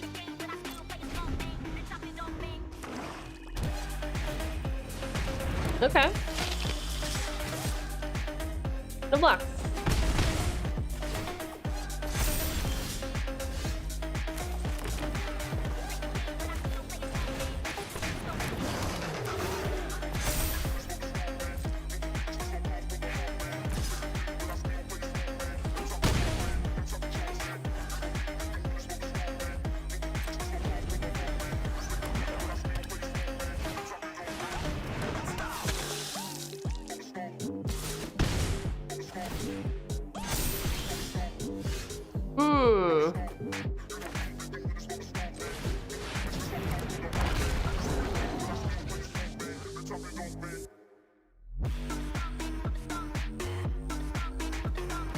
It goes there. Yeah, that's what I thought.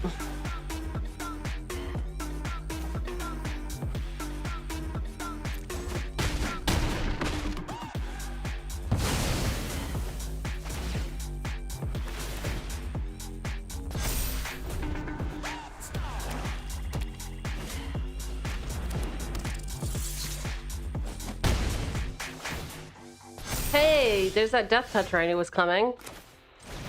Because this is a tutorial.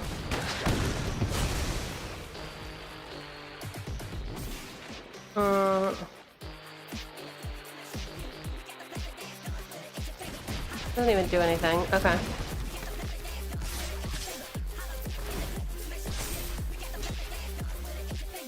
Done.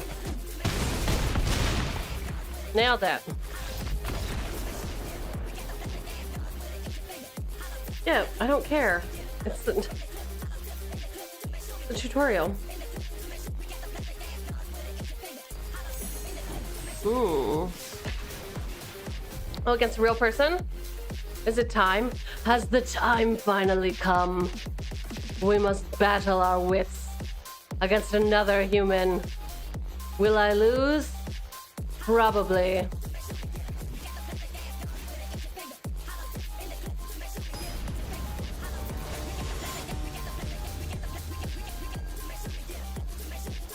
J-Show. Love it. Okay. I like what I see. Keep it.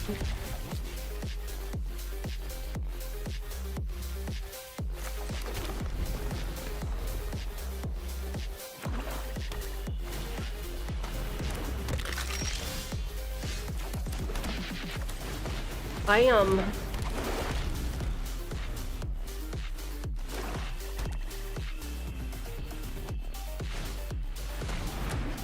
Okay, good job. No blocks. I need my dork for ramping purposes. Next. No attacks. End turn. I mean, I guess I could have. I don't. Resolve. Oh. Totally cut off, right?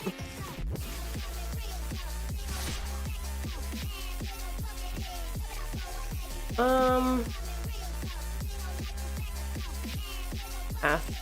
I don't care about 1 damage. What?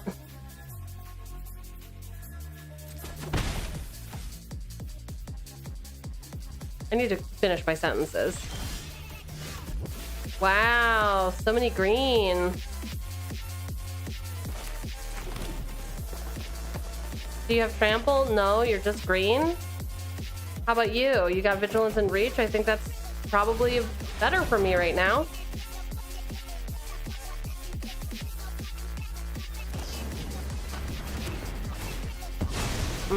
Okay, that's fine, I guess.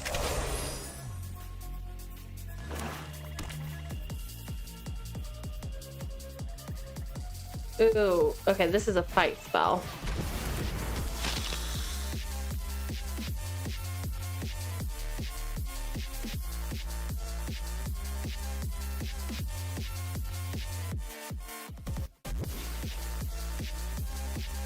Come on, Johnny.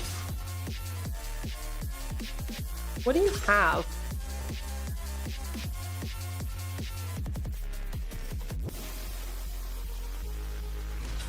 What do you have over there?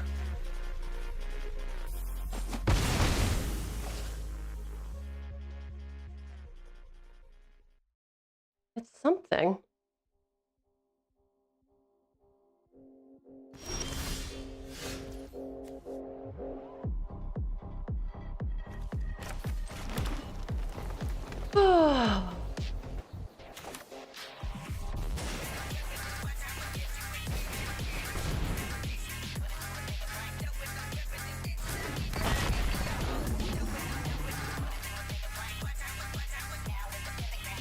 Thank you.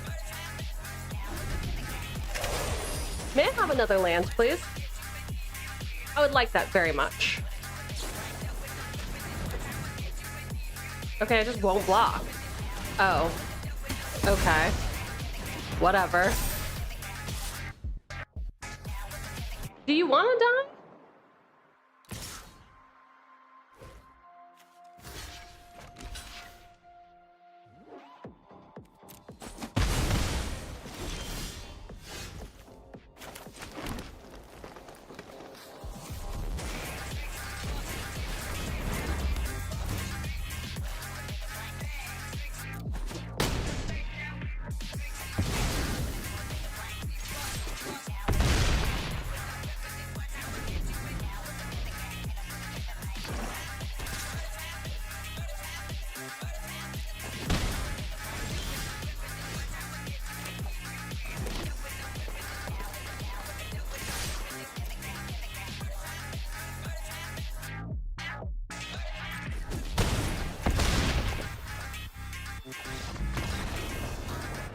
Interesting.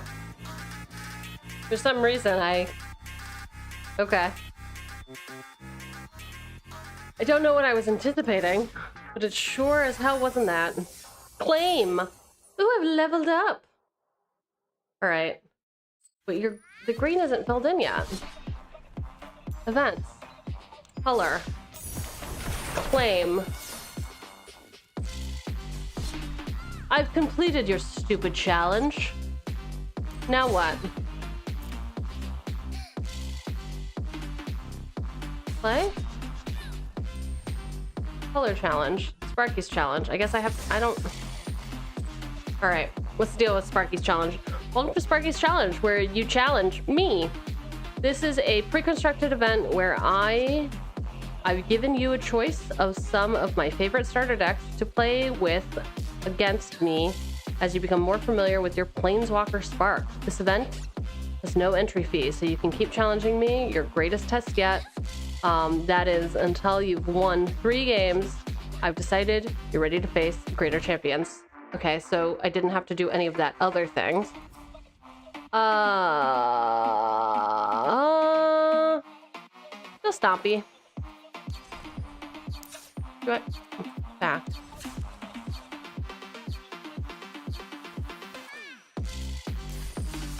Start. This one, submit. Play.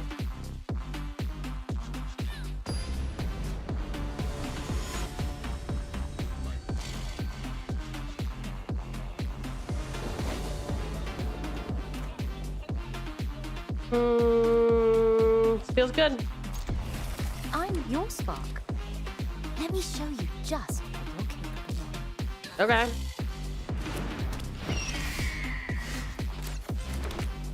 Next, end turn.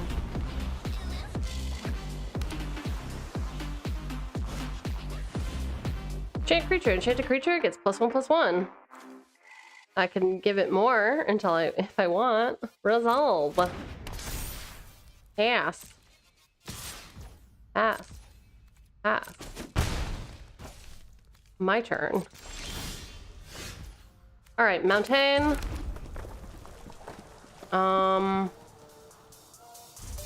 Fast forward.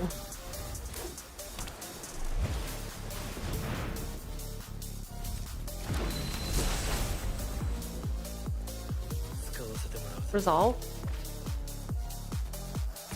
We are auto passing. right, what is this? When commercial district enters, it enters tapped. I can surveil. All right. That is not useful to me right now.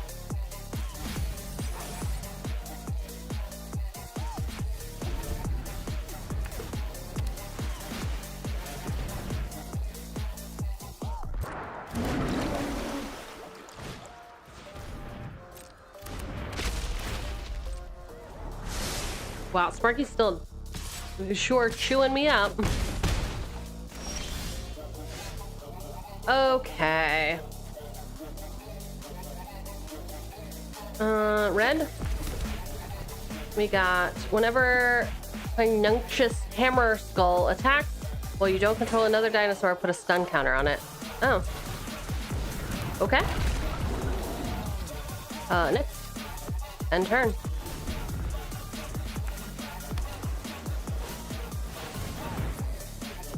Resolve.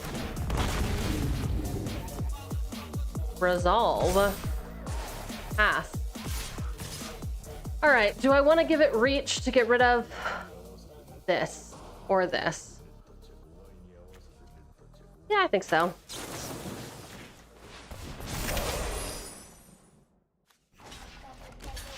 One block.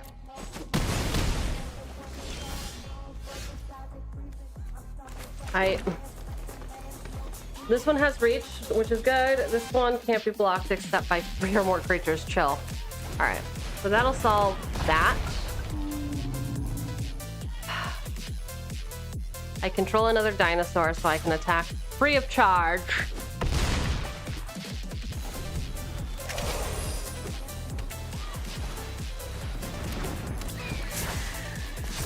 Okay.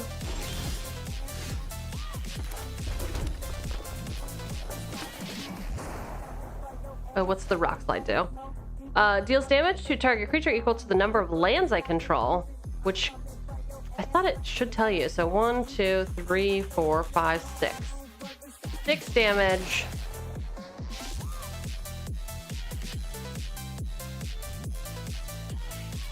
Got anything good over there? No. No, I don't. Shut up. Well, was that an instant? No, it was a sorcery. I did that good. 2 damage to each opponent. Next. This one. Next. Are you serious?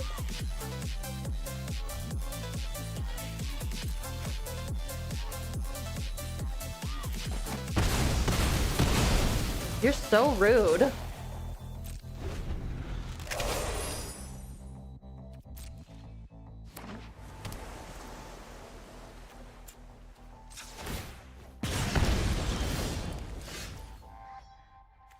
All right, what do we got here? When Burning Sun Cavalry attacks or blocks while you control a dinosaur, it gets +1/+1 until end of turn. Whatever.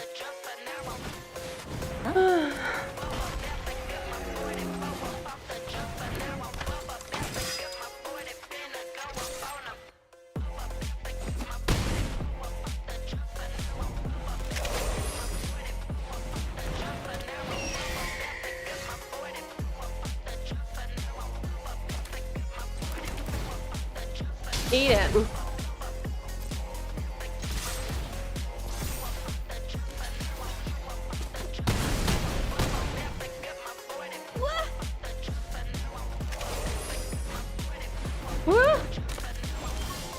All right.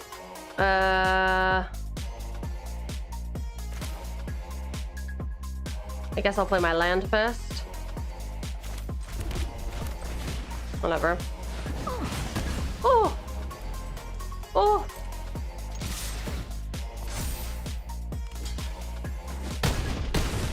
Nailed it. Until we meet again, Planeswalker.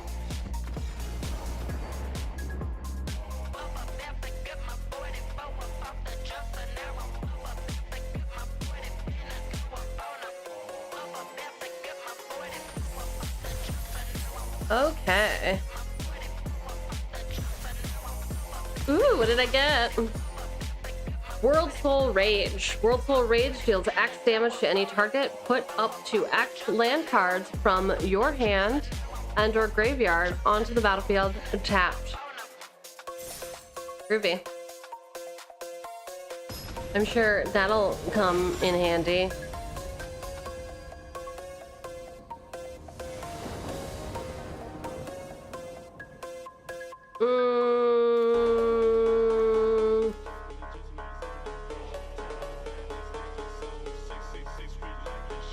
Yeah, looks good. Oh, except I have no fucking green. Oh. I'm so sad. Oh, this is not gonna go well.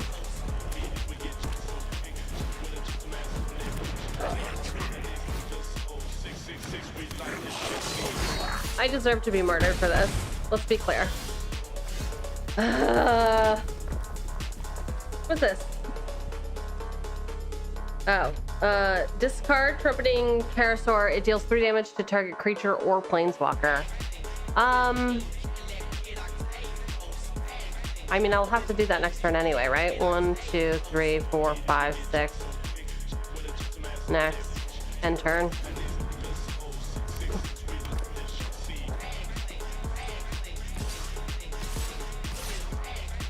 Yes, beat me up. I deserve it.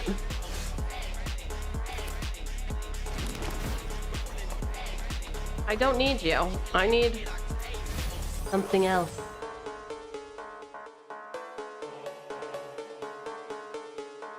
All right, next. End.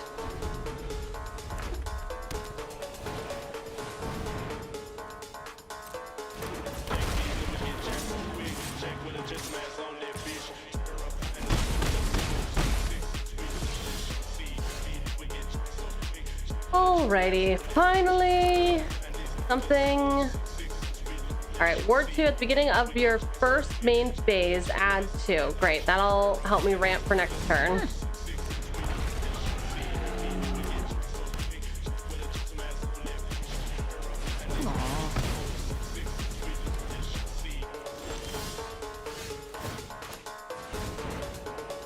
All right.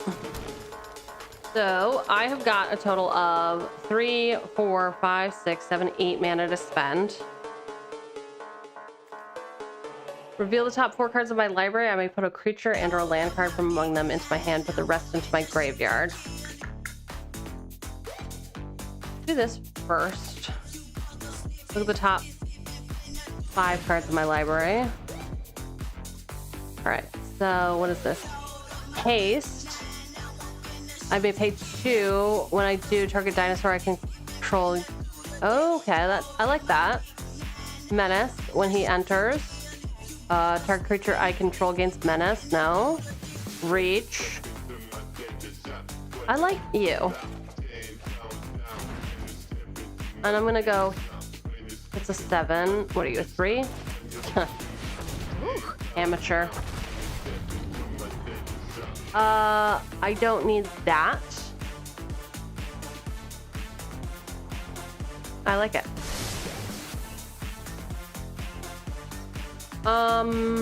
No. I want that ramp still. Okay. So I am gonna pay the 2. Oh wait, can I play him? Trample. When he enters, discover 5. Target.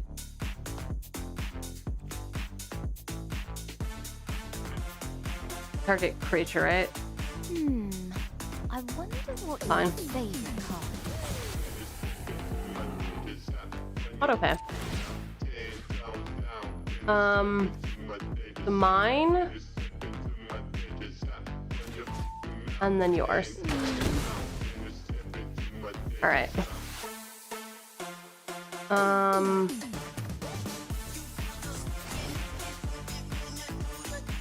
Why am I just beating up these goblins? Oh, so immature.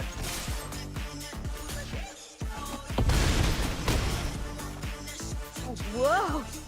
That's going to leave a mark. Oops. Oh, don't worry. We all make mistakes. Real nice. Alright, eat out? Peace. Whoa.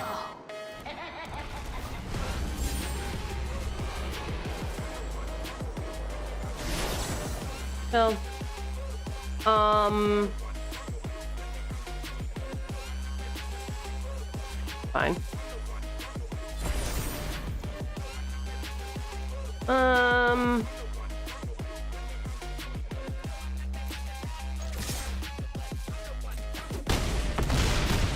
Check it out. You got me. Mm-hmm. I've done it. Great Scott, I've done it.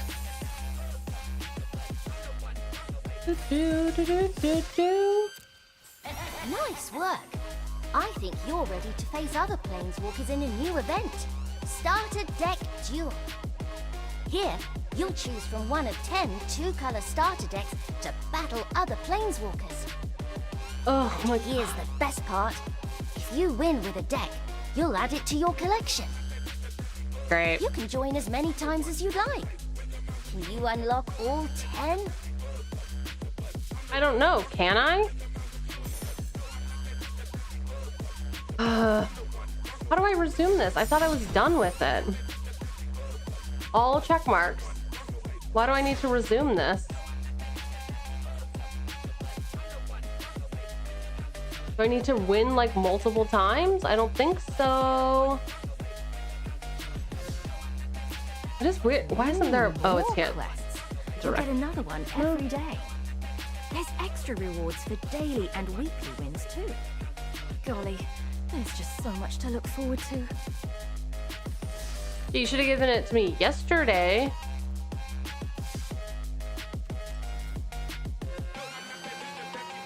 Alrighty. Play.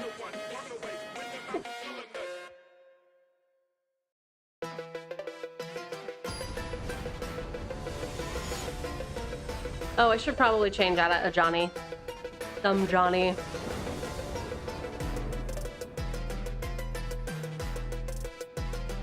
Oh. I haven't seen any of these cards. Okay.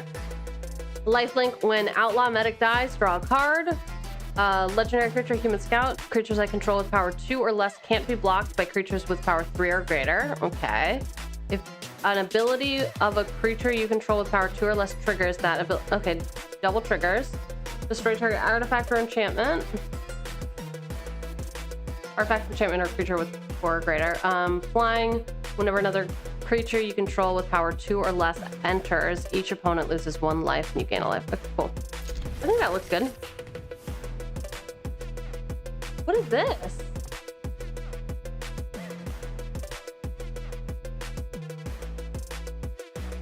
Is this broken or is this how it's supposed to be? This looks wild. I mean,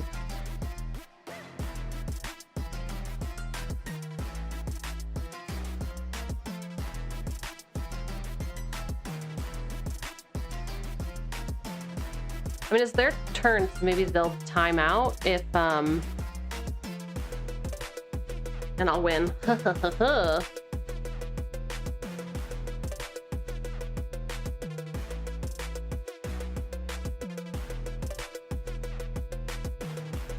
Alright, I'm gonna get up and stretch then. Oh!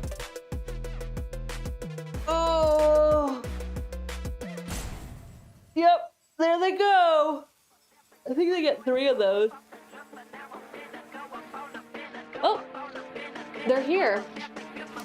Wild. First blood. Uh-huh.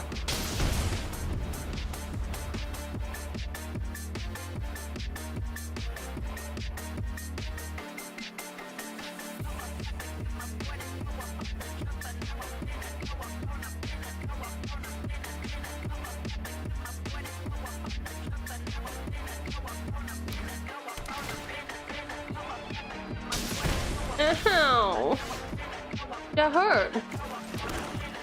When he enters, target opponent exiles a card from their hand. Great. Love it. Love the pain. Embrace it.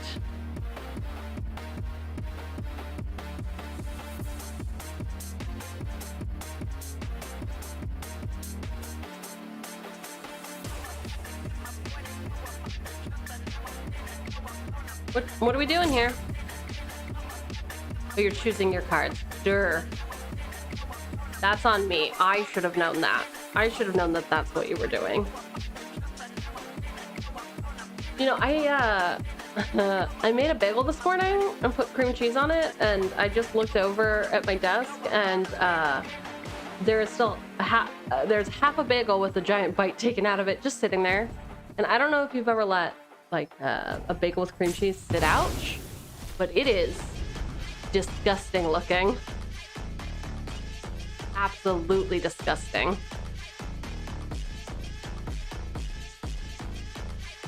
Better not leave that here this weekend.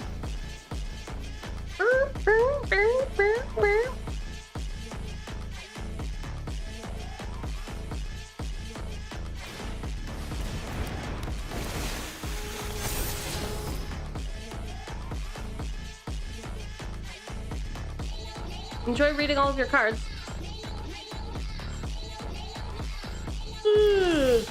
So eepy.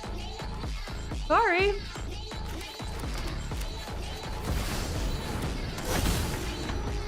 I'm unblockable, sucker. Yeah, you can come at me for 4. I probably won't block you.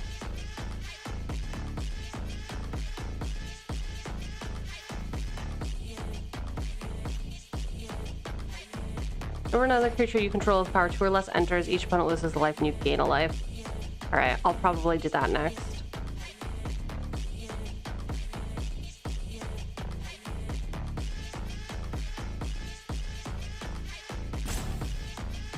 Bruh.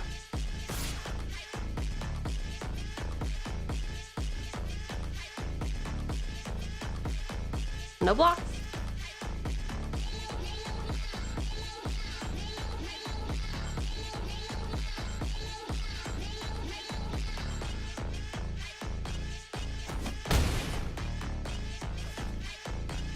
Something seriously messed up with this map.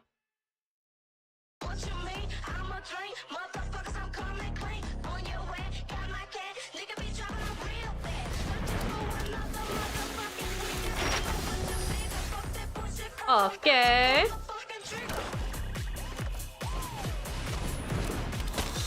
And oh,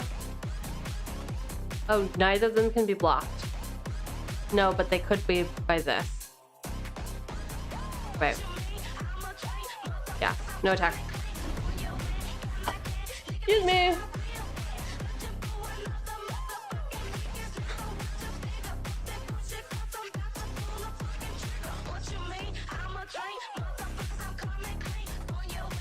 Let's go.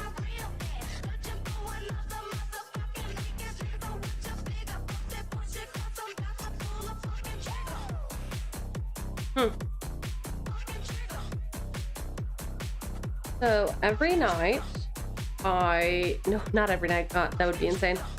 Every Friday I do sushi and anime with like about a gallon of sake, and I am so looking forward to it tonight. This week was wild. And just want to veg out. Watch. I don't know what I'm gonna watch. A lot of good stuff though. Dan, for sure. Rama 1/2, definitely.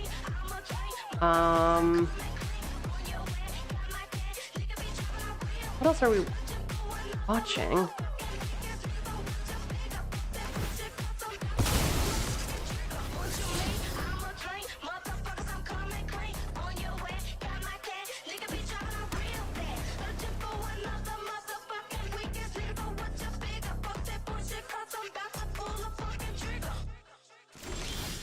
Bruh, that took so long. Here.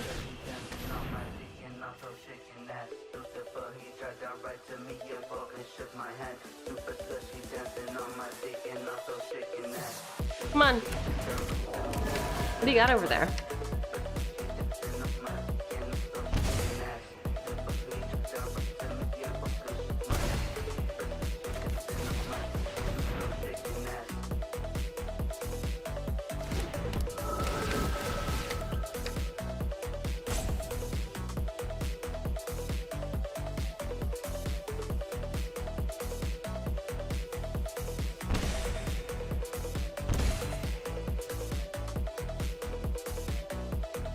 Mm-hmm.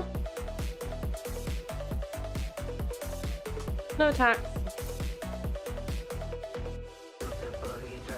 That would be great if you did a, can't do a full send.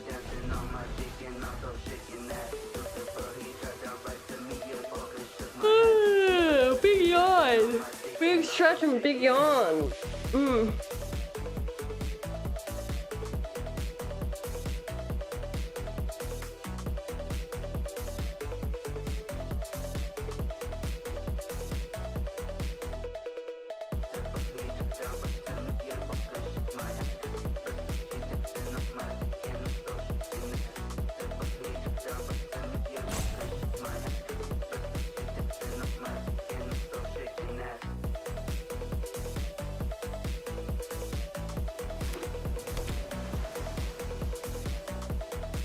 You know, something I always wondered was, there's so many streamers who get distracted doing other things on their computer, and then they always apologize to chat for being distracted, and I never... there's a lot of things I didn't understand about that.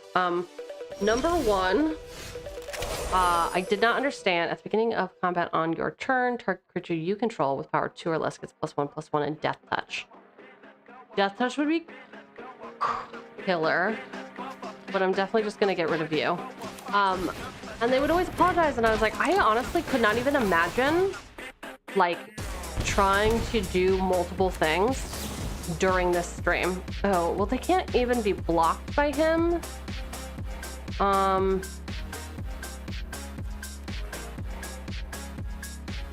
guess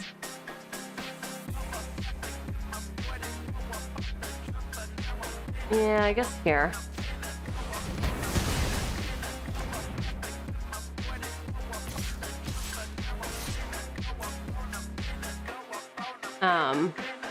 Because I can't multitask. I can't like be having a web browser up, reading the cards and trying to talk at the same time.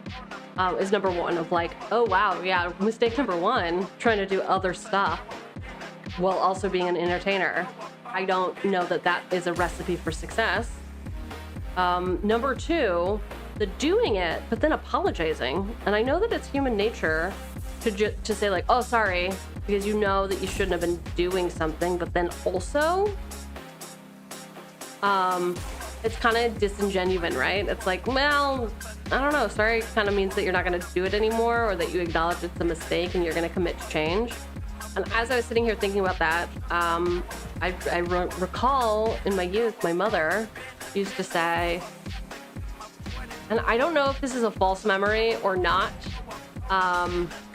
but I believe that my mother used to say, sorry means you won't do it anymore. You're not sorry. Sorry means you won't do it again. And one of my younger sisters says that to me all the time now, in a really dumb voice, like, sorry doesn't mean, sorry means you're not gonna do it anymore. Come on, Shugi. Yeah, we both definitely have that memory. GG's? You gonna GG? See, 1, 2, 3, 4, 5, 6, 7, 8. Dead on board. Good game? Question? I don't know what you have, but if you're gonna play a big one, I wish there was just a question mark.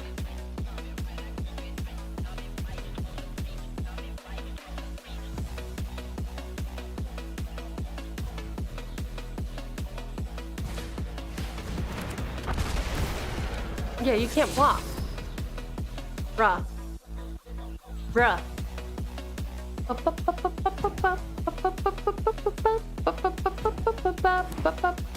I mean, that's the thing. You gotta learn. I make dumb plays all the time, as we've seen. But you gotta, and it is stressful. It's so stressful playing a game that you don't know how to play.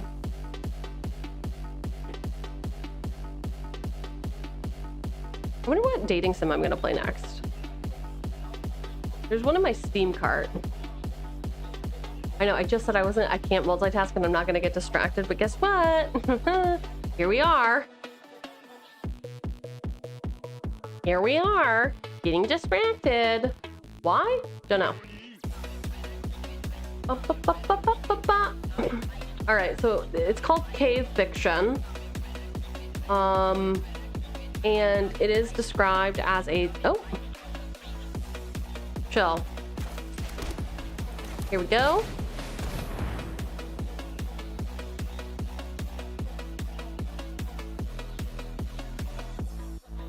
What are we doing? Shouldn't have played it. Giving them the opportunity.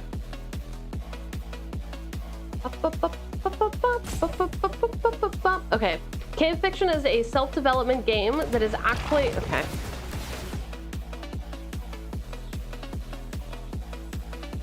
Cave Fiction is a self-development game that is actually a monstrous creation born from the author's sad, arrogant, and foolish consciousness. Its name is derived from a classic metaphor in Plato's philosophy, making it a manic modern story with a classical narrative framework. Release date, July 16th, 2023. I think I'm gonna play it. Ooh. Well, that is a good play. You did good. You did good, killer. Begin with combat on my turn. Creatures I control with power 2 or less. +1/+1 or...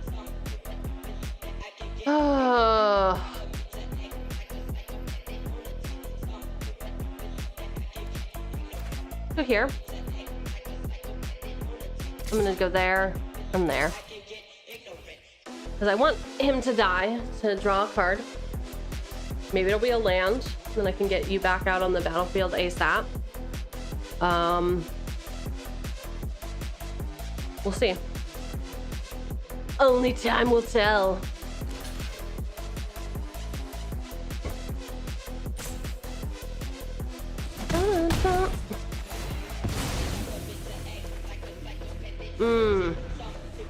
Exile target creature. If it had mana value 3 or less, surveil 2. Okay, great. Whom shall I be exiling? I do like highlighting people's cards because it shows up for them if you're highlighting them. What are you gonna do with that 1 mana?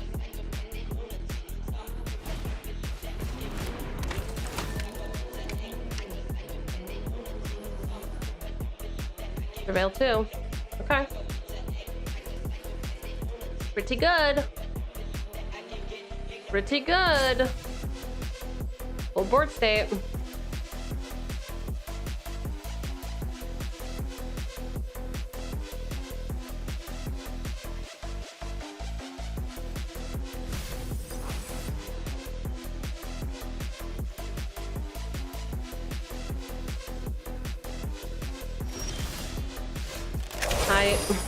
Here we go. Número 1.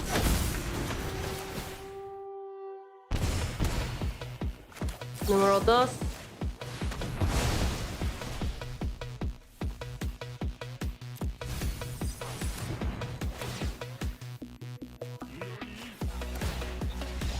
Okay. Chill. You saw the writing on the wall. How did I get down to 1? I thought he was at 3. That might have been on me. I don't know. Anyway, Cave Fiction sounds pretty dope. Or I want to play the KFC dating sim. Because I have a very cute anecdote. Alright. What is it? Starfall Invocation. Gift a card. You may promise an opponent a gift as you cast a spell. If you do, they draw a card before its other effects. Destroy all creatures. If the gift was promised, return a creature card put into your graveyard this way into the battlefield. Okay. Flame. Power to the people.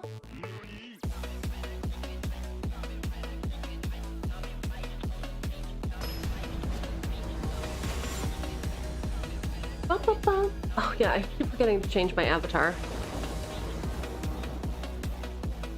Oops.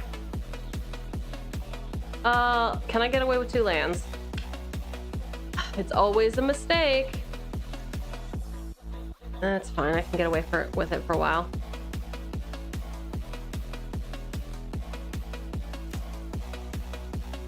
Yeah, it's fine.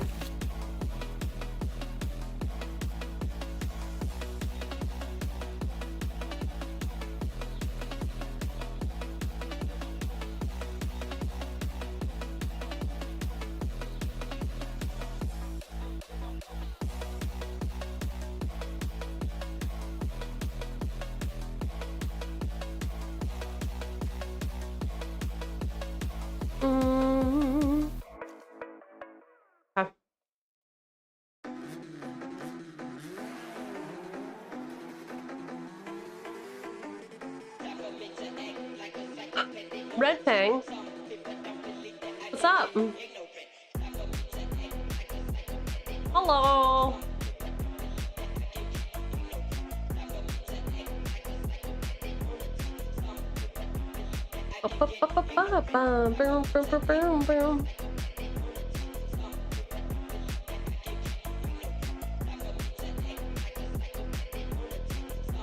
Swamp. Swamp. Mm-hmm.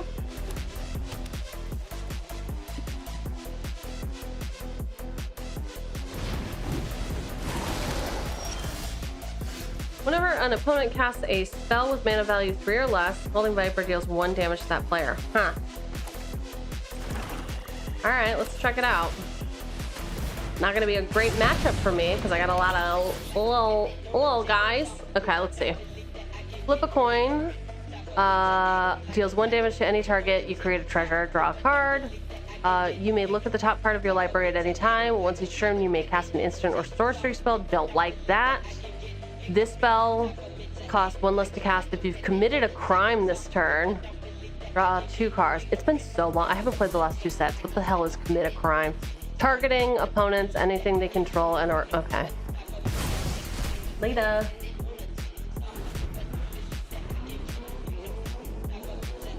Oh shit. When did that come here?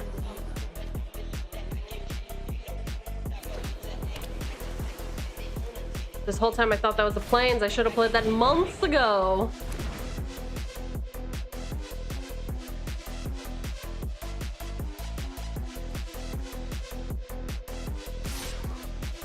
No block.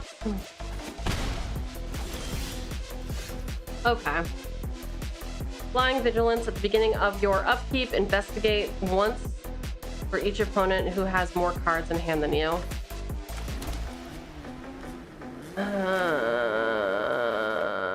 That's fine.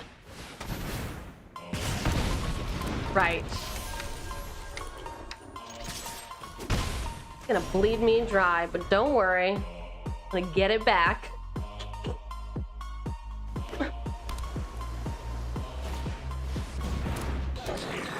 Reaches. No, well, sure. I think I might. Possibly just hit the button. It's a terrible turn of events for you. Okay.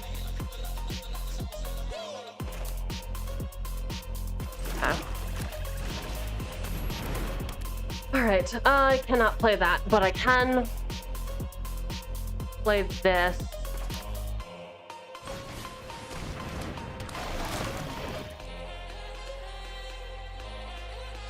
Come on in Discord.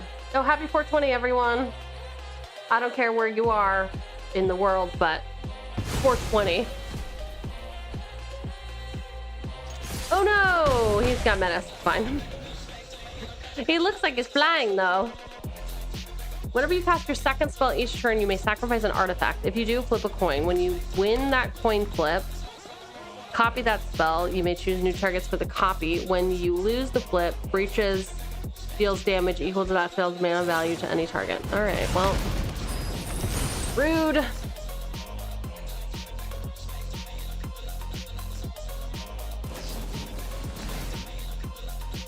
What the fuck is that? Thanks. That's pretty good. Not mad at that at all.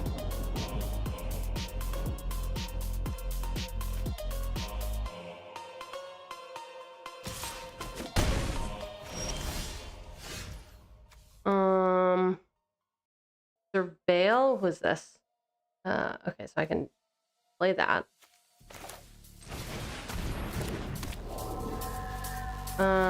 Is that all it has is flying?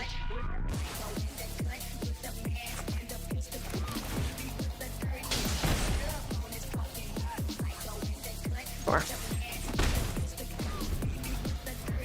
Oh, to attack. I missed my life linker. Alright, why did I get rid of Johan? You may look at the top card of your library at any time. Once each turn, you may cast an instant or sorcery. Sure. Alright, this one I'm definitely going to surveil. That goes there. Done. Now I can play my outlaw medic. Yeah. And then what is this? Expel the interlopers. Choose a number between 0 and 10. Destroy all creatures with power greater than or equal to the chosen number. Oh, I like that.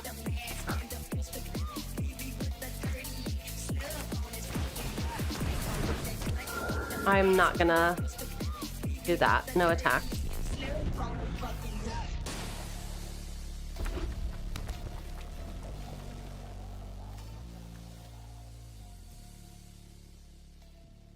Oh, but it's not gonna get rid of him.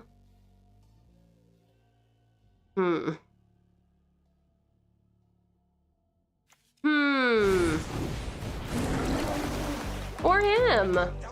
When you cast your first instant or sorcery spell. +2/+0. Okay, well.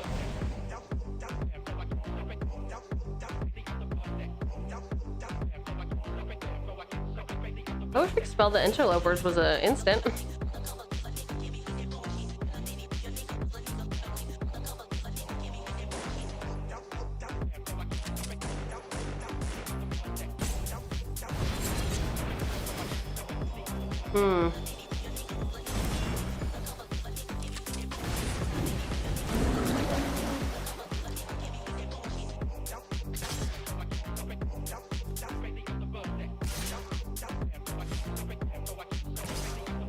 How'd you get that out of the graveyard is my question.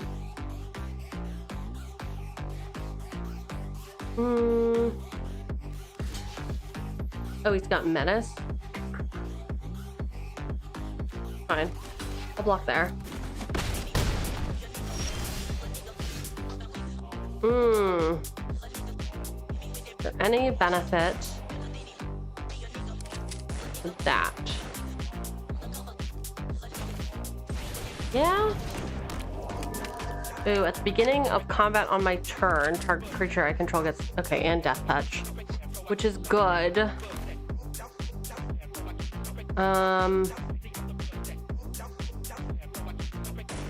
Horror Greater? Bullshit.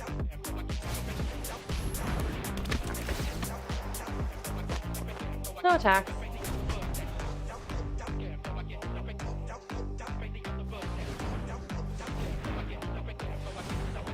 Oh, my medic died. What happened? Is that on me? Oh, he's 2/5. Oh, I fucked that up.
Artifact, enchantment, or creature with power 4 or greater.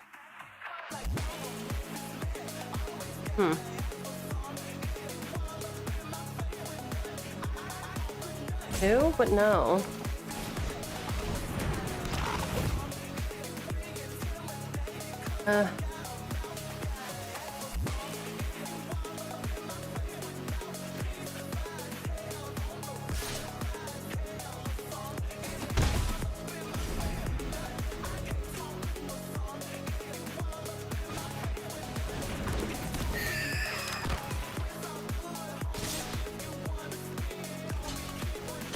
Don't you understand? I want to die.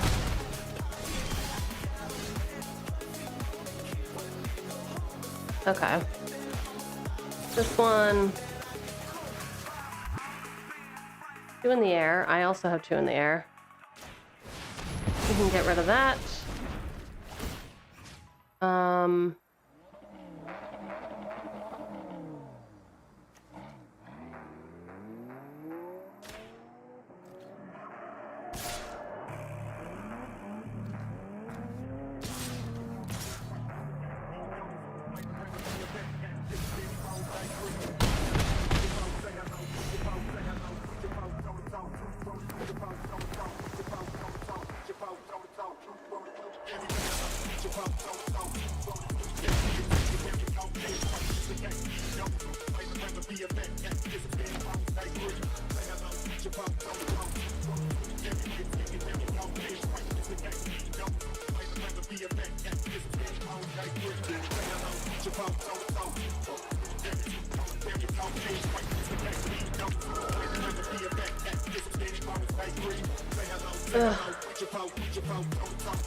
Oh wait, what is this?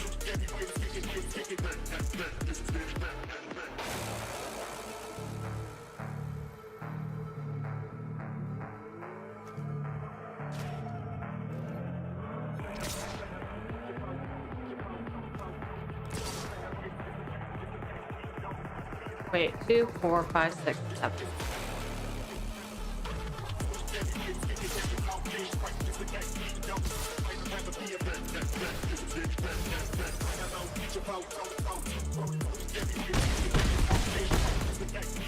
I've done it. I cracked the code. It's called math.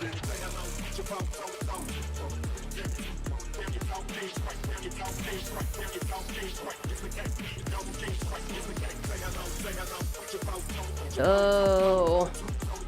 All right, what do we get? What do we get?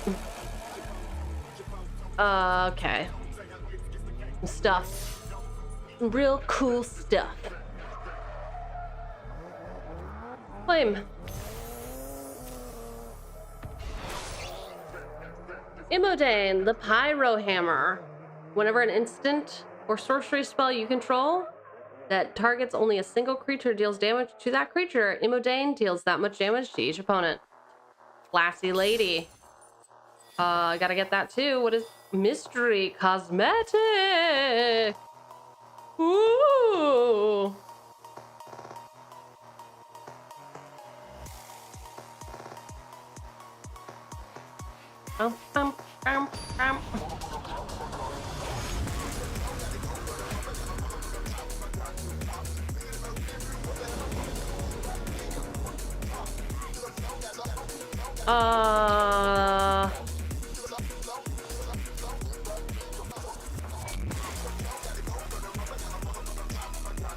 All right, I'm gonna risk it. Risk it. Risk it.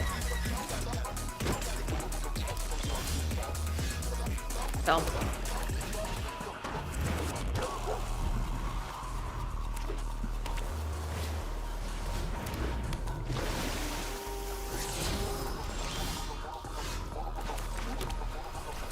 All right, let's surveil. Let's see what we have. If it's not a land, I don't know. What's up, dollars?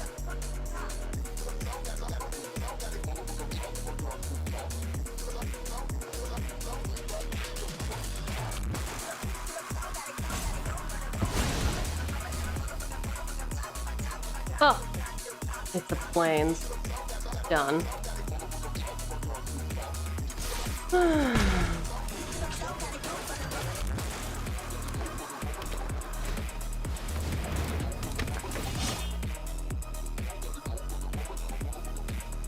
He enters the battlefield, search your library for a basic land card or desert card.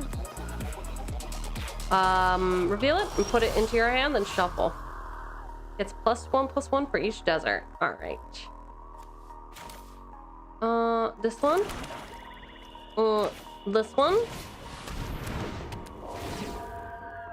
Yeah, I like that where it is. It's not the best, but it's not the worst. No. No attacks, thank you. Ugh.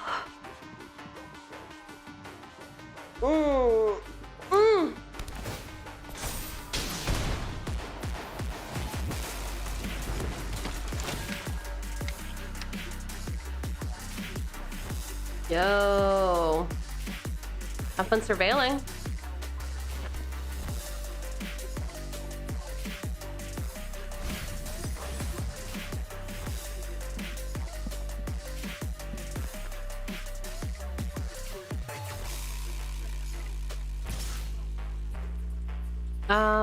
I don't care about that. Come at me, bro.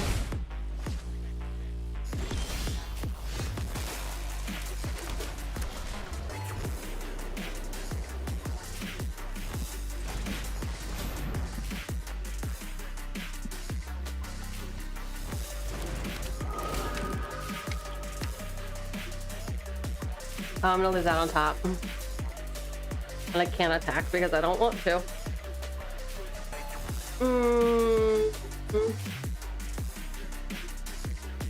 Yeah, I guess I would trade there, so I think that's a pretty fair deal. Fine by me.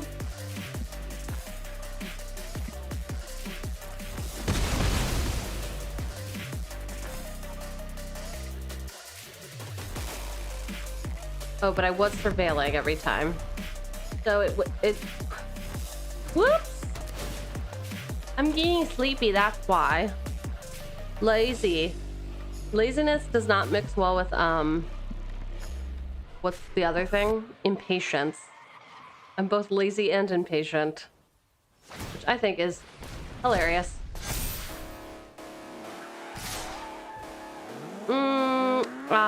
No blocks, I don't care about you.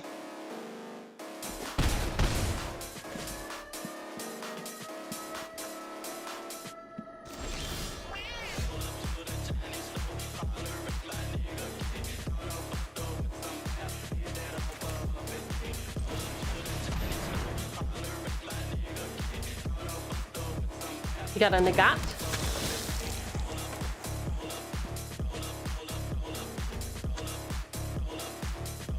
I think that's good. Didn't want it anyway.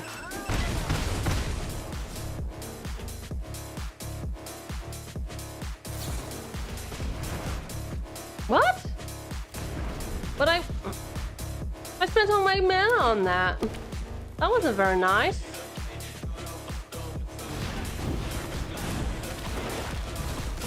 I don't even have any other creatures.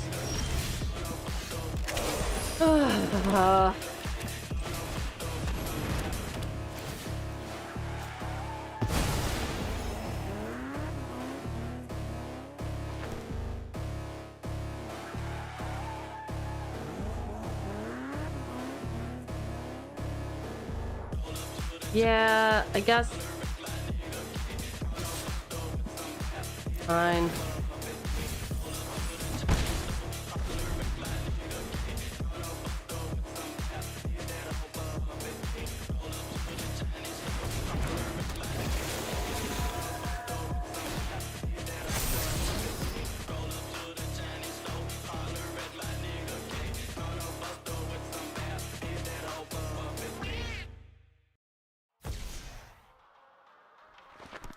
What the fuck just happened?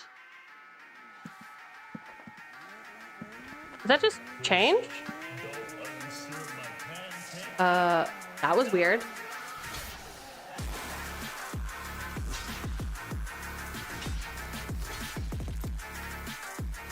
That was super fucking weird. Oh, it's back on the top of the library.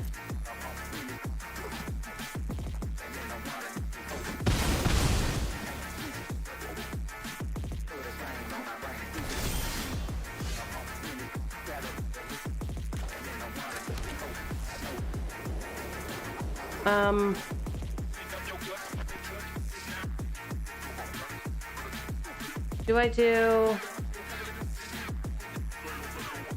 this and then say 2? Yeah, what is 𝕃𝕚𝕟𝕜𝕤?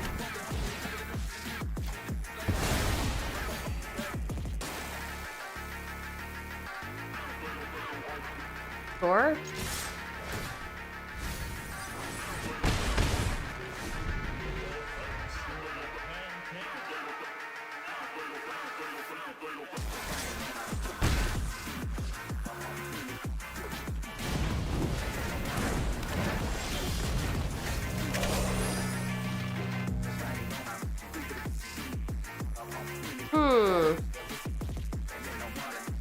Do I say 2?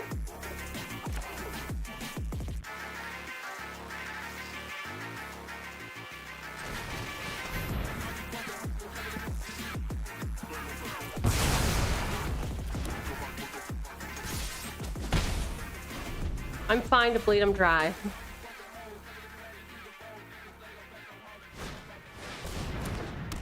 Shit.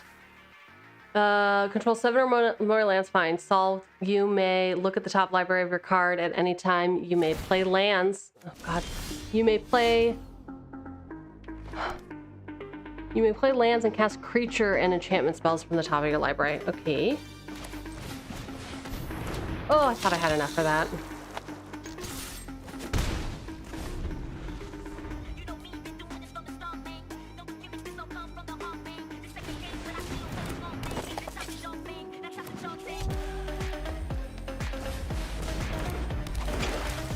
Go.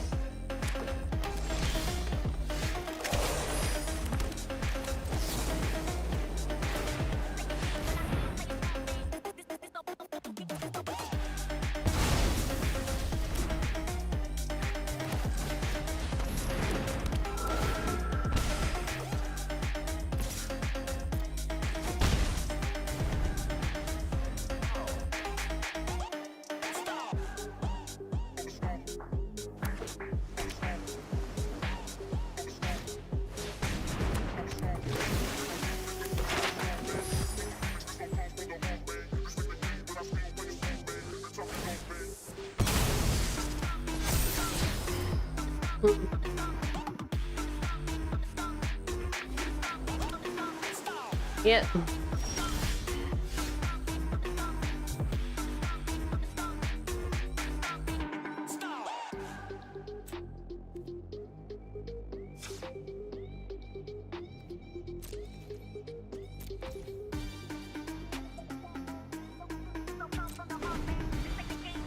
The ultimate fake out.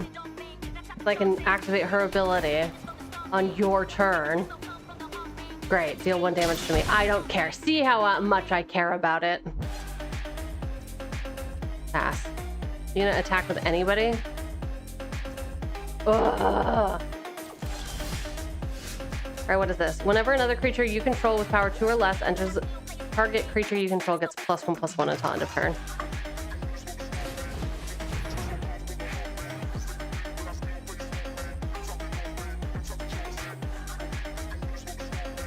Kind of awfully. Are you kidding me? Bitch?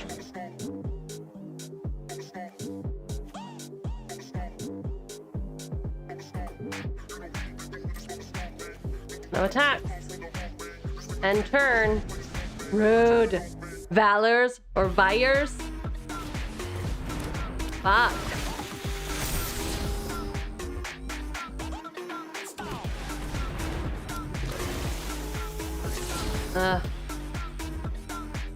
This is definitely not one of the opening decks, right?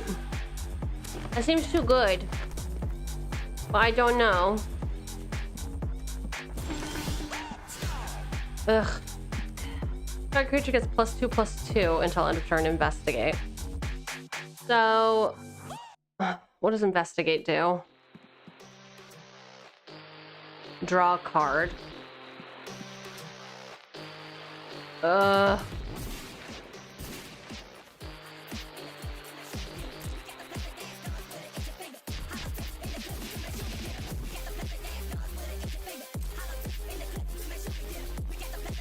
This is truly nerve-wracking.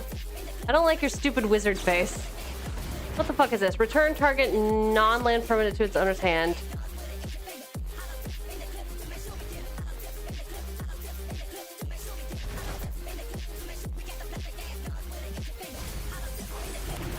Ugh. Very rude. Very rude, sir. Do not appreciate. 10 of 10, do not recommend. When Outcaster Glade enters the battlefield, search your library for a yeah.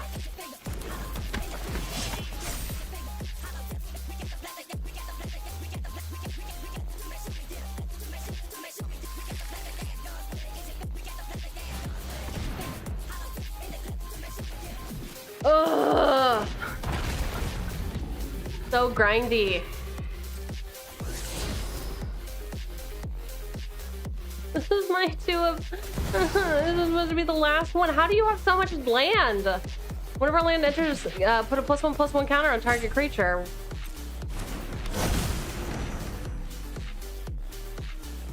Jesus Christ. Where are you getting all of this mana?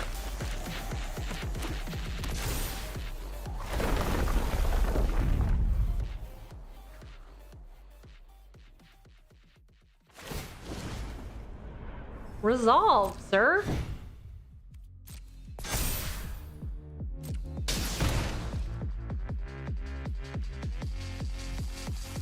Pass. My gosh. All right, I'm gonna go here and here and there. I'm gonna to activate now.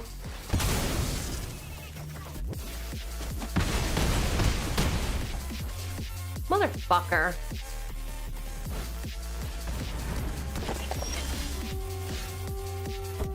Ugh.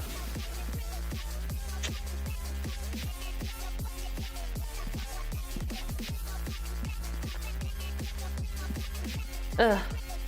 You concede. That was so annoying. All right, can I eke out one more? Do I have one more in me and then I can leave forever? Call it a day.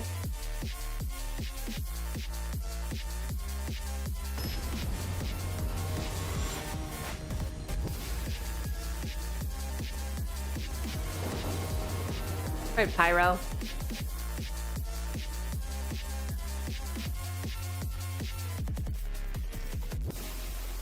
Great. Just no playable cards, no creatures. Against the green deck for sure. Green and wood, you might ask, though. Actually, that was a pretty good draw.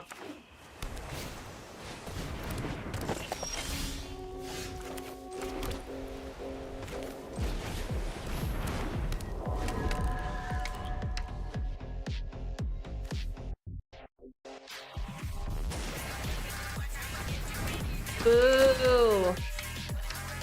Rubble Belt Maverick, more like dummy.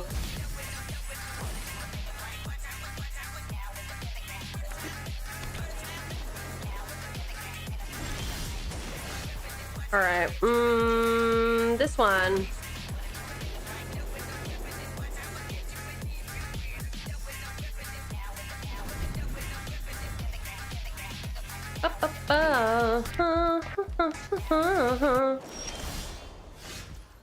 All right.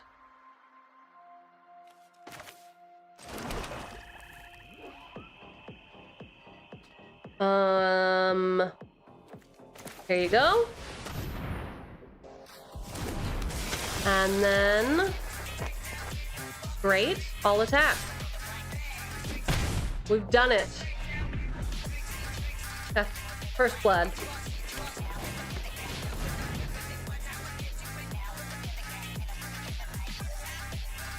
Search your library for 2 basic land cards.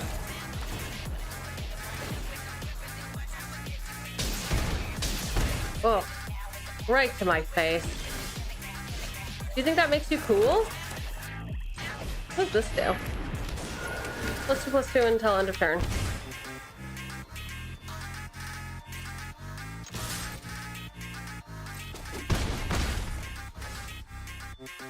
And I don't need it now.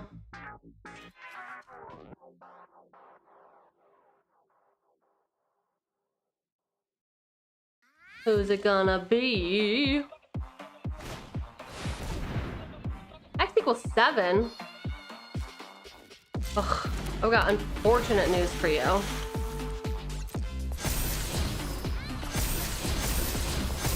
Oh, you've just written your own funeral.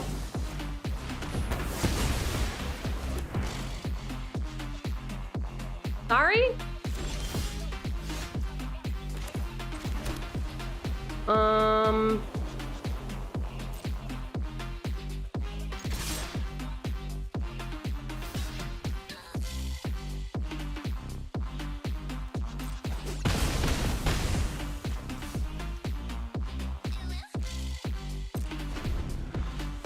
Bum bum bum bum bum bum bum.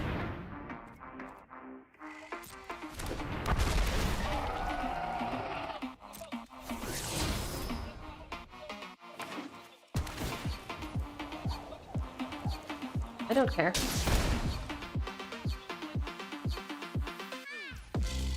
All right, bye, dinosaur. 2, 4, 6, 8. Target creature you control gets +1/+0. Till end of turn, it deals damage equal to its power to target creature you don't control. Fine. I'll save him for it. Oh, you hate to see it. You hate to see it.